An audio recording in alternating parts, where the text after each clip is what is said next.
good as into a Mind Joke. If you're seeing these teams already, we have a Corsola, like a Scizor. Now, there's a Scizor, so Odin has to be worried about his Alolan Ninetales, because I think 5 or 6 bullet punches and then Ninetales is out. He really does. Now, for the eagle-eyed amongst you, you'll notice that Alden he's removed his yellow Play Pokemon jersey. He's revealed his team shirt that he wants to match against his friend and teammate. I just got the chills. I just got the chills. Honestly. Yeah, I just got the chills. It must be difficult when teammates go up against each other. You know each other so well. You must be happy for whoever wins, but at the same time, this tournament is really about you and how you can progress. No matter who your opponent is, each player will really want to succeed. This is a player that has seen a lot of success already. Look at this, top 4 in Stockholm, top 4 in Gdansk, and a top 8 in Stockholm before that as well. So Alden is no stranger to success and performance, and he's going to try and achieve that with a really spicy team this weekend. Also, being teammates, you scrim a lot. You know how he plays. Like, you know the play style. Is he gonna call baits? Is he gonna bait me? Is he gonna throw the big move?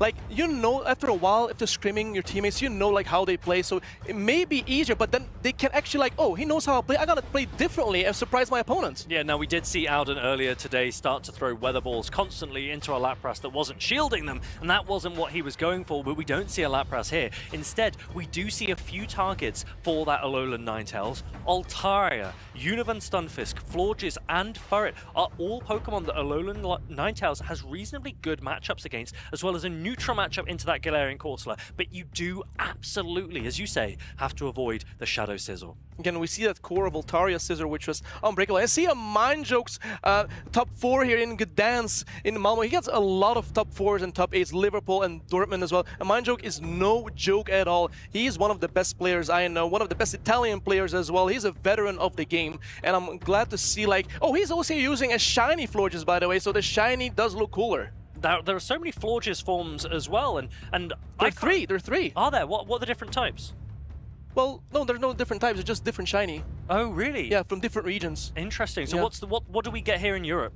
We get the red one, and that I think that's the purple one. I think that's the one that a Mind Joke has. I'm not sure. Actually, I don't know what I'm talking about. But I know there are 3 different shinies, and they have no different forms. That's okay. At least you're handsome. But these players are ready to get straight in to this game number 1. We've got Ninetales on the right for EU Alden up against that shiny Florges for a Mind Joke. That beautiful shiny Florges stays in here, and the Ninetales as well. They outpace the pace to the same exact time, and the Florges actually wins the charge move priority, showing the first Chilly Water, debuffing the Ninetales. But the interesting thing about Alolan Ninetales is it paces slightly quicker to those weather balls. They're a cheaper attack than Chilling Water. So the first one lands, although it's debuffed, Alolan Ninetales will have the opportunity to throw the second first if Alden chooses it. This is actually a great position for the Florges as well. You know it's debuffed. You don't have to every care like it. You just go for the weather ball here. This doesn't threaten a knockout. You can go for the next Chilling Water after this weather ball lands. You got the Fairy Wind throw, so even with Chilling Water also will not knock out. The Ninetales will still be debuffed. The interesting thing here is that Alolan Ninetales will be able to tank this Chilling Water.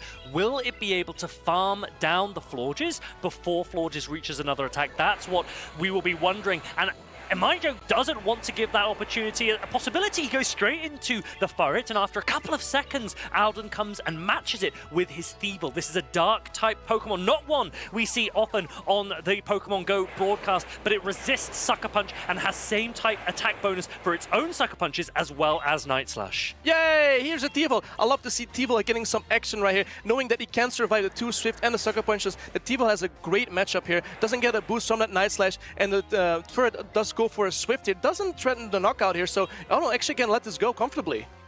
Thievul tanking that Swift, no problem. And even though the Sucker Punch is resisted, that Thievul is starting to go really, really low in health. So Alden is going to throw another Night Slash to take down this Furret.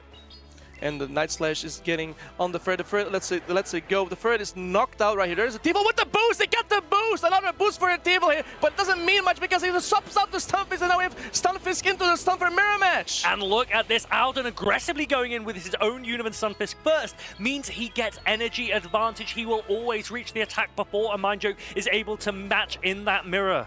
Unfortunately, the Thievul boost on Night Slash, where it wasn't really the best, but here we see a Mud Bomb charge move priority type. tie, and the one of a Mind Joke actually wins the Charge Move Attack priority tie. The Mud Bomb doesn't knock out. I think you need 3 Mud Bombs, correct me if I'm wrong, to take out the Stunfisk? Yeah, the Univan Stunfisk is electric and ground typing. That means it triple resists the Thunder Shocks from itself in the mirror. 3 Mud Bombs will be required to land, and that means there's more than enough opportunity for a potential catch in the endgame. Yeah, triple resist is crazy. The Thunder Shocks are actually healing each other's Stunfisk right now. Is going for another Mud Bomb. Oda actually, you're gonna use a shielder, keeping his Stunfisk as healthy as possible, knowing there's still a Florge in the back. Is Mind Joke going for a catch? No, he goes for another Mud Bomb here on Mind Joke. So he's gonna use his shields. No, he lets it go. He's gonna let this go, knowing that he can't be Thundershock down. Let's remember that Alolan Ninetales still has a little bit of health in the back there for EU Alden. And now this Mud Bomb coming through from a Mind Joke. The Florges is really low. I don't think it's going to be able to reach an attack, so it is potentially just a catch opportunity for a Mind Joke. Alden now with the next Mud Bomb. This does pull that final shield. Dispose of final shield of a Mind Joke. A Mind Joke has no shields, has some energy on the Stunfisk. I think he needs to overload perfectly here. But he goes for the Mob, and the Stunfisk always has still a shield as well. He's gonna shield his Stunfisk. He's gonna shield it. So a Mind Joke has to catch the next one. Here we go. Both players know the catch is available. Will it happen? Alden just goes straight for it. He knows. And I think a Mind Joke was potentially going to try and pause and expect the catch, but Alden immediately takes down the Univan Stunfisk, and Florges in low health isn't able to reach an attack. Univan Stunfisk means 3 Pokemon remain for Alden, and he takes game number 1. He knew he wasn't. If I throw immediately, he's probably gonna try to pause, wait a turn, maybe for me to make a catch, because these trainers know each other so well, because all the scrims they've done, they know each other. So like, I'm gonna do the other thing that he doesn't expect me to do, just throw the move. Now, Alden is a player who loves to bring spicy Pokemon. I believe in his last event in Frankfurt, he brought a Piloswine. This time, it is all about Alolan Ninetales and Thievul, Pokemon that we aren't seeing a huge amount. We haven't seen a huge amount. Can he get Wait, did he bring a Piloswine? He brought a Piloswine to Frankfurt a few months ago. Oh, wow, okay. Well, that's pretty crazy. That's even spicier. That is even spicier. Piloswine's getting a buff going next week as well. That is true, the Powder Snow buff. Yeah, and Icicle Spear. And Icicle Spear buff. Oh, he might bring Piloswine in next regionals. It won't be spicy next time. That is true. Yeah, it's going to be meta. No, yeah, that's true. He can't bring it. No, he can't bring it. He can't do it. He can't do it. But EU Alden with that Alolan Ninetales and with that Thievul, both of those picks featuring in that first game. He needs one more win here in this best-of-3 format against his friend and teammate, a Mind Joke. What adjustments will a Mind Joke make? Because he does not want to end his tournament run anytime soon. I can't believe he's bringing Thievul so comfortably. Like, okay, this is a good Pokemon. I'm gonna use it. I've never seen it been used ever in a regional. And just like bring it, like, okay, I'm just gonna bring it. And it's probably gonna do well, and actually does do well, especially when it gets a Light Slash boost. A Mind Joke utilizing so many familiar faces. He's got a really meta team, a very similar team to the team that was won by PvP David in Gdansk and Boom as they played in the grand finals. He's made a slight adjustment as he's opted for a Galarian Corsola instead of the Corviknight. But unfortunately, Galarian Corsola needs to really avoid both Furret and, well, in this case, the Thievul. And so I'm not expecting to see Galarian Corsola here, as Thievul seems to be a real favorite for Alden. And the matchup locks in here. We have Thievul against the Shadow Scizor. Who's gonna boost first? I know that Scizor wins Charging with priority, so I don't know what the Thievul's gonna do right now. Well, interestingly, because Thievul's a Dark type, it actually resists Night Slash in the mirror matchup. And so Alden, I think, will be very, very comfortable staying in with Thievul here, using the boosted Sucker Punches because they have same type attack bonus. And my goodness, that did a lot of damage. The Trailblaze! He knew perfectly that, okay, my Scizor survives, I can get to the Trailblaze. Will Ona actually pull up the shields? This is going to be a huge moment. The Thievul does hang on. That is incredible play from Alden. Great effort here with this Thievul taking down what is otherwise a really oppressive Pokemon in Shadow Scizor. Thievul is such a good boy. He did such an amazing job there. We see Florges being brought in, having a fair win advantage, getting those debuffs very quickly, and here comes the Stunfisk. Interesting. It's going for the Trailblaze right now, doing a little bit more damage, boosting its own attack, not debuffing the Stunfisk right now, but boosting its own attack. I'll be honest, even though a Mind Joke went down to that Thievul in the beginning of this game, Florges and Furret together look like they can put a lot of work for the rest of this round. Yeah, Florges having the ability to debuff this opponent Pokemon, and here we see the Mud Bomb not doing as much damage. Is he going for a Mud? No, he's going for the Trailblaze instead of the Chilling Water. I think this Trailblaze will not knock out. Very close, would survive the Stunfisk. We'll see here. Let's see if you're right. Trailblaze lands. It does knock out. I was completely wrong, by the way. I was completely wrong, but here comes the Talonflame onto the Florges. Does he get to a Chilling Water before he gets Incinerated down? It's okay. I'll do the analysis. You just smile. Shadow Talonflame comes in. Chilling Water is going to be shielded. This will put pressure on a Mind Joke now as Shadow Talonflame can start to ramp up. But Furret is such a good Pokemon in the 2-shield scenario, and I think a Mind Joke still has plenty of play going into this endgame. Yeah, Furret being able to get to the Swifts rather quickly. He's going for a Flame Charge. A Mind Joke actually lets it go with 2 shields. I mean, I think it trusts his Furret at this point. It looks like Alden was reaching for that next Flame Charge. Swift is about to come through. It's going to go shielded. And now this Furret is going to try and reach for one more Swift. If a Flame Charge is thrown, then it means that Swift will be reached by this Furret before the Talonflame can land 2 more Incinerates. I think a Mind Joke could be in the driving seat going into this endgame. Are we going to see another Furret sweep here? I don't know what's going on. I think we're going to have the Swift will KO here, the Talonflame. And then that's for a Talonflame. I think the Furret is stealing the show yet again. Landing the Swift there, Talonflame will be knocked out. You've said it time and time again. This event has really been all about that Furret. And a Mind Joke clawing back one game as he gets this to 1-1, going into the final game of 3. The winner of this next game will progress. The loser, their tournament is over. Fareed, I knew this matchup, by the way. I really knew. I just wanted to see if you knew it, by the way. Oh, no, absolutely. Okay. I'm really glad that you're here to test me. You know, I haven't played as much recently, and so, you know, you're keeping me on my toes, and I appreciate you for that. Yeah, I need to do that. I've seen you play it. You need to do it for sure. No, absolutely. You're so right, and, you know, we're all looking up to Eric at this point in time, so we've got so much to learn. Oh, wait, did he win LIC recently? I think he's mentioned it a couple times. He did? I didn't hear it. Okay, so now it's the last game of tonight here of Group D loser semis. We have a 1-1. We have a last game right here. We have. Are we gonna see the T-Vol yet again? I know the T-Vol is popping off left and right. I think we're gonna see it again from Odin here. Yeah, he really does like this T-Vol pick, and I wonder if he'll now think about bringing that Alolan Ninetales back as well, because T-Vol, once it went down, the Furret was really flexible for a Mind Joke, so Alolan Ninetales maybe gives him a little bit extra protection against the Pokemon that is otherwise looking so threatening and so flexible. That Florges was also really strong, having the opportunity to either Chilling Water, debuff the opponent, or Trailblazing, buffing your own attack. I think the Florges was key in the win of a Mind Joke right there. Now, a Mind Joke knows that he has a little bit of momentum here. Both of these players have locked in relatively quickly. They are ready to go. We are ready to watch. Game 3 of this best of 3 is underway. We have the shiny Florges up against Galarian Corsola. The beautiful shiny Florges going up to the Corsola. Mind Joke swaps out into the first ace of it, and actually, Odin goes to his Ninetales here. A little bit of a slow swap, but actually immediately in the back, we know that this is brilliant from Alden, because there is a Galarian Corsola that a Mind Joke was saving. He was trying to bait out the Thievul, and he hasn't managed to do so because Alolan Ninetales instead has a really great matchup here. Odin knows. Odin is cooking, chat. Odin is cooking. He knows, okay, he's trying to bait out my T-Vol, but I'm falling for it. I'm going to keep my T-Vol right in the back. I have my Ninetales right here for the Furret. Would you have fallen for it? I would have definitely fallen for it. I would have fallen for that as well. Yeah, because we're watching, we're unks. That's absolutely correct, but I have my hair. Now, Alolan Ninetales is farming up even further. It's got so much energy going to throw this Weather Ball on Charge Attack priority, and Alden knows that it wins Charge Attack priority, so really, really smart energy management here. Yeah, the Weather Ball is going to get... Mind Joke actually goes for the shield here. Wants to land the Swift. Probably wants to get the shield back because Odin has quite a lot of energy on his Ninetales. Still has another Weather Ball.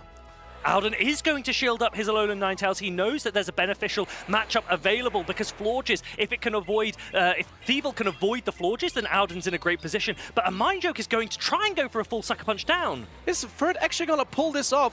Sucker Punching down a fair time, and I think he has actually farmed down the Alolan Ninetales.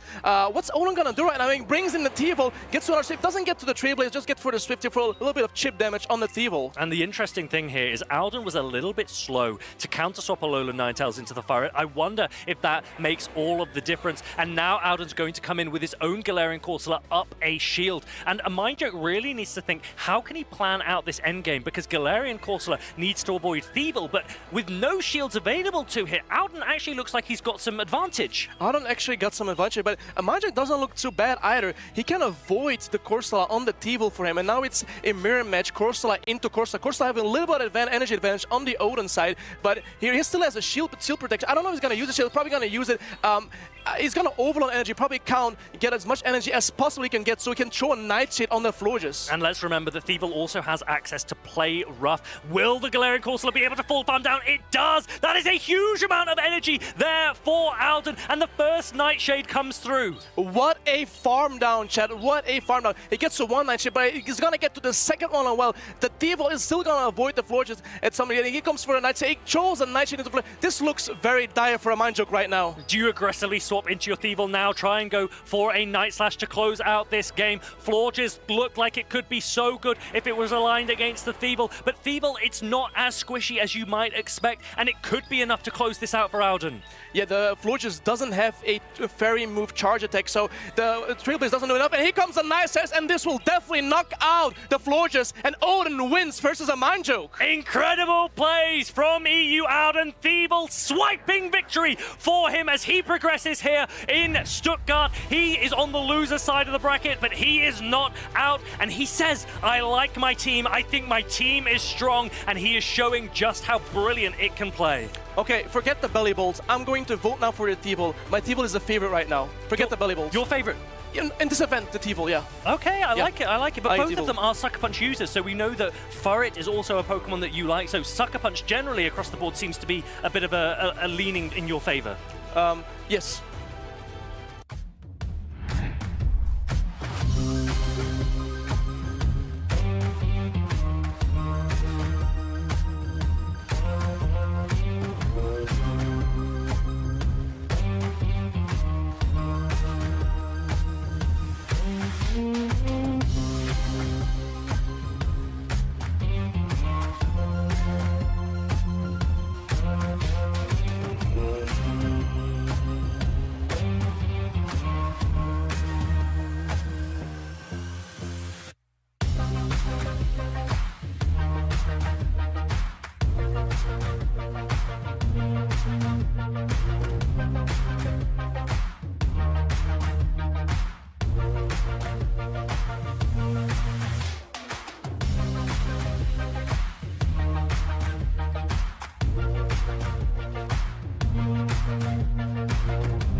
Against it, and then applied with that fairy zone on the Lily. Oh, he's ready to just give up the game. It's over. You've been patient. You've been waiting all this time, but you ready. You've been putting in that grind, so let's go. Champions are hard to find, but you know the goal when you're ready to shine. Have they heard of you? Then they know. You got your sights set on that road. If it's time to battle them, then let's go. 'Cause you'll never stop. Show them what you got. Looking at this final HP to deliver the finishing blow, and just like that, they're Pokemon World Champions! Show them what you got. Yeah, they already know. You got your sights set on victory road. Show them what you got. Yeah, they already know. You got your sights set on victory road. He goes on the high speed! Resetting the bracket and then winning it in game number 5.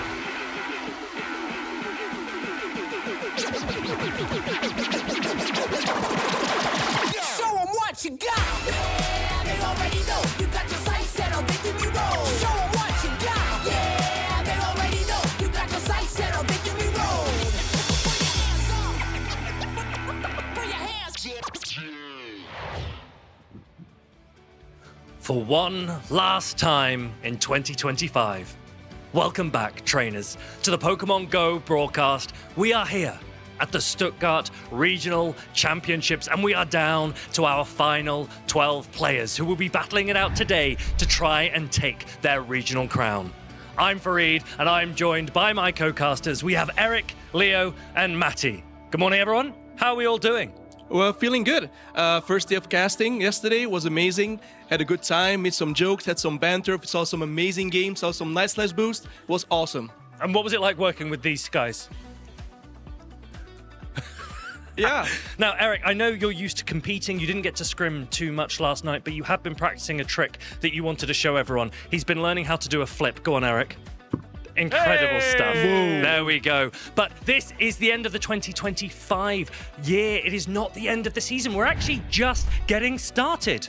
And today we are in Stuttgart, but we have many more cities to visit. We have Birmingham come up in January. We have IC in London. We have Seville, Prague, Utrecht, Turin, and then an NAIC in New Orleans. And then at the end of the road, we have San Francisco Worlds, which is an amazing city to visit. And all of the players here, they will be gunning for their shot at San Francisco World Championships. Leo, I know you actually want to be there this year. Yeah, I'm trying really hard to gather some points. So far, it's going decently well. I'm kind of surprised about that, but long road ahead. Yeah, let's take a look at how these players can get those points this season. 350 for first place. So that is a massive, massive boost to their championship run. A lot of prizes available, of course, and you see, based on how many players actually attend these tournaments, it kind of changes how many points you can get based on your placement. For example, here in Stuttgart, we have about 80 players, and that means the top 32 are actually going to get those championship points. But of course, as the tournaments get bigger, the rewards do too.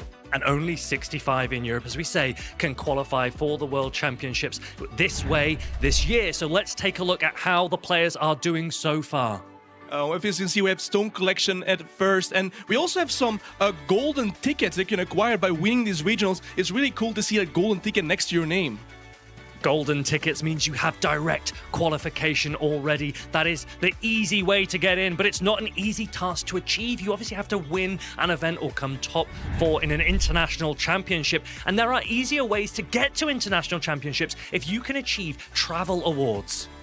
Definitely. Someone like Stone Collection who's trying to get all of those travel awards, or a player I know a little bit unknown like Nighttime Clasher, who basically, since he tried, never missed out on a travel award. You can gain those points during the time you need to, and then get some cash for your trip and have some nice food there. But this is not the only money on offer. There is also cash available at these regional championships. First place, $2,500. And there are also booster packs you can earn too.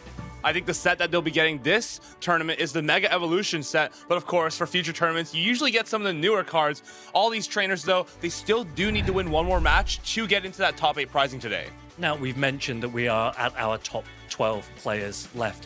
What have we enjoyed most? What have we seen most? We've seen Night Slash Boost that you've mentioned, but we've also seen a lot of other exciting things. I think for me it was the variety of Pokemon, right? The last tournament in the Tales of Transformation season in this meta, and we are all of a sudden seeing Alolan Ninetales, which was basically never there. We've seen Bellibolt making it into day 2. So many crazy Pokemon. Thievul is here all of a sudden, so it's just mind-boggling how creative the players get in these last days of the season. And we obviously had LAIC last week. What's it like in your mind looking at those Pokemon to coming back to the Open Great League here in Stuttgart? It's just interesting seeing how different these metas are, and it just makes me excited for EUIC because we're going to get like a completely fresh meta for that, Birmingham and Toronto, and it's just going to be so many different things to prepare for in a short amount of time. And any final standout moments from yesterday that I think everyone should remember? I have a question though. Who won LAIC? Oh, I don't think it's been mentioned once or twice. Oh, not important, I guess, right? Maybe 5 or 10 times. Oh, okay. Congratulations again to Nighttime Clasher, our Latin America international champion, possibly the go-caster with the highest accolades we've ever had. But Eric, could you stop mentioning it, please? Thank you. Please. I'll do my best. But we are now back here in Stuttgart, and these players want to be focusing on the journey ahead. We've seen so many great players, so many great battles already, but it feels like we're just approaching crunch time now. We've seen a lot of really key matches already, but we have so many still coming up.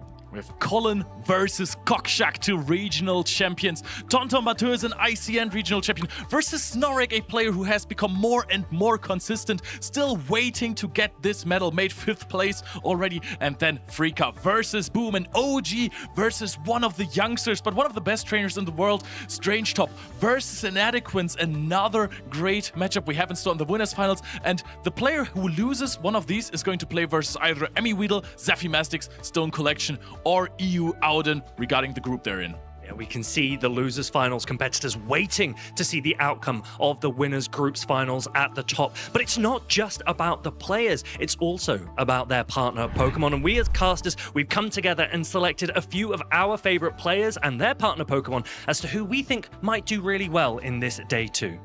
Yeah, as you can see, I picked Strange with his Lapras. Lapras yesterday had a show, basically destroying the Alolan Ninetales we saw. We saw the Sparkling Lyra. We almost forgot about Lapras, and then we saw yesterday how good it was.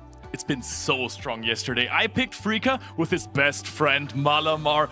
I don't think he's gotten brainwashed by it. I just think he really knows how to bring it in which situation. I think in the matchup versus Stone Collection, in the winners semifinals, it was perfect for him. So here is a great opportunity to keep an eye on some of these players and some of their Pokemon that they will be using. But as we say, there are a ton of really high quality players still in this tournament. And if you need to catch up with any of the action, make sure that you check out Pokemon.com broadcast. It's where we result all of our streams and we list everything that's still coming up. But if you want to keep action live and up to date, then make sure you also follow and use the socials. Use hashtag #PlayPokemon. And we actually want to see more socials, more pictures. Where are you watching the stream? What are you playing at the moment? Are you getting involved with the Dynamax Lugia? Have you been doing some of those this weekend?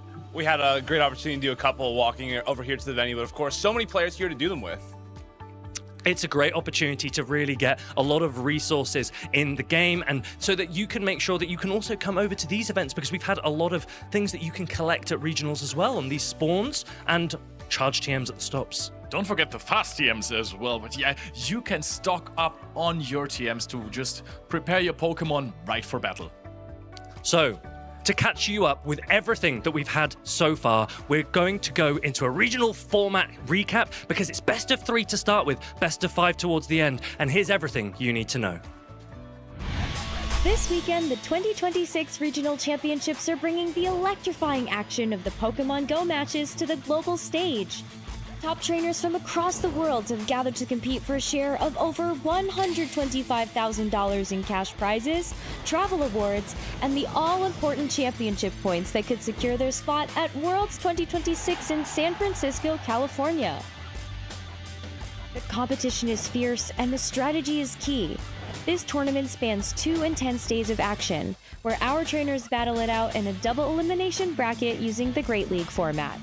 Every match is a best-of-3 clash, but the stakes get even higher in the winners finals, losers finals, and grand finals, where the action extends to a best-of-5 showdown. Trainers will be strategizing in a Bring 6 Pick 3 format, each one carefully selecting a team of 6 Pokemon, but only 3 will enter the fray in each game.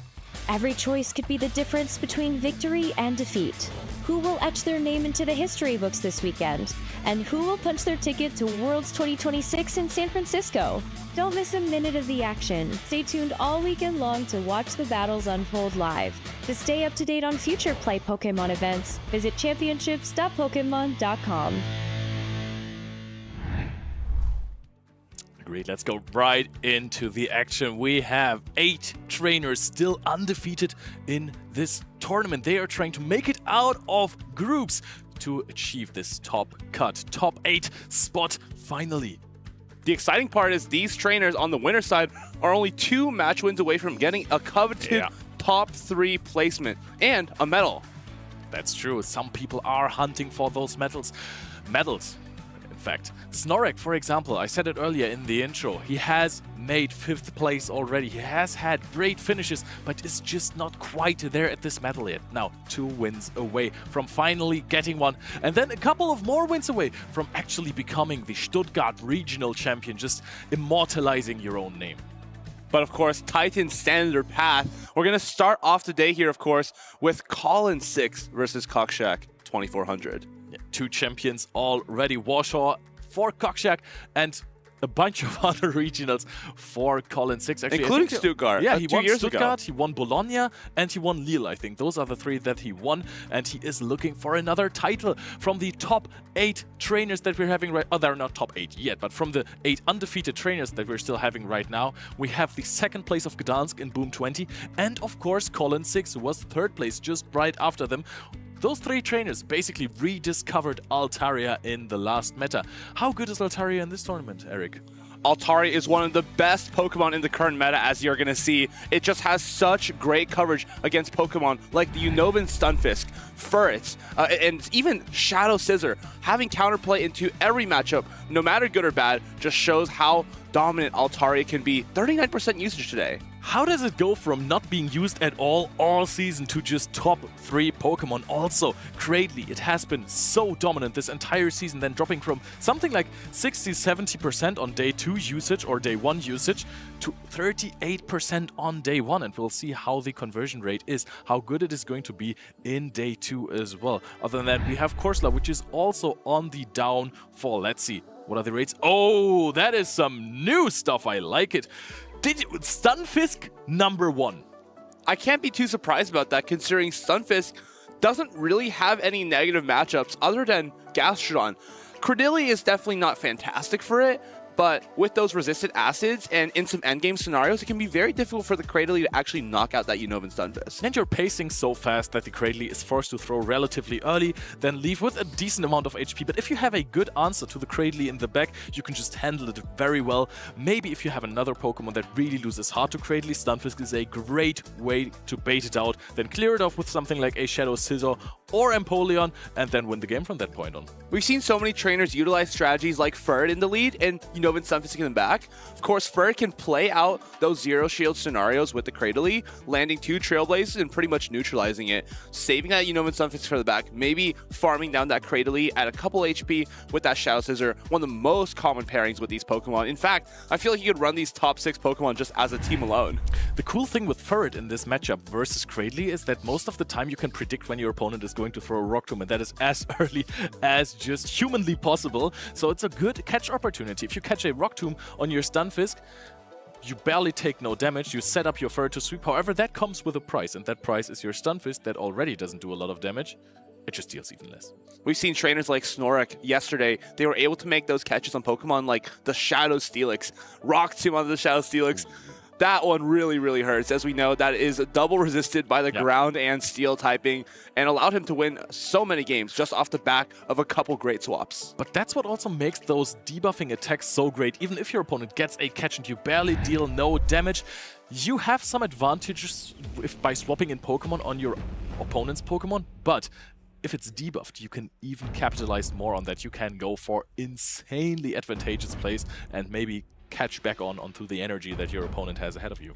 These players are going to try to catch the opportunity here as Colin 6 looks to re-solidify his championship in Stuttgart. Kokshak 2400, of course, he hasn't won a tournament in 3 years. And again, he has a great opportunity in front of him if he can get through Colin first. He has been getting awfully close, though. First of all, Colin with his LAIC top 8, champion of Bologna, Stuttgart Regional Champion, and Lille Regional Champion. Fantastic accolades. And on the other side, Kokshak, you are right, hasn't won since Warsaw, but he has been getting so close multiple times with his Lille Regional top 4 just a few weeks back. EUIC Day 2, Bologna Special Championship top 8, and already has a title. So he's got nothing to prove except to himself.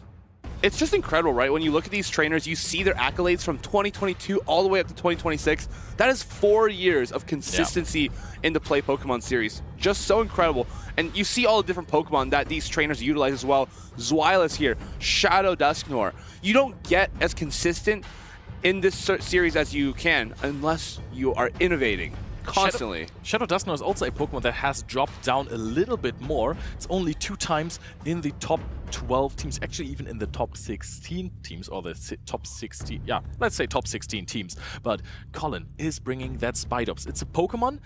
It is represented in the top 12 Pokemon on day 2, but we haven't seen too much of it on stream. What do you think of Spidops? So we know Freaka and Colin both have the Spidops for this tournament.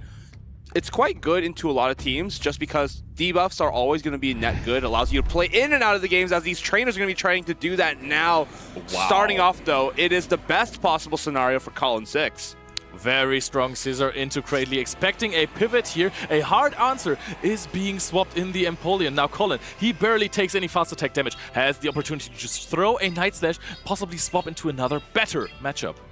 Probably going to pivot to that Altaria here. Now this Empoleon is not only in flamethrower range, it's going to be in sky attack range. Altaria happy to tank these 2 drill packs. Metal Sound dealing a little bit of damage here, actually. Looking if the Altaria is maybe not the bulkiest one. Takes some decent drill pack damage as well. Now, of course, you are pacing. You would win the 0 shield scenario here, but if Cockshack pulls up a shield, can get awfully close. This isn't too bad, honestly, as if Colin throws off this sky attack right before this drill peck is going to be reached, Cockshack might have the opportunity to farm all the way down with that Cradley.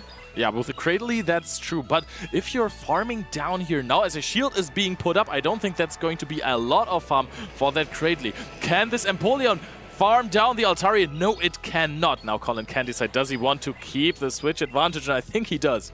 I just want to emphasize how difficult it is to keep track of the Altaria Dragon Breath. Cockshack threw right before that sky attack was reached, and now it's going to have to come back in with the Bullet Seed Cradley. This is not too bad, honestly, because it may allow him to get that Rock Tomb off on that Shadow Scissor before pivoting into the Unnovan Stunfisk. Oh, Shadow Scissor hard swaps here is being answered by the Unnovan Stunfisk in the back. Colin really does not want to give 20 Bullet Seeds, and now he's going to bait. Doesn't even throw the Trailblaze, and it's called by Cockshack! Doesn't even think twice. Absolutely ice-cold call here onto that Unnovan Stunfisk. Going to allow him to build up even more energy. This Mud Bomb is going to be enough to knock out that Shadow Scissor. Forces out the shield from Colin 6, and Cockshack, for the first time in this game, the momentum is shifting towards him.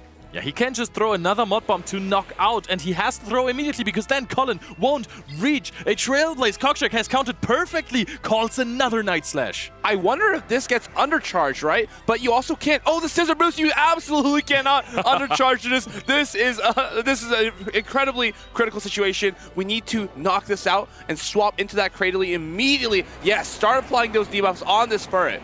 Now he has a shield advantage, he has energy advantage, but the HP is on the side of Colin. Going to get those numbers down here with the first Rock Tomb into the Furret. Furret loses a lot of pressure with this first debuff that is applied, but can get the attack right back up here. The question is, do you want to... Oh, baits with a Swift here. No, that is very likely going to be a shield put up. Cockshack takes the bait. We've seen Colin bait a lot of Swifts on Pokemon, like Azumarill, like Unnovan Stunfisk. Oh my goodness, that is not just a catch, that is a catch of a double resisted Grass Knot onto the Altaria. Colin waits and finds the perfect window of opportunity to seal this deal here. Trailblaze onto this Cradley. Nope, just gonna go for the Swift, and that is going to be a Game 1 win for Colin 6. Colin did not need the RP, as he can just dance around with Pokemon, get a fantastic catch on the Altaria. Made it a little bit closer than you would think he had to, but brings in the Trailblaze here to knock out the Unnovan Stunfisk. What a stunning performance by Colin 6. Cockshack had a very, very challenging lead there, and he almost overcame it. I can't believe this game, with those teams that were locked in, came down to a catch. Yeah, I mean, this is the fun thing about Pokemon Go, right? Colin, he had the greatest alignment of them all. Shadow Scissor into Cradley. If you keep it, it's game over. But he wanted to play for energy. He swapped in, the hard swapped in, because he wanted to avoid a farm down and prevent Cockshack from getting a lot of energy, forcing out a shield and then swapping out into a Pokemon that can core break Colin's core of Shadow Scissor and Furret. It was a Stunfisk. It would have been okay for it, but he wanted to go for the safe route. And then he needed to rely on a catch, and he got it. I think the way Cockshack played that was brilliant. He understood that he needed to give the shield there as the Empoleon, and basically you get one more shield out of Colin. The less shields that are on the field for Shadow Scissor, the better for you. Even if you have a Cradily, you're going to be able to strip that shield away with the Rock Tomb. And Empoleon, having done those couple of metal sounds, actually already probably put it into the Rock Tomb range. Love these little adjustments from these players. But of course, what are we going to see in this next game? Oh, I'm pretty sure we're going to see some more Altaria action, actually, but Cockshack, of course, also might bring the Cradily against Scissor teams. They are most of the time very weak into Cradily, apart from the Scissor, of course. Scissor is there to scare it away or to just clear it off the table, but most of the time players tend to bring Cradily against those teams, which sometimes leads to polarizing scenarios. But of course, also Cockshack, he is running Bullet Seed, and Bullet Seed has some upsides. Your pacing is faster, and in some scenarios, dealing less damage is much better. Just like in the last game, there's another Shadow Scissor into Cradily lead. I mean, he's running the same line as the last game. It's ABB strong against the Scissor, but of course, Cradily not so strong in the front. Same situation plays out now. Does Cockshack read that Colin may have the same team as before? He does not have the Altaria in the back, and this might make it much harder. The Ferret is being thrown in here. Cockshack has already a Hydro Cannon. A Swift might not knock out from this range. This is maybe the chance for Cockshack to get a shield advantage. I wonder how healthy this Empoleon is, as it is a shiny, and we all know sometimes to get that shiny aura, you have to sacrifice a little bit of HP. Cockshack, he no-shields this. He thinks he may hang on. Is that the case? No, it's not. Now, how are you going to remove the rest of this Ferret?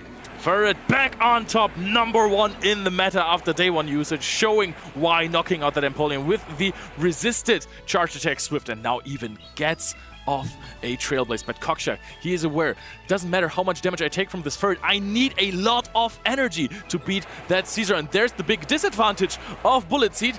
Does no damage, you need to throw a charge attack here. Our best bet here is definitely building back-to-back. Gonna throw one off on the Shadow Scissor. I think you can just forgo the timing here, get it off immediately, and then pivot into your Unova Stunfisk. Cockshack's only hope here is that is an Altaria in the back, but he doesn't know with one Pokemon left. He's gonna be debuffed in the back. Now the damage that Ferret has done is so important because you can actually no-shield this Caesar, swap out immediately, go into the endgame. Spidops is on a good target, a ground type. Both of these Pokemon hit each other for neutral damage, but now we are seeing on a bulky Pokemon a shield against a discharge just because you can debuff so easily afterwards. Lunge paces so quickly, but not as fast as the discharge, of course. Lunge #1 gonna be reached. Cockshack doesn't have to put up a shield, but at this point, what are you gonna shield if not this? This is one of those matchups where you can actually really figure out a plan for your endgame because you have so much time. Look at this damage from both of these Pokemon. It's basically non-existent. Colin choosing to just no shield, and this is why.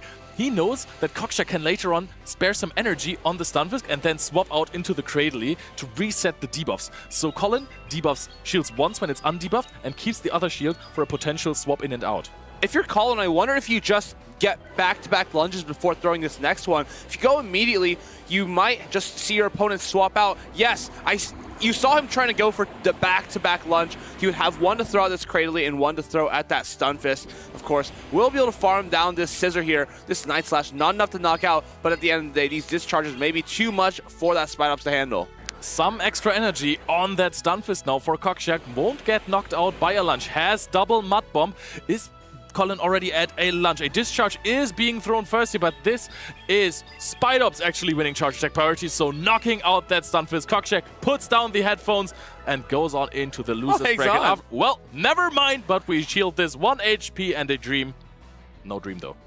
Spidops getting a photo finish here inside of the winners finals, really showing how dominant it is even in a somewhat neutral matchup against the Unova Stunfisk. Really, really interesting to see these new Pokemon shining so soon. And this is why Spidops is so good in neutral situations, right? It's bulky, it has debuffs, and Colin 6 is taking massive advantage of this, knowing the line that Cockshack played in the first game, being aware that if you can avoid to get it on the Empoleon, the Spidops may be able to really shine, because it's one of those few Pokemon that actually have a really, really good shot against the Cradily, even though I don't really know if it also beats the Bullet Seed Cradily.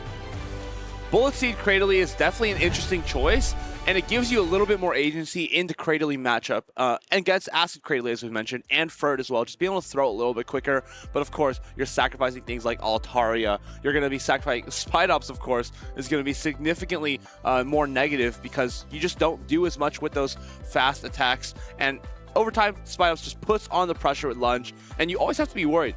Do I need to keep multiple Pokemon alive? Do I need to pivot in and out in order to make sure that Spidops can't debuff my last one? There's the catch, of course. Colin pulling that one kind of out of nowhere. Even though he had the best lead possible, he knew how to secure these games, even though as they got a little bit close. Yep. Taking the advantage into game 2, adjusting his own line after winning, but keeping the lead. Cockshack really wanted to play this Cradily lead. It's good against everything on Colin 6's side. So Cockshack just decided to go for it. However, the one lead that you can't have, Shadow Scissor, was there. Shadow Scissor, it's just such a comfortable bring into a lot of teams that don't have something with Incinerate. Yeah. Even teams with fighters like Shadow Annihilate, which technically are quite positive into the Shadow Scissor. You can play around that a little Exactly. bit more. You can definitely, because you just pace faster, you can always throw Night Slash and then run out. But of course, those 6 counters take more than half of your health bar. Yeah. And sometimes if you deal some damage to, for example, a Shadow Annihilate first, you can actually bullet punch it down and then use the energy. If you deal 60% damage to a Shadow Talonflame before, you're still gonna lose. Yeah, 60% just from a 35 energy. Non-same type attack bonus Night Slash. Definitely pretty crazy. But Shadow Talonflame, Shadow Scissor, neither are very, very bulky. Yep, Shadow Scissor are definitely going to be crispy after those Incinerates. But we have more battles going on. Tauntaun, Batters versus Snorlax. And there it is again, the Shadow Scissor. This Pokemon has been jumping in and out of the metagame. I remember Kefir saying in one of the later tournaments, in one of the latest tournaments, his biggest surprise for the tournament is that Shadow Scissor usage was so low, because this is just so incredibly oppressive when it is on the field. Both these trainers, they have pretty standard meta teams, of course. Tauntaun Batus has his own flair on it. Shadow Dragonair in for the Altaria from PvP David's team of Gdansk. I really want to know if the Shadow Dragonair is actually the one that he used to win the UIC with. You would think so, right? I'm sure it's even, maybe it's even a best buddied Pokemon. Yeah. But of course, Shadow Dragonair, it has a little bit more flexibility in some matchups, just being able to put more pressure than Altaria generally does. But of course, doesn't have a ground resist to things like Gastrodon. Of course, Snorlax, inspired by the 4th place Las Vegas team from Out of Pocket. Instead, he has the Shadow Steelix over the normal Steelix, of course, as it is a strictly better Pokemon. Of course, Shadow Altaria, I don't think we've seen it a whole lot this weekend, but it was good in Las Vegas. Really, really good in Las Vegas. Just having a positive matchup into opposing normal Altaria, doing more damage from the Dragon Breath while taking the same damage to yourself. And into Cradily, it's just a little bit better because you're able to pressure them a lot more with those Dragon Breaths and that first Sky Attack. I'll say against this team, Shadow Dragonair looked relatively safe. Here again, we can see some of these accolades from Snorlax. Also having a top 5 finish as well at a regional. Snorlax really wants to go for his first medal, and he set himself up for success by going into day 2 on the winner's side. But the player he needs to overcome to first of all make it to the top 8 finish, that is Tauntaun Batters. He had a rocky start to the season, but of course, as we all know, he is a great, fantastic, precise trainer who likes to surprise people with his picks. So when Tauntaun has a good day, he has a great day. These trainers have had not only great days, but they've had great years in the circuit. As you see, their accolades 2023 all the way to 2026. That's 3 years of consistency, and they're looking to further that here inside of Stuttgart. Winners finals, it's going to be that Corviknight into the Shadow Annihilate. You would say that a flying type Pokemon versus a fighting type Pokemon is phenomenal for the flying type. However, counters are not resisted, and whenever that is the case, Annihilate really shines. Let's go of an Air Cutter. Air Cutter as an attack deals so little damage that you can no-shield it on this Pokemon with super effective damage, and afterwards, if you land a Rage Fist, you're going to most likely be able to counter down if you invest another shield. Get out with a lot of attack boosts and a lot of energy. Straight to the Shadow Scissor, tries to get that lead on that Annihilate, and it's not going to be a Gastrodon counter swapped into the Scissor. It's going to be his own Shadow Scissor.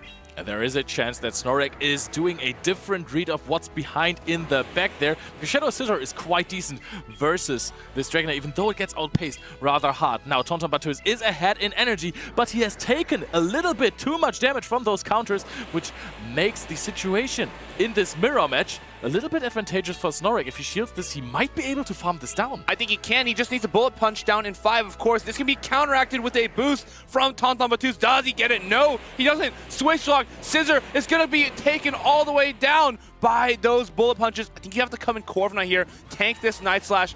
Would have liked to see a couple more, but of course, I think he's reading Unovan's Stunfisk in the back.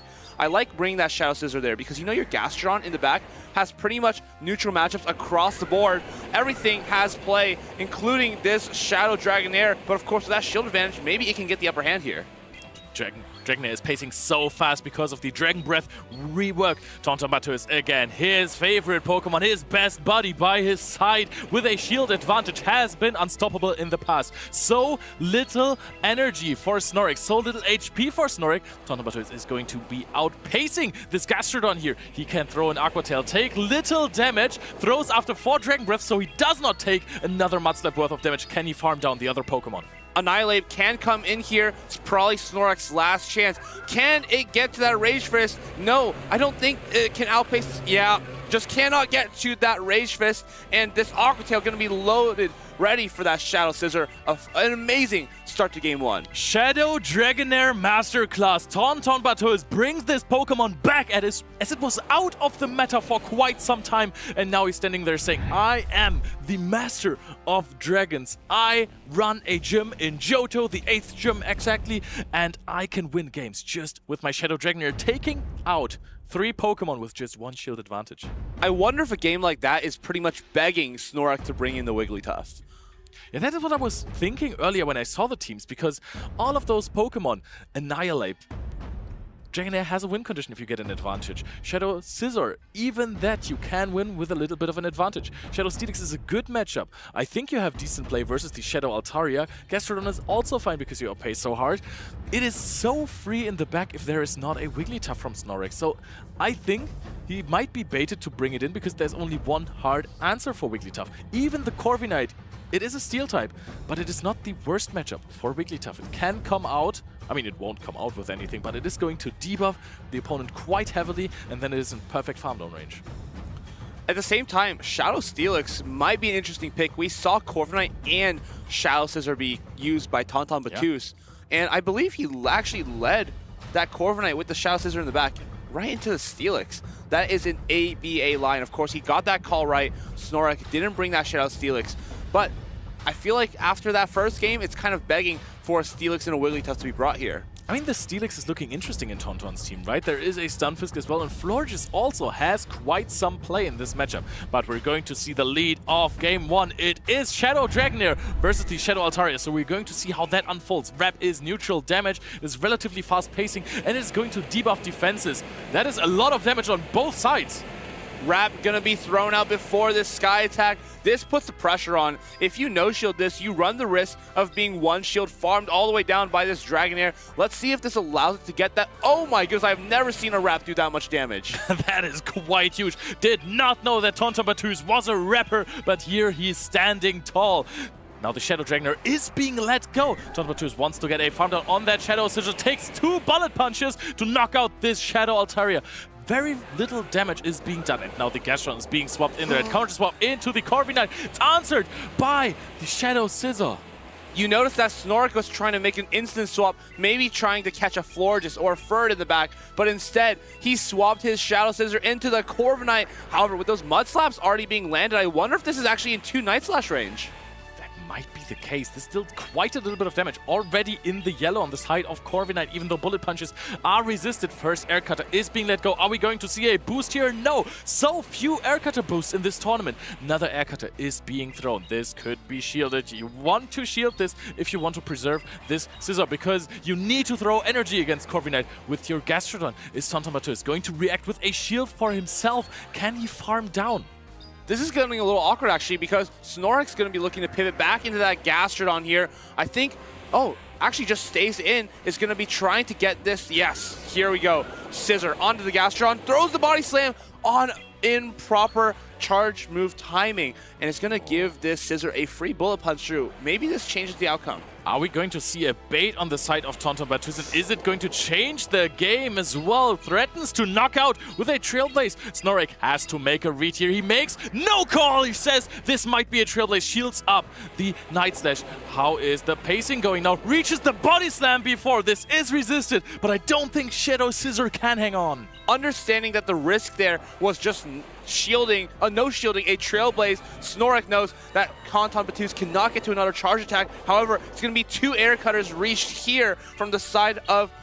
I'm actually not sure about this. This deals a lot of damage, Eric, and this might knock out. You also have a few sand attacks, but that won't be enough. Reaches the Body Slam. Body Slam will be resisted, however. Corviknight is super bulky. Does it hang on? But then can Shadow Scissor clear? I wonder if the only way for Tonton Batus to win there was to go for 2 air cutters. Hope the first one gets the boost, and then you can knock out with the second one. Because Payback is never going to be enough to knock out the Gastrodon there. Yeah, and we both knew exactly that it did knock out, right? Of course. We had the calculations in our heads. We ran the numbers. We talked about it off screen, of course. You guys can't see our faces, but we were looking at each other quite intently, and we came to that conclusion all on our own. Snorek getting a game back from Tonton Batus, stating that he wants to be considered one of the GOATs as well. He wants this medalist status. He wants to win a tournament. To become one of the greats, you have to beat the greats, and this is what he's doing right now. Tonton Batus winning game 1, but losing game 2 after playing the matchup completely different. This time around, Tonton Batus said, all right, I did not get the Shadow Dragonair onto the Wigglytuff, so I'm going to let it go easy. Wigglytuff is just so interesting because against this team, it seems so good against a couple of Pokemon, Shadow Dragonair and Furret, but of course, you always run the risk of running into that Shadow Scissor. He already brought it game 1 and 2, so we have to respect it. We need our Gastrodon, but at the same time, we need something for that Corviknight. Shadow Altaria seemed quite strong as a lead for Snorek. Yeah. Just you can kind of play out any matchup and dictate the rest of the game as you like, pretty much. And Furret still hasn't shown up for Tonton Batus, despite being a Gastrodon on the other side. That's true. Furret really flexible into those Pokemon. However, in 2 shield scenarios, you're taking a lot of damage from Mudslaps. And sometimes if you go straight Trailblaze and you're making the wrong shield calls there, possibly shielding up a Body Slam, you get outpaced in the endgame. But what I was really surprised about in the last game was that Tonton Batus let go of the Shadow Dragonair so easily. It looked like the Altaria was in a prime farm down position, so you could come out with an Aqua Tail if you shield the Sky attack, or if Snorek wants to switch out, you get to keep the switch advantage. Energy on Shadow Scissor is always welcome, though, in this meta, as we have Shadow Scissor onto the floor just for game number 3. Snorek is trying to hold back his smile because he knows he still has a long road to overcome here. Altaria swapped into the Corviknight, and this Flamethrower is going to be insane if it lands on this Corviknight. Shadow boost to 20% more damage. It's super effective already, and Dragon Breath, they do add up. They are resisted. They are not as powerful anymore when it comes to damage, but they do add up. Can one Flamethrower plus a bunch of Dragon Breath knock out? If this doesn't knock out, I think Tonton Batus can actually reach the Payback here. Does the Flamethrower knock out? It barely doesn't, and it's going to allow Tonton Batus to throw off this Payback. It's going to do heavy hitting neutral damage to this Altaria, but I think Snorek has achieved his goal here, is going to maintain alignment and even have enough energy for the next matchup. This is a best case scenario. Yep, you win, switch, and now you're going to get to throw a same type attack bonus boosted Shadow boosted Sky attack into a Florges, a Pokemon that is only artificially bulky when it debuffs opposing Pokemon. It is going to get some energy from Fairy Wind's back, but how much is that going to matter when there is a Shadow Scissor on the other side? Here comes the Shadow Scissor. It's immediately responded to with a Gastrodon. Snorek isn't hiding back the laughter now. He is smiling all the way here, throwing the Body Slam onto this Shadow Scissor. It's going to go shielded, but it may be too little too late. Trailblazers just can't be reached in time. 2 shields on the side of Snorek. There is still a Tonton Batus sitting in front of you. Tonton is going to try and take away some shields here. Snorek is making another call. Is actually going to no-shield this Night Slash. It is so advantageous for him. Note there's another charge attack coming here. This one you can shoot. You can also let it go. You can farm it down with your own Shadow Scissor. You just need shields for chilling water, and Snorrick is already celebrating here with his team of 4 shadows. He cannot believe it. He is so excited to be progressing not only past the winners finals, but into the top 5. I love seeing trainers just be so excited and enthusiastic about their wins. Of course, Tauntaun Battus is still in this tournament, and he is still a threat for everyone who is in that top 12. Shadow Snorrick advancing to top 8. What a dominant performance. Incredible plays on his side in the endgame, getting that lead that he really wanted in the last match.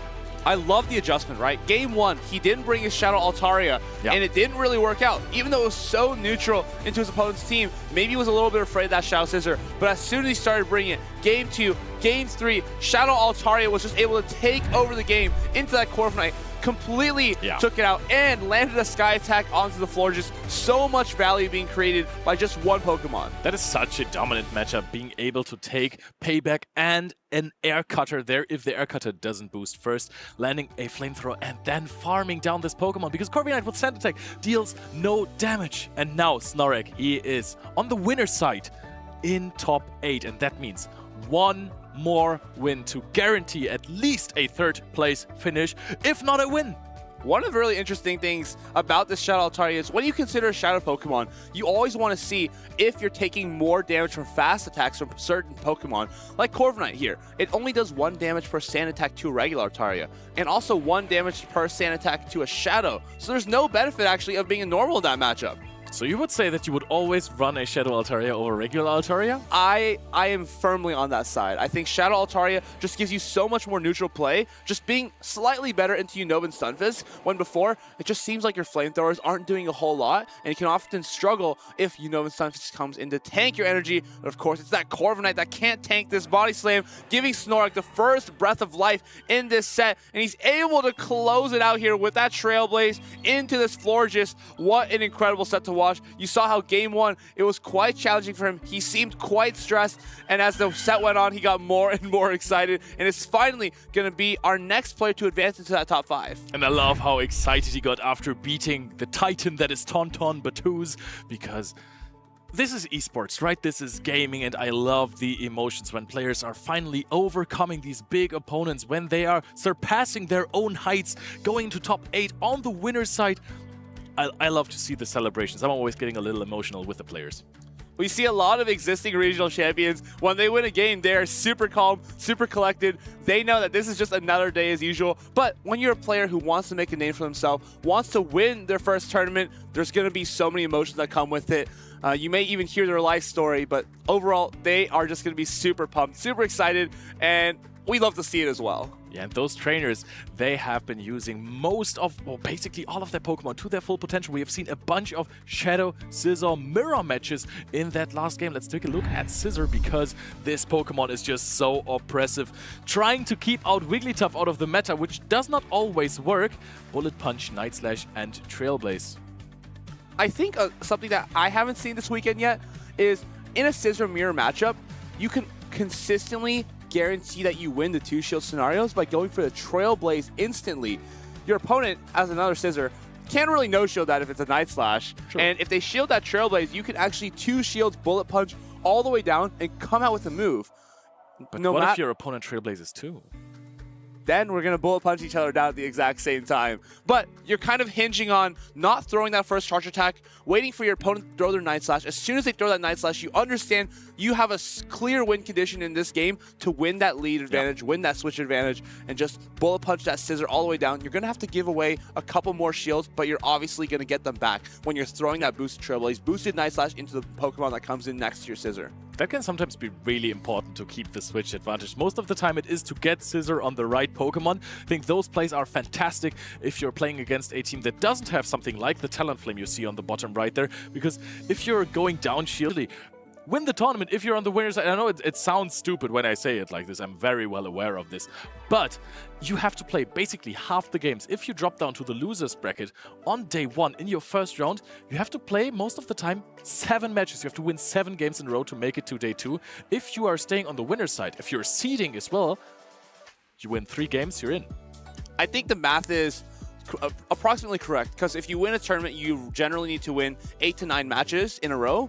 from the winner's side, I remember Dunebug in San Antonio. He lost round 1 to the Pokémon GO. I think he had to go 18 wins in a row, 18 match wins, not game wins, 18 best of 3 wins in a row to win the entire tournament.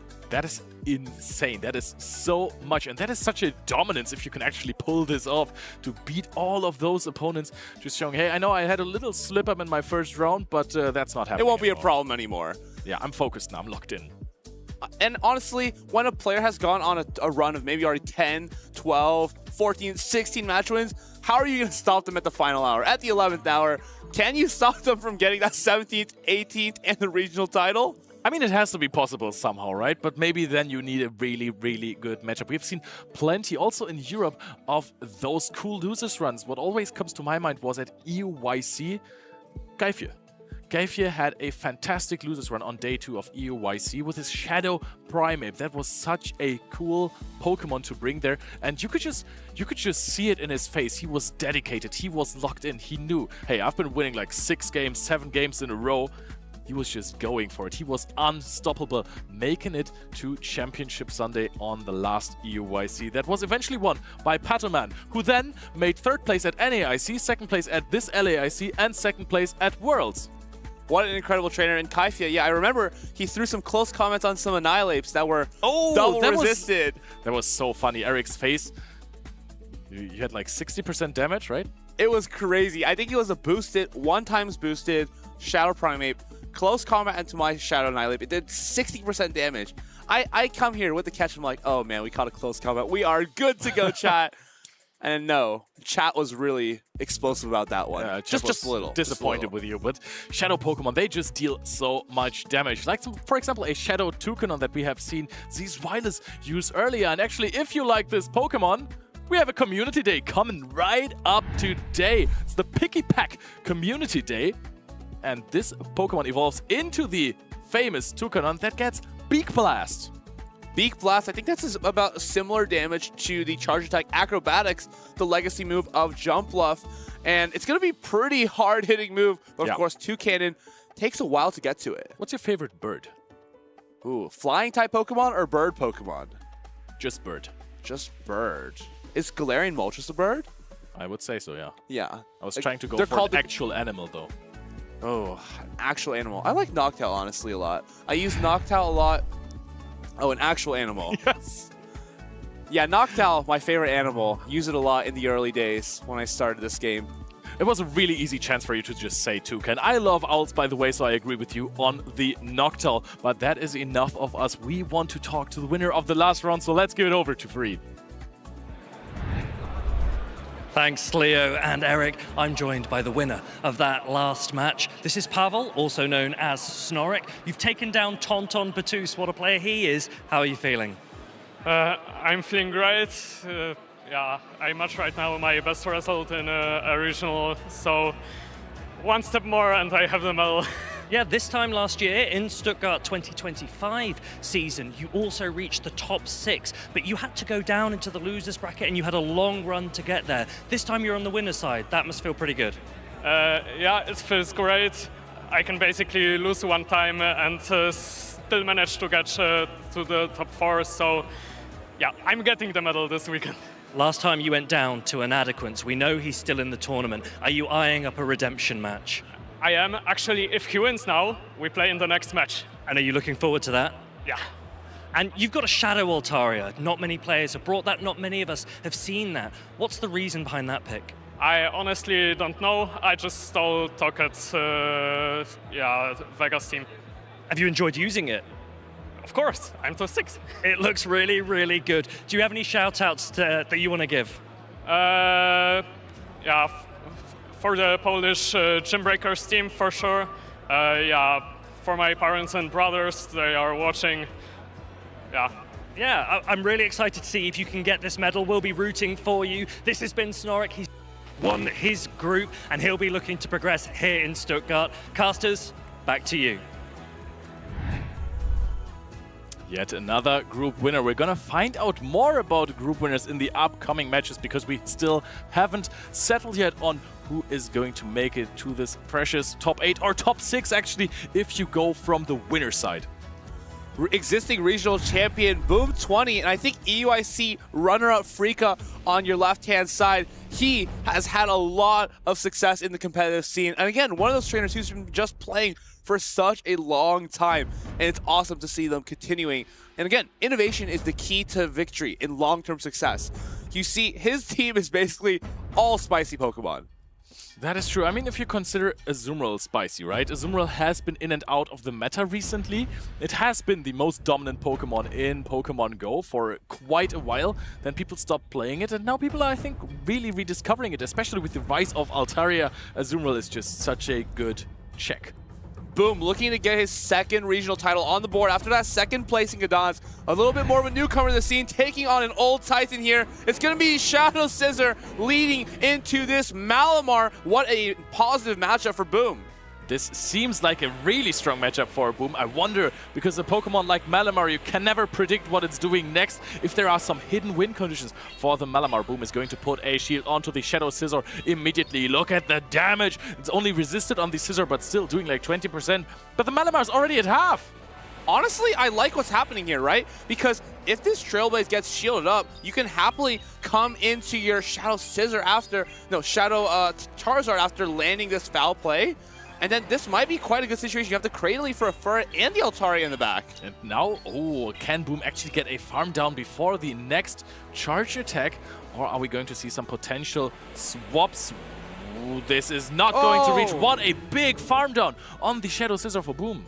You take that extra Bullet Punch at the end there, and this may allow Boom to get to that second Night Slash. We're going to see this no shield onto the Shadow Charizard. This is going to take it out. It actually does quite a lot of damage for a non-same type attack bonus attack. Wow. Now, that's where that Bullet Punch made a difference. That Malamar having just a little bit more HP allowed the Scissor to get to this. However, Charizard now has a Blast Burn to his name. I wonder if you just pivot into Altaria you pivot into creatively after this. I like it, because you now debuff with the Rock Tomb, and you can knock it out. You have the Air Cutter, puts it in Rock Tomb plus Acid range, an immediate swap into the Furret as well. So, who's going to outpace? Did he lose a turn for swapping there?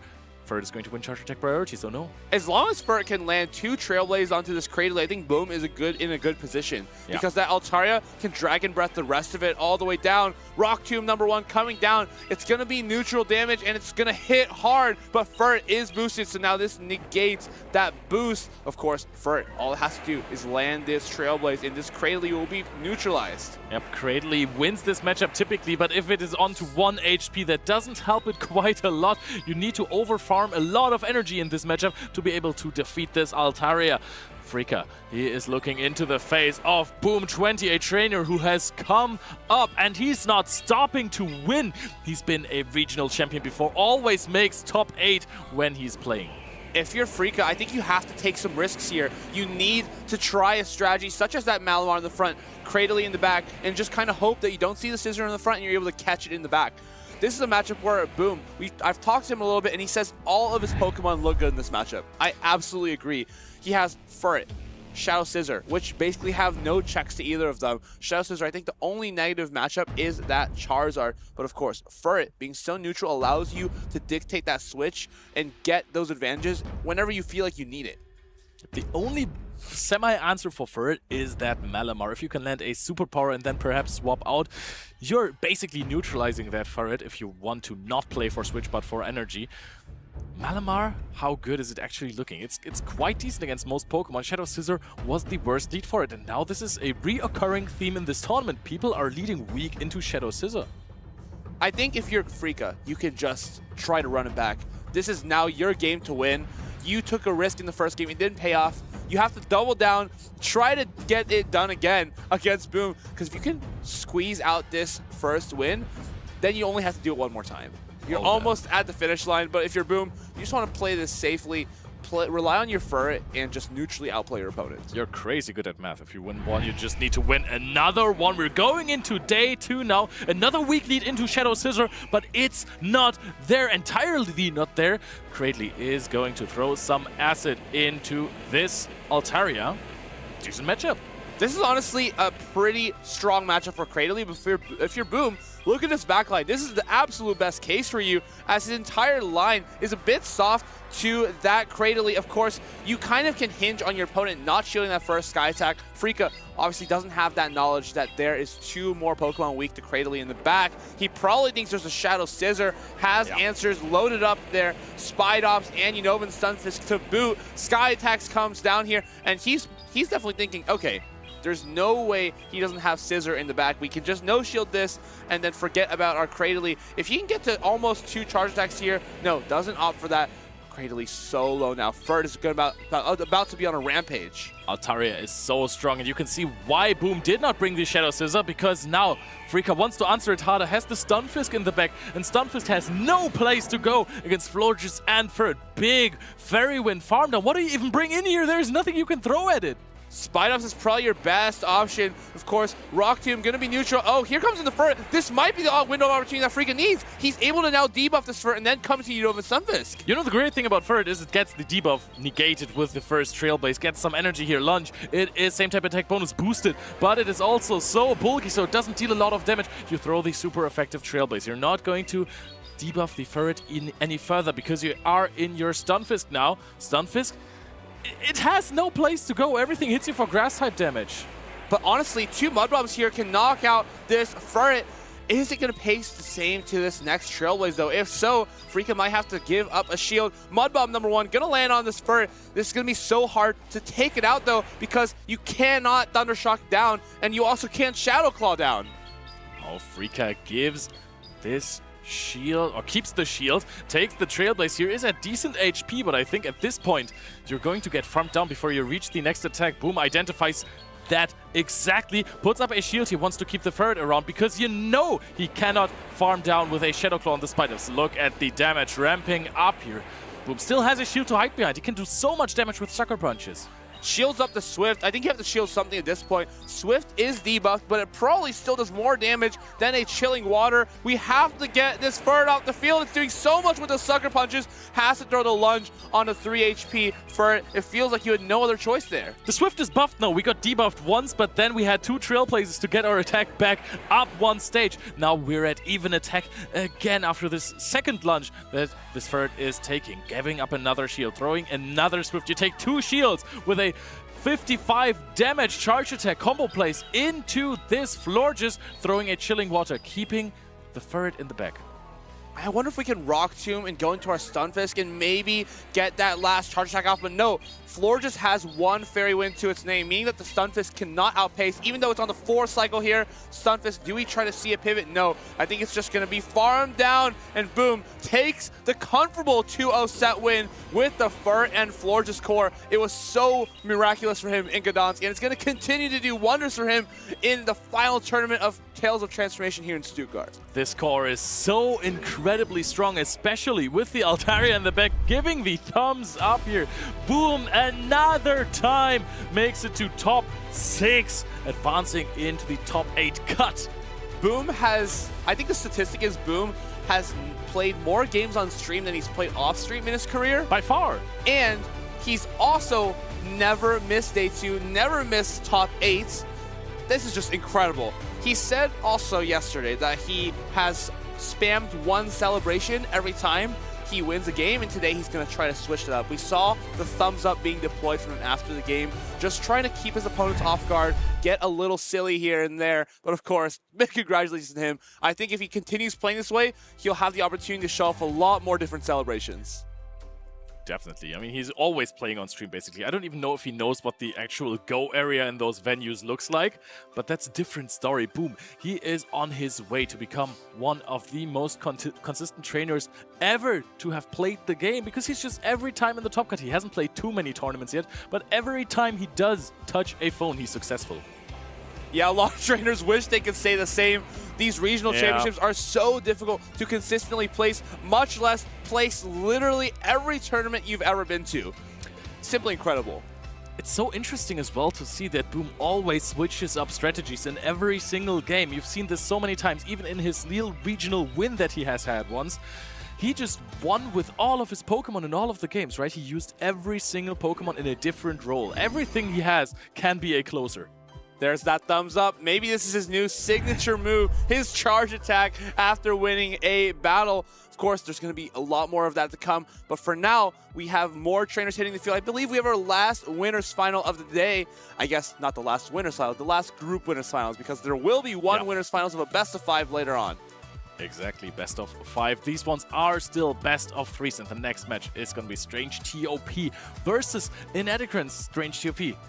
He's basically the only trainer with a Lapras in the tournament that has been looking incredible. Funnily enough, Lapras Hardwalls, Alolan Ninetales, which is, it wasn't a Pokemon in the meta. It was a cool Pokemon. I'm sure he brought it to counter Alolan Ninetales. Yeah, nobody has played it before, and now he's in a group where he's facing Alolan Ninetales in winners finals, and he faced it in the semifinals as well, completely walling it, calling 2 double-resisted Weather Balls.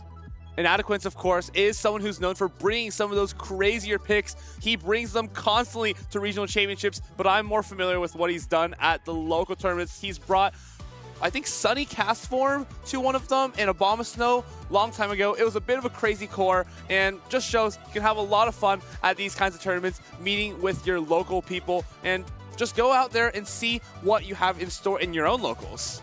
Yeah. Those trainers, you can catch them everywhere, especially in the local tournaments that you can play. It's so cool to just go there and then you're playing versus the best of the best, just in a funny TCG store there. And sometimes you even get a win over them. You learn a lot, you ask them about how the game is being played, they can give you tips, and you're growing as a player. Of course, Inadequate is one of the pillars of the community, always getting those shout-outs from people in the regional championships, saying thank you for the practice tournaments, thank you for the teams that he posts. And yeah, he is just an innovator, and we'll see if he continues to innovate in today's tournament. He has a couple of spicy picks, but the way he plays them is going to be way more important. Yeah, and he is bringing all of them to locals, as you said earlier. And if you consider to go to a local too, we have right the video for you. Do you want to play? Yeah.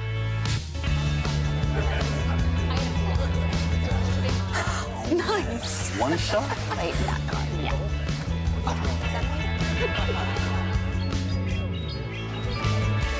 I'll use twin cannons. Great game, guys. Bye. See you next week. Come play at your local Pokémon League. Pokemon you have ever brought to a local event after you have scanned the QR code to find the ones in your area? I think I have honestly never brought any crazy Pokemon to locals. I generally try pretty hard because I know that I need to win these championship points as they count towards the travel awards that we mentioned earlier today. Those travel awards can be up to $3,500 if it's out of region. So unfortunately, you got to take the locals pretty seriously and still end up losing to a Sunny Castform. So honestly, what's the point? I was going to say, how did that go in the Netherlands for you? Yeah, I think it's ended with a Skarmory on a Sunny Castform. Has access to Ember and Weather Ball. No Sunny Castform here, though. Of course, these trainers, Strange Top, his best performances, I think, were top. He has made top 32 at the World Championships before. Is that Cyrus? I think that is. I think that is the Team Rocket boss. But of course, Galactic. Got the G on the left-hand side. But of course, Inadequate is looking to win a G by making it into the top 5 here of the Stuttgart Regional Championships with this signature team here. Giratina, Shadow, Altered Form, and Shadow Talonflame. 2 things that were critical to his success in Frankfurt. He's looking to recreate that here. Alolan Ninetales, though, a bit of a newcomer to the field. How is that going to pair against this regular Lapras, though, and Shadow Scissor? Yeah, Shadow Scissor really strong against the Shadow Giratina Ninetales core, but you also have this Gastrodon for it, you have Empoleon for it, and you have Shadow Talonflame. All of those are threatening away a Shadow Scissor, but we know how Shadow Scissor plays. People bring it anyways. Shadow Scissor against Alolan Ninetales team is usually a huge risk, but at the same time, there can be a huge reward. It's kind of difficult as an Alolan Ninetales player. One of the reasons I kind of stray away from it is because I always feel like bringing it is a risk, even though I'm so strong in the Shadow Scissor.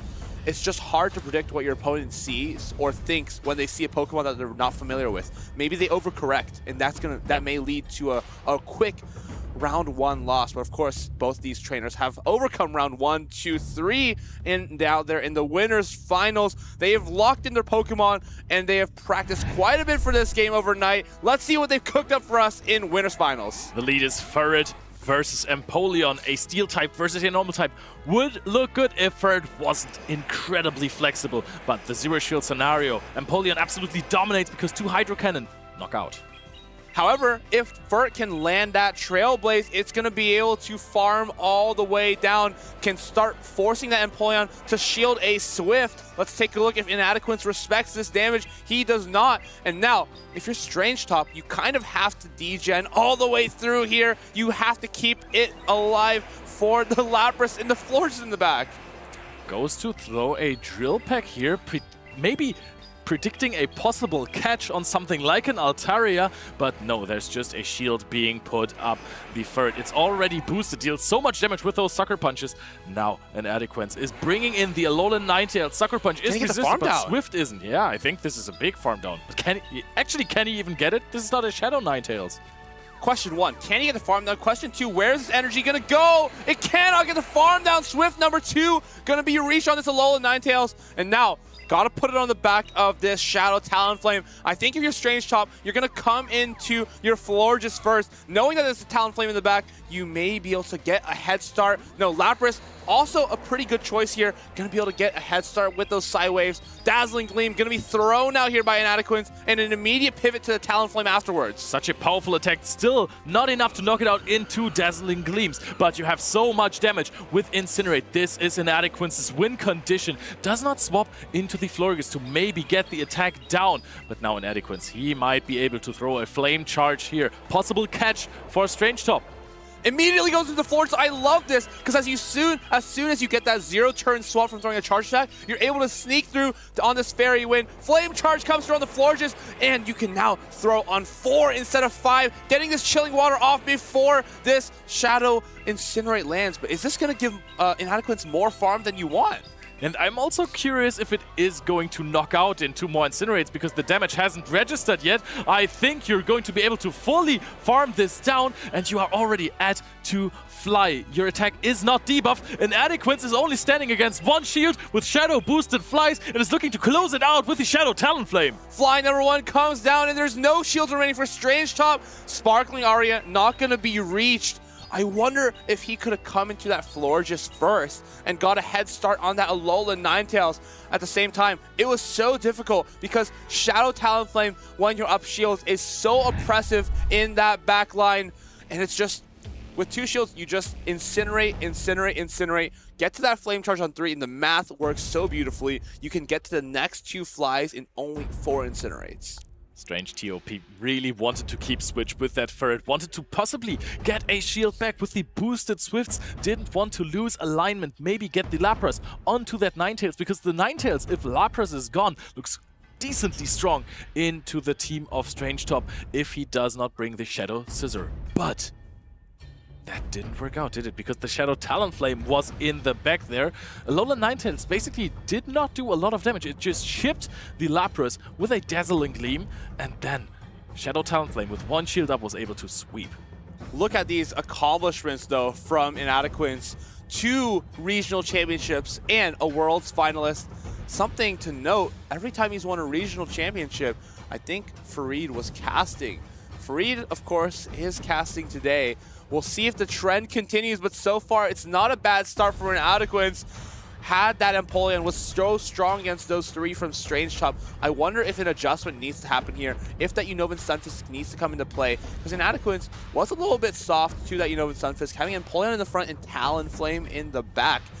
However, can you make those adjustments? Can you make those reads? Because it's so difficult to bring Unova Stunfisk into the Shadow Giratina, into the Gastrodon and Ferret as well. I just want to see him bring the Shadow Giratina, because also every single time he won a regional, he's used different forms of Giratina. He's run out of different forms actually, but now he's running that Shadow Giratina back. No trainer ever has had success with Giratina, but Inadequance, he is the Dragon Master. He is Cyrus. He is him. Can Strange TOP withstand?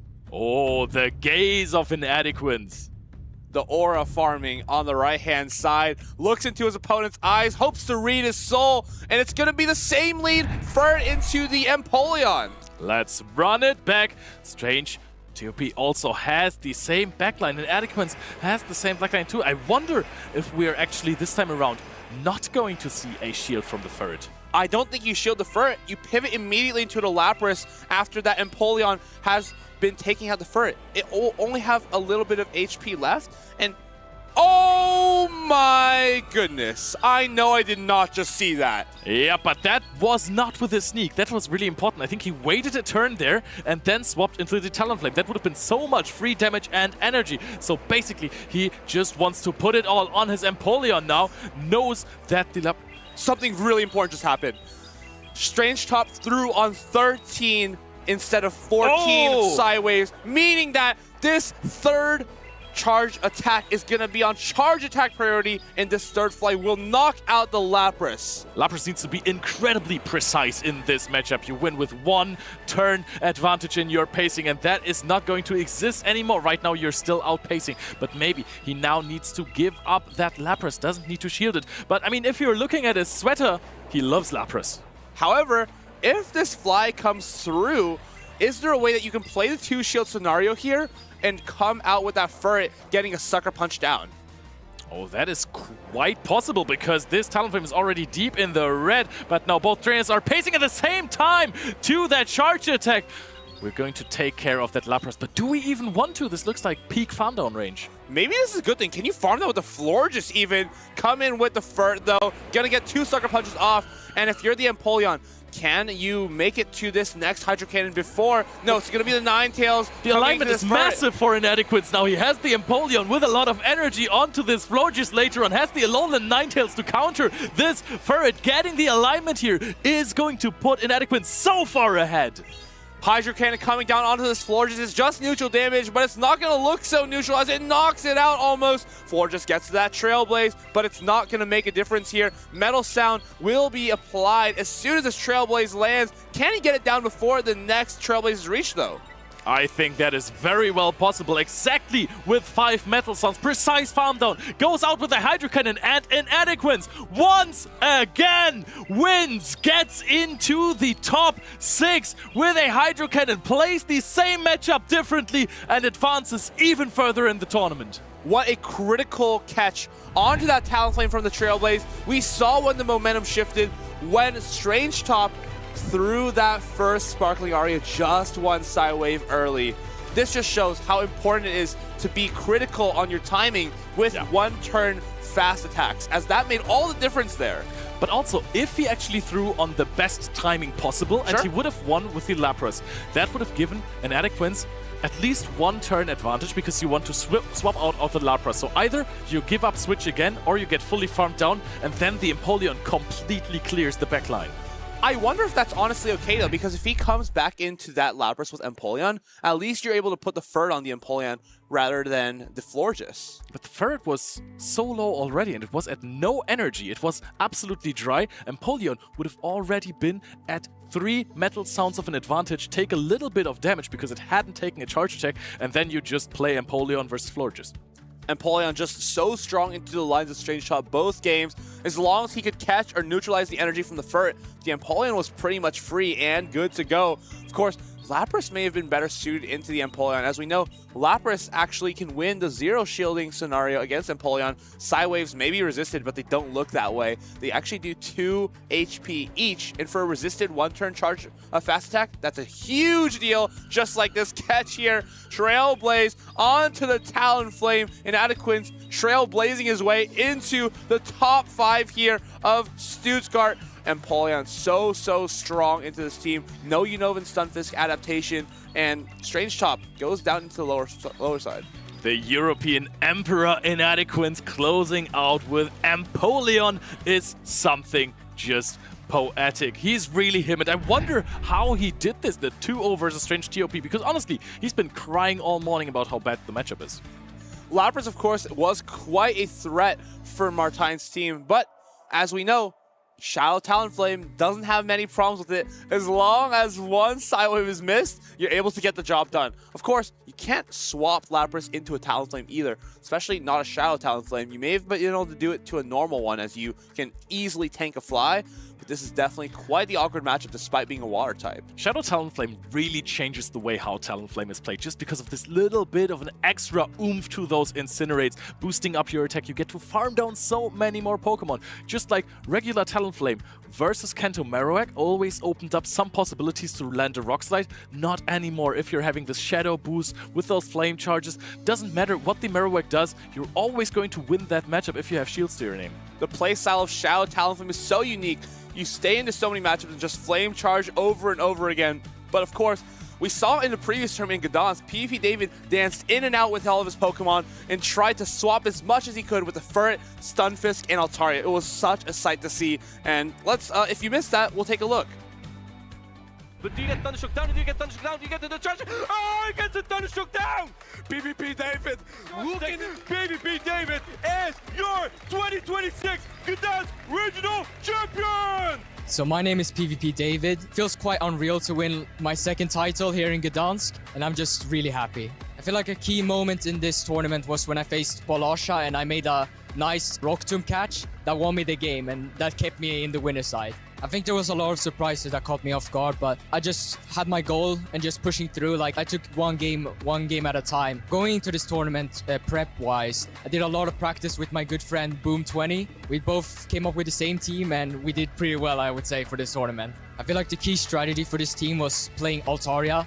Altaria was really safe into the meta going into this tournament, so we thought Altaria was like a key role for the team. The finals was really good. It was against my friend again, Boom. It was a very intense game, a lot of mind games, but it came down to just playing neutralize and just being out predict my opponent. I feel like the key moment where I realized I think I have the last game was when I caught the Trill Blaze on the Altaria. I think my goal going forwards after this event is just keep improving, just keep doing my best, and we'll see how it goes moving forward. I feel like it's impacted me a lot, like in competition, like the mental game, the mental strategy, just being like locked in and staying focused, you know? I feel like there are a lot of people that I look up to and would like to thank. It's like always my friends, Colin, Fareed, Boom as well. Just so many in the community, and like I feel like every opponent you face is always a nice way to victory. I feel like an advice to like a player that wants to start competing is don't fear. Don't fear about the opponent you face. Just keep pushing. Don't be scared and just do your best, and you will keep improving.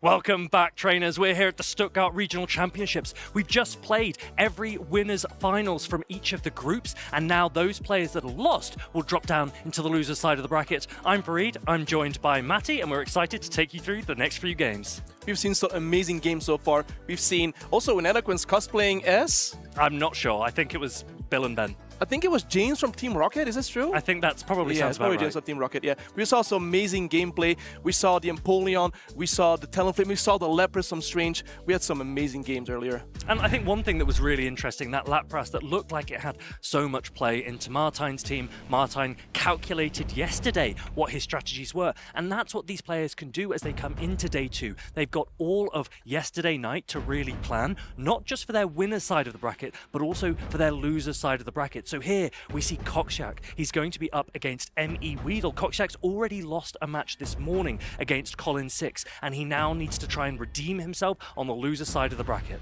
We see some amazing Spice pick actually. Zwilus on Cockshack team. It looks amazing to use. I don't know if it's going to be good in this matchup, but I kind of want to see it being used as a more spicy pick. And I think the only one we've seen this entire tournament as what we see in Empoleon, Corviknight, and we have the Bullet Seed Cordilli, which is also very not much used instead of like usually they use Acid. And we have Me Weedle here using as well the Cordilli, but with Acid. Yeah, so ME Weedle on this side might be looking a little bit more to his Wigglytuff, because Cradley on Cockshack's side doesn't have what would have been a super effective Acid fast attack. Instead, it's running Bullet Seed. Bullet Seed will mean that Cradley has a better matchup, however, into Shadow Dusknoir. I'm expecting to see ME Weedle lean a little bit into that Wigglytuff. It needs to try and avoid Cockshack's Empoleon. We mentioned that yesterday the players will have prepared. ME Weedle knew that he was on the loser side of the bracket. He knew he would be up against either Colin or Cockshack. Let's see if that preparation takes effect here. And the players are locking in their teams right now. Let's see what they are going to bring. Are we going to do that Zweilous or not? We see on Cockshack team, we see the Dusknoir versus the Empoleon from ME Weedle. This is a really fun matchup to start with. Shadow Dusknoir with 2 shields up can be so oppressive with its fast attack. It runs Astonish, and you can see immediately that it is starting to chunk. But Empoleon powers so quickly to those Hydro Cannons, and this will really threaten. No surprises that a shield goes up. Look at those Astonish damage. Absolutely insane heavy damage on the Empoleon. The Dusknoir goes for a Shadow Punch on perfect time here. Would a Shadow Punch knock out the Empoleon? And ME Weedle puts up the shield just in case. He doesn't want to risk it. He knows that there's a lot of energy, a lot of value that he can still get out of his Empoleon, but he might also be starting to think, where is the Empoleon on Cockshack's side? Because he knows it's likely to come in this matchup. And you actually see that ME Weedle hasn't run the Wigglytuff for game 1. He's going to use his Altaria safe swap. Altaria is such a flexible Pokemon, especially when shields start to go down. It's going to allow the Shadow Punch to come through first. Cockshack is gonna show the Shadow Punch on the Altaria. ME Weedle comfortably no shielding here. No, he can survive the Shadow Punches easily. And then we see a swap to Empoleon on the Altaria, resisting all the Dragon Bats, but the Flamethrower does go for neutral damage. One thing I like about this play from Cockshack is he's put the Altaria in a range where Empoleon will only need to land 1 Drill Peck and then farm as much as possible. Altaria doesn't pace that quickly to its attacks, even with the Dragon Breath rework. So this shiny Empoleon could give a lot of value for Cockshack, but his shields are down. Cockshack is overloading on energy. Does he get the farm run before Altaria uses her Sky Attack? But Altaria reached the Sky Attack. I don't know if it's gonna knock out. I think Cockshack will hang on just slightly over it and gets the farm run on the Altaria and get out with some energy. Sky Attack lands, but the Altaria goes down, and the Empoleon is not able to reach its attack because Mud Slap damage registers first. Empoleon comes in, and actually, even though Corviknight is a flying type Pokemon, so Corviknight comes in, and Corviknight will take neutral damage from these Water Pulses, and they will do a lot of damage. Yeah, the Sand Attack doesn't do as much damage to the Gastrodon. No same type attack bonus on those. And Air Cutter, not the strongest move, so he has to lane the payback. But ME Weedle comes in with the Empoleon, and here comes the Dusknoir outpacing to the Shadow Punch. And will Weedle actually put up the shield? No, he lets it go. Now, I wonder if ME Weedle's absolutely fine with this, knowing that he can Mud Slap down the Shadow Dusknoir with his Gastrodon and land 1 more Water Pulse into that Corviknight. The Shadow Dusknoir isn't able to reach an attack before it goes down, and ME Weedle retains his shield. He puts his fist in the air. He knows that he is in the driving seat now. Is this ground type gonna take out this flying type, the Water Pulse, going for some heavy neutral damage here, also getting some same type attack bonus. It lands, and there's only 1 or 2 Mud Slaps away from winning this game. The payback has been thrown, but ME Weedle still has his shield. The Mud Slap's going to register, and I think ME Weedle is very comfortable that this game 1 is his. He is now in pole position to go forward on this loser side of the bracket. 1 more win for him, and he will proceed. You would think like a flying type like Corviknight would easily handle a ground type like Gastrodon, having only Mud Slap and Body Slam just to move, and Water Pulse as the heavy damage move, but honestly, it's actually really fine for Gastrodon. I think the interesting thing about Corviknight is it's a very flexible Pokemon, but in straight up neutrals, it can sometimes be a little bit underwhelming. Sand Attack doesn't have a lot of power. Payback, although it's its hard hitting attack, it doesn't have same type attack bonus. And against a player of ME Weedle's caliber, look at this, world champion, EUIC champion, and as a senior as well, and then the Stuttgart Regional Champion from a few years ago. ME Weedle knows his Corviknight matchups, and he knows how flexible Gastrodon can be against it. Yeah, amazing accolades from ME Weedle. And we have Cockshack as well, being the Warsaw Regional Champion, a little top 4, EUIC top 32, and Bologna top 8. These trainers know what they're doing. They're veterans of the game, even though they're still young. They have gotten so many years under their belt of playing this game and knowing every single matchup. Now, we noticed there that ME Weedle didn't bring the Wigglytuff, and I think he was looking to see what types of lines Cockshack was going to run, but I wonder if he's baited Cockshack into thinking that perhaps ME Weedle isn't fussed about using his Wigglytuff and inviting out the Zweilous that we mentioned on Cockshack's side. If Zweilous can avoid Wigglytuff, then Zweilous has a lot of play into ME Weedle's team, so there's a lot of brain play, a lot of predictions going on for these players. those are the 5-head plays for it. And as well as, I don't know how many charms they would be able to take from a Wigglytuff. I don't think it's too many, since it's double super effective. Let's also remember that the Wigglytuff has strong play into that Shadow Dust Noir on Kokshak's side. So if he is to play either Zweilous or Shadow Dust Noir, Empoleon realistically needs to come alongside to protect them. Weedle, he used that Altaria quite flexibly, and he was able to get shields down early so that Altaria can have advantage. Will he deploy the same tactics going into Game 2? These trainers are locking in. Let's see what they're gonna bring. And we see the Zweilous on Cox's side versus the Empoleon. There it is. Dragon Breath will be resisted by this Empoleon. It will also resist the normal type attack, Body Slam.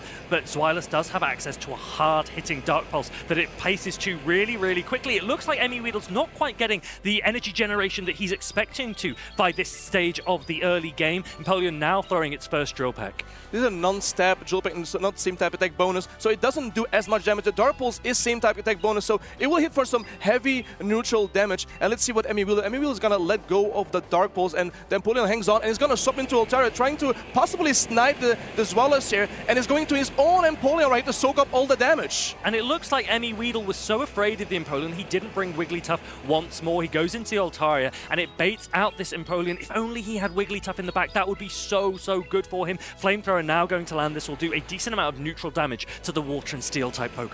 I think Koktek is happy that the Empoleon right now is on Altaria right now, knowing that we'll see that Weedle has a Gastrodon in the back. And, I mean, Empoleon doesn't want to see this Gastrodon at all, so he's overloading on energy. He's going for the Drill Peck here. Will this Drill Peck knock out? I think the Altaria will slightly hang on and still get to the Sky Attack. Yeah, this is a good position for Kokshak, and I wonder now if Weedle will come in with that Gastrodon, try and farm down. He's not going to be able to throw that Sky Attack. I don't think he even really lent for it. He goes to the Gastrodon, and now Empoleon is going to bank some energy and coming back in with that Zweilous. Kokshak getting so much value out of this Dark and Dragon type Pokemon. Wow, throwing a few extra Dragon Breaths, knowing that, okay, I can throw on really good timing. You're getting a little bit of extra damage with those Dragon Breaths, and then try to throw a Dark Pulse, but it gets shielded by this Gastrodon by Weedle. Let's see what Cox is going to decide to do. He brings on his Shadow Dust Noir, trying to load up some energy, and knowing that Gastrodon can really throw Body Slams here because it is double resisted. But let's see, is he going to put up the shield, and Cox doesn't call the bait here. Yeah, it is a bait, but there's no real reason that Kokshak wouldn't shield here. His Empoleon in the back is so low anyway, so it makes sense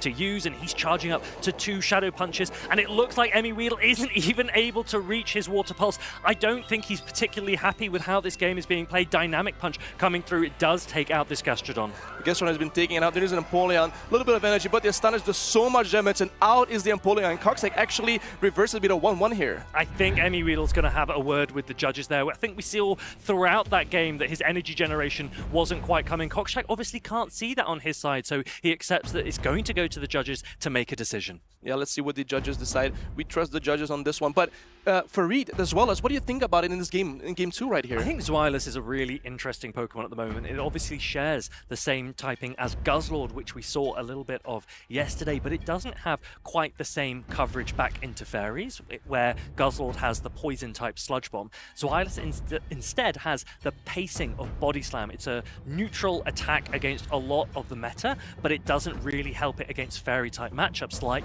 Wigglytuff, for example. If it's able to avoid the Wigglytuff, Zweilous looks really flexible. Yeah, Zweilous looks really flexible, knowing that Weedle has the Shadow Dust Noir. Though Zweilous has to be careful with those dynamic punches, which will a massive amount of heavy damage.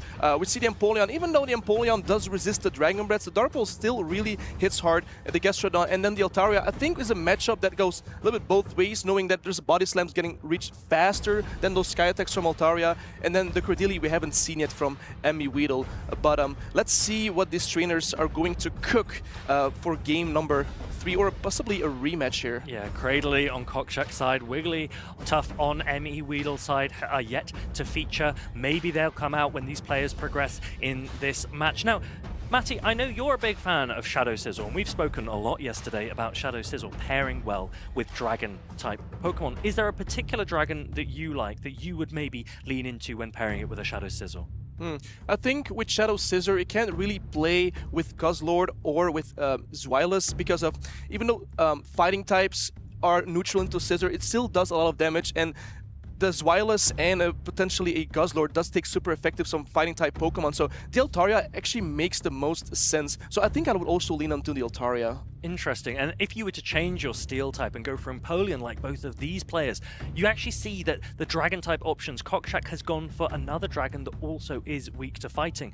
And he's gone for a Credilli that is weak to fighting as well. So this is a team that looks quite soft to an Annihilate, but he's probably very glad that he's been avoiding it. An Annihilate or even a Primeape, getting to this Rage Fist really quickly could be potentially threatening that Dusknoir as well. The Rage Fist really does hurt there. So, but yeah, you're right. There are not many fighting types in the meta as we have seen. We've seen an Annihilate, Shadow Annihilate. We've seen a Primeape. We haven't seen any other fighting types, to be honest. Maybe we'll see a Lucario one day with the Force Bomb. Lucario with Force Palm is such a strong pick. Looking at the next meta, it's obviously got Meteor Mash available as well, Aura Sphere, Shadow Ball. It's got actually so many different attack options. I'd be very excited to see a wealth of steel type opportunity next season. What is your favorite fighting type Pokemon, Fareed? It has to be Annihilate, maybe Pangoro. I like both of them so much. Like from back in the day when you play with them, or feel like is the typing? Is it the typing? Is it the how they look? Well, here's a good question. I'm going to reverse it on you while I think of my answer. If you were a dual type, what do you think you'd be? A steel bug type. Really? Yeah. That's you. And are there any personal characteristics that draw that out of you? The steel type, because I feel like you're silky smooth and shiny sometimes, but also strong and protective. Absolutely. Yeah. He's a big guy. Bug? Bug type, because I can be annoying, buggy, so it makes sense. It does make sense. And Shadow Scissor's your favorite steel bug type? It's my favorite steel type, yeah. But maybe Fortress I also like, but like it's kind of like goofy looking a little bit more. Yeah. And Scizor is like more of the Pokemon that is, if it's like next to you on your side and you're battling in the real world and have the Scizor next to you, I think opponents will fear you. I agree. I don't disagree with that. Now, quiz question for everyone watching from home. We've mentioned 2 steel bug types, Scizor and Fortress. How many other steel bug types do we know? Can you name them in chat? Let us know. I don't know how many you know. Does chat know? Does he know? Don't give us any answers. I think I've got a couple up my sleeve. Yeah. Steel bug types? Maybe 2? Maybe more? I think I've got 2. I think there's only 2, but I'm not sure. No, I've got 2 more. 2 more, really? Yeah. In-game? In Go? Right, we'll give you guys a chance to answer while you think of them. I've got 2 more, I could say. Chat, help me out. What is it? I think one's a regional Pokemon, and one's that you'd get in raids. A regional Pokemon that we can already obtain? Yeah. Right now, currently in the game? Yeah. There might be even more. Those are the first 2 that popped into my head. I'm currently bugging out right now, so I have no idea which one it is. Okay, but in terms of typing, if I were to pick a dual type, I would probably go with Dark Fighting. I knew you were going to say that. Why would you say that Pokemon? I mean, you're quite charming, but like a charm doubles super effective against you?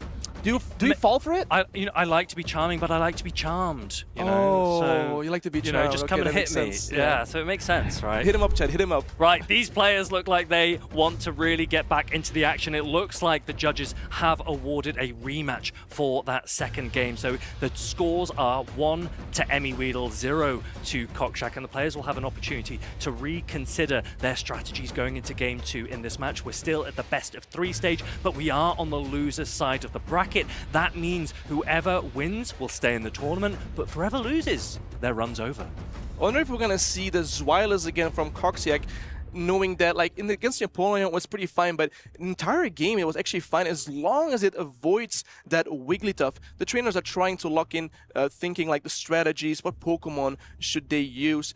We have seen the Credilli from Coxiac has Bullet Seed, while the Credilli of Emmy Weedle has Acid. Both have play into a different type of Pokemon. I think the Bullet Seed Credilli is nice against Stunfisk, even though Credilli is really strong against Stunfisk. Those acids are resisted, and sometimes it makes it quite awkward. So I think the Bullet Seed pick is pretty nice. I think Bullet Seed was really putting some pressure on Colin earlier today, and Colin managed to maneuver around it. I would really like to see Cockshack lean into that Credilli. I do think it has a lot of play, and I've said it time and time again. I would like Emmy Weedle to lean into the Wigglytuff. He needs to avoid the Empoleon, but otherwise, Wigglytuff looks like it has a ton of play into Cockshack's side. It's not even a bad fairy type into the steel type of Corviknight. We've seen that before as well. Yeah, I've seen that yesterday. I was quite shocked how strong Wigglytuff was into Corviknight. As long as the Corviknight doesn't get the boost boost on the first air cutter, the Icy Wind debuff of the Wigglytuff and the Charms getting through is actually not so bad, even though it's a Steel type versus a Fairy type. And as long as the Corviknight doesn't run Iron Head, the Wigglytuff is good to go. But we're seeing these trainers locking in their team right now.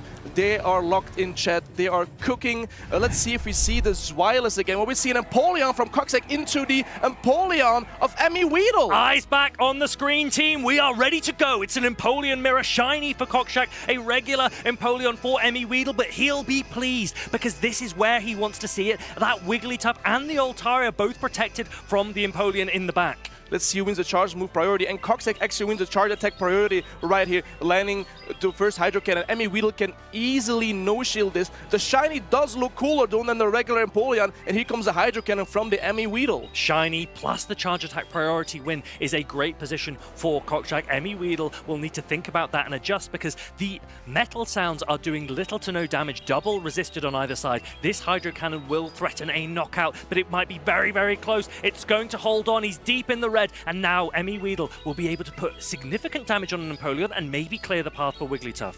Let's see what these trainers are going to do. I wonder if someone's going to swap out and get some energy. And there we see Emmy Weedle going for the Altaria, met with the Cordillera, but it's with Bullet Seeds, so the Bullet Seeds are resisted. Even though the Rock Tomb is super effective, it doesn't do any fast move pressure on this Altaria. Now, interestingly, Emmy Weedle didn't manage to throw the Sky Attack prior to the Rock Tomb coming in, and that means that this Sky Attack will not do as much damage as it would have had it been thrown first. Yeah, here we see the debuff, the guaranteed debuff from the Rock Tomb. Emmy Weedle charging up the Sky Attack here on the Cordillera. Doesn't do as much damage as probably as it would like, but as you can see, the Bullet Seeds being resisted, doing no damage at all. Another Sky Attack comes through from Emmy Weedle, but is not near to knocking out the Cordillera. But still, Coxack put up the shield and wants to keep this Cordillera as healthy as possible. Yes, I don't think this is too bad for Emmy Weedle. He does get to pull that shield away from the Cordillera, but it looks like the Cordillera is farming up an absolute ton. One Bullet Seed away from another Rock Tomb. This one will be enough to knock out the Altaria. Let's see what Emmy Weedle chooses to do. He lets go of the Altaria, and this is what he brings in. He has an Empoleon and his Wigglytuff. He goes in with the Wigglytuff, but still, Wigglytuff doesn't want to take these Rock Tombs here, debuffing that Wigglytuff, and he's going to put up the shield. Even though there's not a lot of fast move pressure from the asset, still, he needs to shield this Wigglytuff, but now it's debuffed and Mets with the Stunfisk right here. Yeah, this Icy Wind, once the Wigglytuff reaches it, will be super effective, but it will be doing less damage because of that Rock Tomb debuff. Emmy Weedle still looking to put that Stunfisk in a position where it can't do as much damage, but Emmy Weedle doesn't even have the opportunity to get a lot of value out of his Empoleon in the back because it would just likely be Thundershock down. We've seen a Nova Stunfisk the entire weekend, and we know how fast he can do this charge move. The first Mud Bomb comes through. Here comes no, he's actually overloading on energy, and here comes a second Mud Bomb on this Wigglytuff. It wouldn't knock out the Wigglytuff, but I want to see what Emmy Weedle going to do. He's going to protect this Wigglytuff and keep his shield for later. He knows that he's debuffed this Univern Stunfisk, so it's not a lot of damage there. He's throwing this Swift. It shouldn't be enough to threaten a knockout, but Coxack is going to shield up the Univern Stunfisk anyway, and now Wigglytuff is in a health range where Emmy Weedle needs to consider using his last shield as well. Keep in mind the Empoleon of Emmy Weedle doesn't have much energy. He tries to go for the catch, but he doesn't get it, and Coxack is able to farm down the Empoleon, getting so much energy and value out of his Nova Stunfisk. And here comes the first Mud Bomb, and he's going to reach the second one as well. He knows, like, the writing is on the wall. If I shield this, the second one comes through, so Coxack takes his game number 2, and it's 1-1 right now. Coxack takes that game back. Univern Stunfisk showing its sheer bulk. All 3 Pokemon still remaining, and that means the scores are tied 1-1. Emmy Weedle did have a few situations throughout that game where he wasn't generating energy yet again, so he's going to turn to the judges and just double check whether or not there might have been a possibility for something that otherwise could have played out differently. Yeah, let's see what these judges are gonna decide. But the Bullet Seed Cordillera, Farid, did you like it? In the Altaria, I feel like the Rock Tomb obviously does a lot of damage, but the fast move not doing any damage. Would you consider Bullet Seed over Acid? I think the interesting thing about that matchup with Altaria is that one Rock Tomb from an Acid Cordillera doesn't allow you to Acid down. You still have to throw a second Rock Tomb. And from that perspective, perhaps it's enough to just pace faster to those Rock Tombs, and the fast attack pressure really doesn't matter anyway. Yeah, I agree with that one. Even though, like, in the Wigglytuff, you prefer the Acid, you can throw Rock Tomb, potentially later farm it down with the super effective Acids. The Bullet Seeds don't do much damage, but they do generate quite a lot of energy. But these trainers looking at, like, what can I do? What can I change? What happened to previous game? Something I can adjust maybe? We see the Zweilous on Coxic team. So I'm not sure. What are you thinking, Fareed? Well, eyes back on us, because whilst these players discuss whether or not a match should be reviewed, I've thought of 2 more Steel Bug-type Pokemon. So I'm now on... We've got the 2 that we've mentioned, Scissor, Fortress. But I now can think of 4 others. Okay, Okay, now you have 4, so, maybe chat helped you. Well, chat was suggesting Pokemon like Steelix, which is not a Steel Bug-type Pokemon. Ah, yeah, Steelix, yes, for sure, yeah. Chat helped me with at least one of them. Yeah. I don't know, I actually have no idea. You say a regional, okay, what region is it? You know what region is it? Forgive me if I'm wrong, but I think that there is one where it's in the northern hemisphere and one where it's in the southern hemisphere, and sometimes it swaps between them. So a regional in that respect. What? That's not a regional Pokemon? What would you call it? A regional... Yeah. Yeah? Yeah. Okay. Do you know the Pokemon Heatmore? Yes. What's the alternative to Heatmore in the game? What's its opposite? What is he talking about? I have no idea what he's talking about. Honestly, it is crazy. They hire this guy and he doesn't even play the game. What game? Durant. Oh, Durant. Yeah, but that doesn't count. That doesn't count. It doesn't count. That doesn't count. No, Okay, no. I've got another one for you. Okay, I've got another one for okay. you. It is a Pokemon that has different forms. I think it's based on where you evolve it. So it has its female variant has lots of different forms based on where it's evolved. And in game, I think it might be, I'm not actually sure if it's random or if you can select it, but one of its variants is Steel and Bug. And then I think it has like Bug and Ground and something else. Out of that. It runs Confusion or Bug Bite. Ironhead. Ironhead. Have you heard of Wormadam?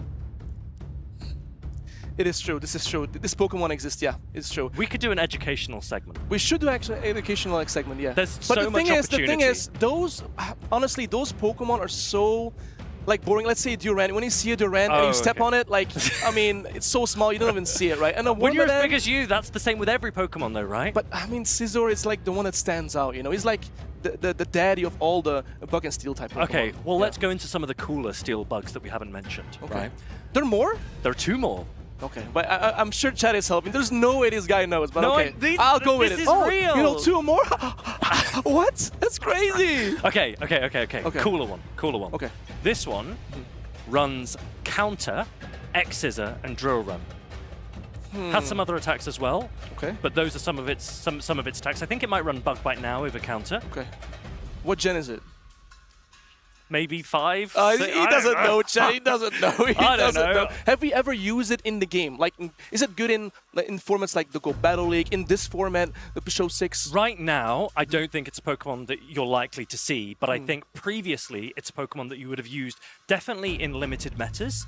You might have seen it occasionally in Open Great League, but it's not that bulky, so perhaps not. But it's definitely a Pokemon that you'll be aware of, and when I say it, you'll have hands to... I'll be like, oh, yes. Yeah, shall I tell you?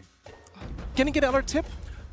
Yes, your tip is that it is a Pokemon that is cheaper to evolve after you've traded its pre-evolution. Alakazam. Honestly, It at has this counter, point, right? there's just no way that I am... But it is cheaper to evolve after you trade it. This is true. As well as Golem is. I think the most impressive thing that I've learned from Stuttgart is that Eric is there counting individual Psywaves and planning 25 seconds ahead. And I'm with Gaines. It's me, Gaines. Escavalier. But it doesn't count either, bro. Like, it doesn't count. Why There's does that no one way it not counts. count? But wait. Does it run X-Scissor? I think it has... No, it doesn't. No, chat. That's true. That's not What does true. it have? It has Gerwan. It has Megahorn. Megahorn, yeah. Has and a bug Acid attack. Spray, yeah.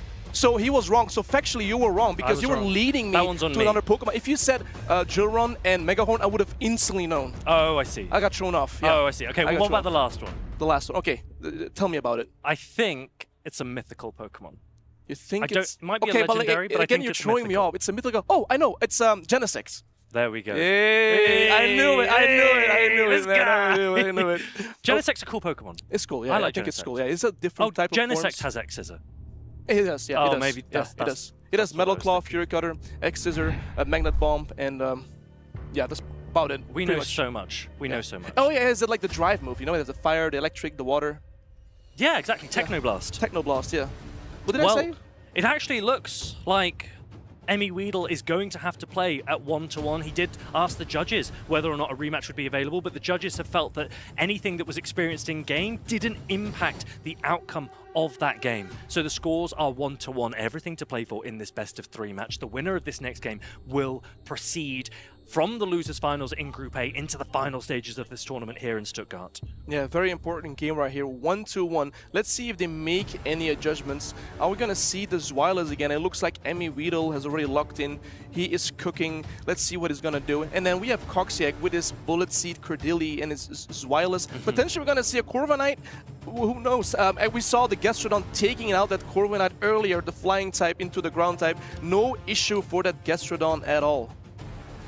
Emmy Weedle is really trying to focus here. You can see it on his expression that he does not want his run to end. He has prepared for this matchup. He knew that he would be up against Colin or Coxiac. Coxiac has come down, and Coxiac, he doesn't want to go out either. These players are raring. They are ready to go. Empoleon comes in once more, and finally Emmy Weedle gets a lead that he really likes. It's Gastrodon up against Empoleon.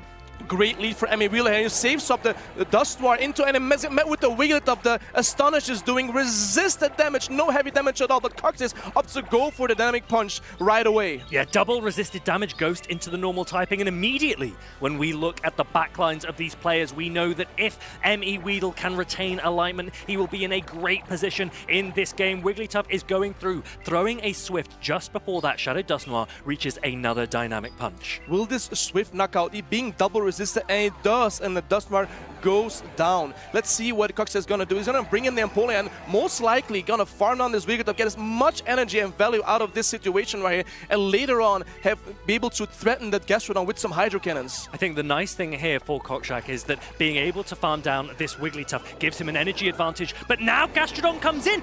Emmy Weedle gave away the alignment that we mentioned, and even though Gastrodon is able to throw neutral Water Pulse, this is exactly where Cradley wants to be. Yeah, Coxes was a little bit shocked by that swap there, but I think Emmy Weedle knows what he's doing right now. Baiting out the Cordilli again, knows that if Empoleon gets too much energy, those Hydro Cannons go everywhere, and we know that Emmy Weedle has an Empoleon in the back where he can potentially soak up all that energy from the Empoleon, but here comes the Grass Knot. Emmy Weedle lets it go, and the Gastrodon is gone, and here comes the Empoleon from the Emmy Weedle, and he's gonna load up on some energy right here, and the Grass Knot will be thrown by Coxiac. Let's see if Emmy Weedle is gonna shield. He's gonna no-shield this, expecting it to be a Rock Tomb, but actually Grass Knot will put a lot of pressure onto this Empoleon. It's actually the hardest hitting attack that was available in this game for Coxiac, and now Hydro Cannon coming through from Emmy Weedle's side. 2 shields remaining for both Pokemon. Looking at both Empoleons, the shiny and the regular version, we see that Emmy Weedle's Empoleon is already in the yellow, might be able to get threatened by a Hydro Cannon. He tries to go for the charge deck priority, but Emmy Weedle doesn't fall for it. He knows he's gonna lose that. Coxiac's Hydro Cannon getting shielded, but now his own Empoleon is in a range where Hydro Cannon from Emmy Weedle will threaten a knockout, and it looks to me that Coxiac's Empoleon is slightly behind on energy, so Emmy Weedle has a very slight advantage here, but the catch might be available by the time these attacks are thrown.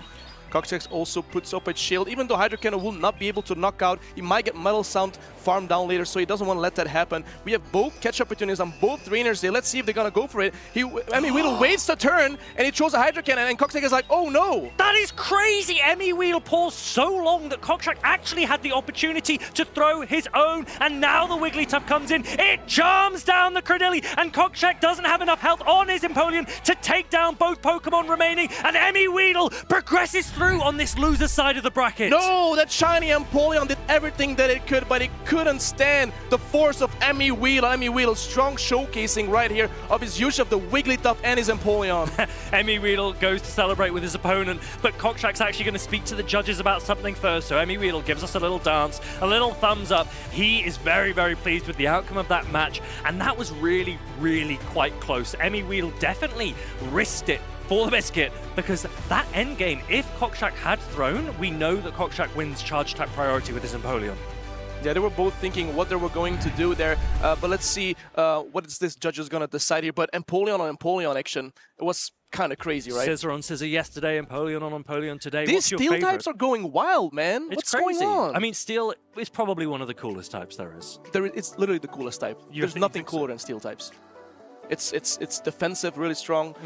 It doesn't have that many weaknesses. Like, I mean, the fighting types, the fire types. Defensively, it's the best type, right? It's the best type, right? And then, I mean, Empoleon with the metal sound, great fast move as well that it got as well last season. And Empoleon's water and steel typing, it's almost unique. I can't think of any water steel type Pokemon off the top of my head. I'm certainly not going to bother asking you. But it also has so few... Wait, maybe try. Water steel type Pokemon.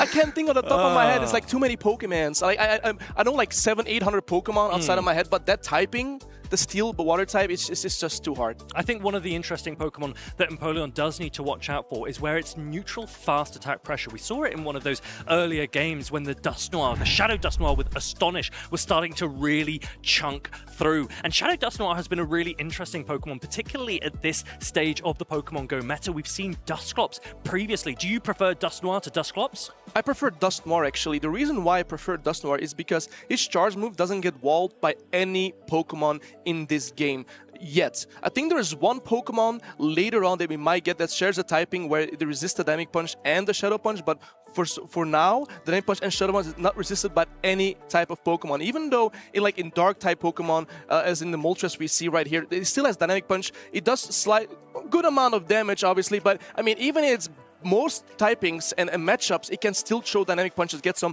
really good damage on there. And then we see also the Annihilate, the key win. The Astonishes do so much damage. The counters being double resisted on that Ghost typing. I mean, Shadow Dusknoir is a really cool Pokemon. I think it's really, really exciting. And for people that are also interested, I think Shadow Dusknoir is a great option for the Ultra League as well, but it will need to use a lot of XL candy for that. Have you ever used a Shadow Dusknoir in Ultra League? I actually do. I have the shiny variant. Really? Yeah.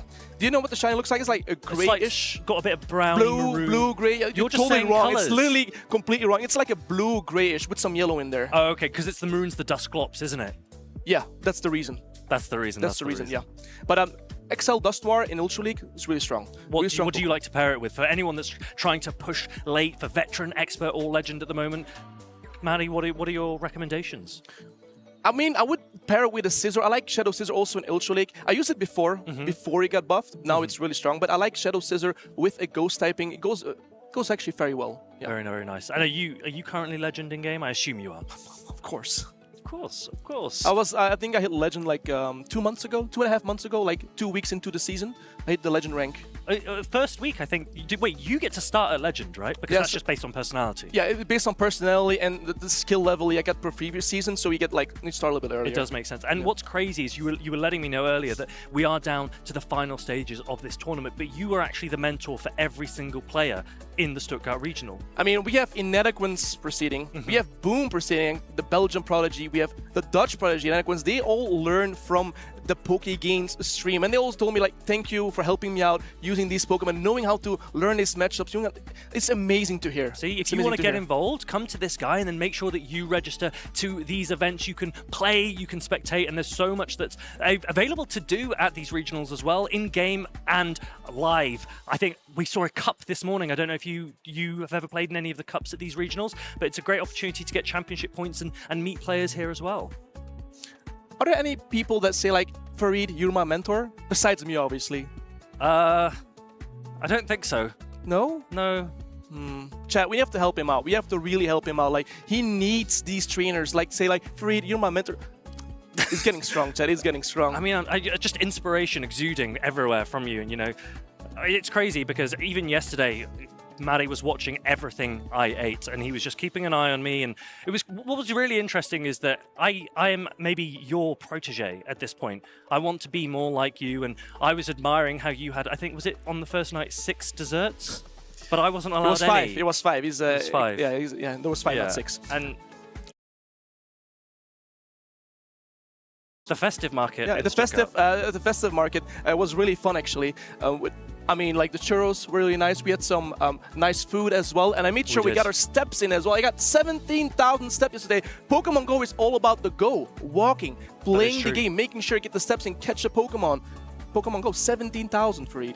That is a lot of steps. We've seen a lot of battles as well. And also, we have news that Emmy Weedle has been awarded victory for that final game, so he will progress. Kroczak, unfortunately, will drop down. He is out of this Stuttgart Regional Championships. Emmy Weedle will progress through. He wins 2 games to 1, and he looks simply ecstatic.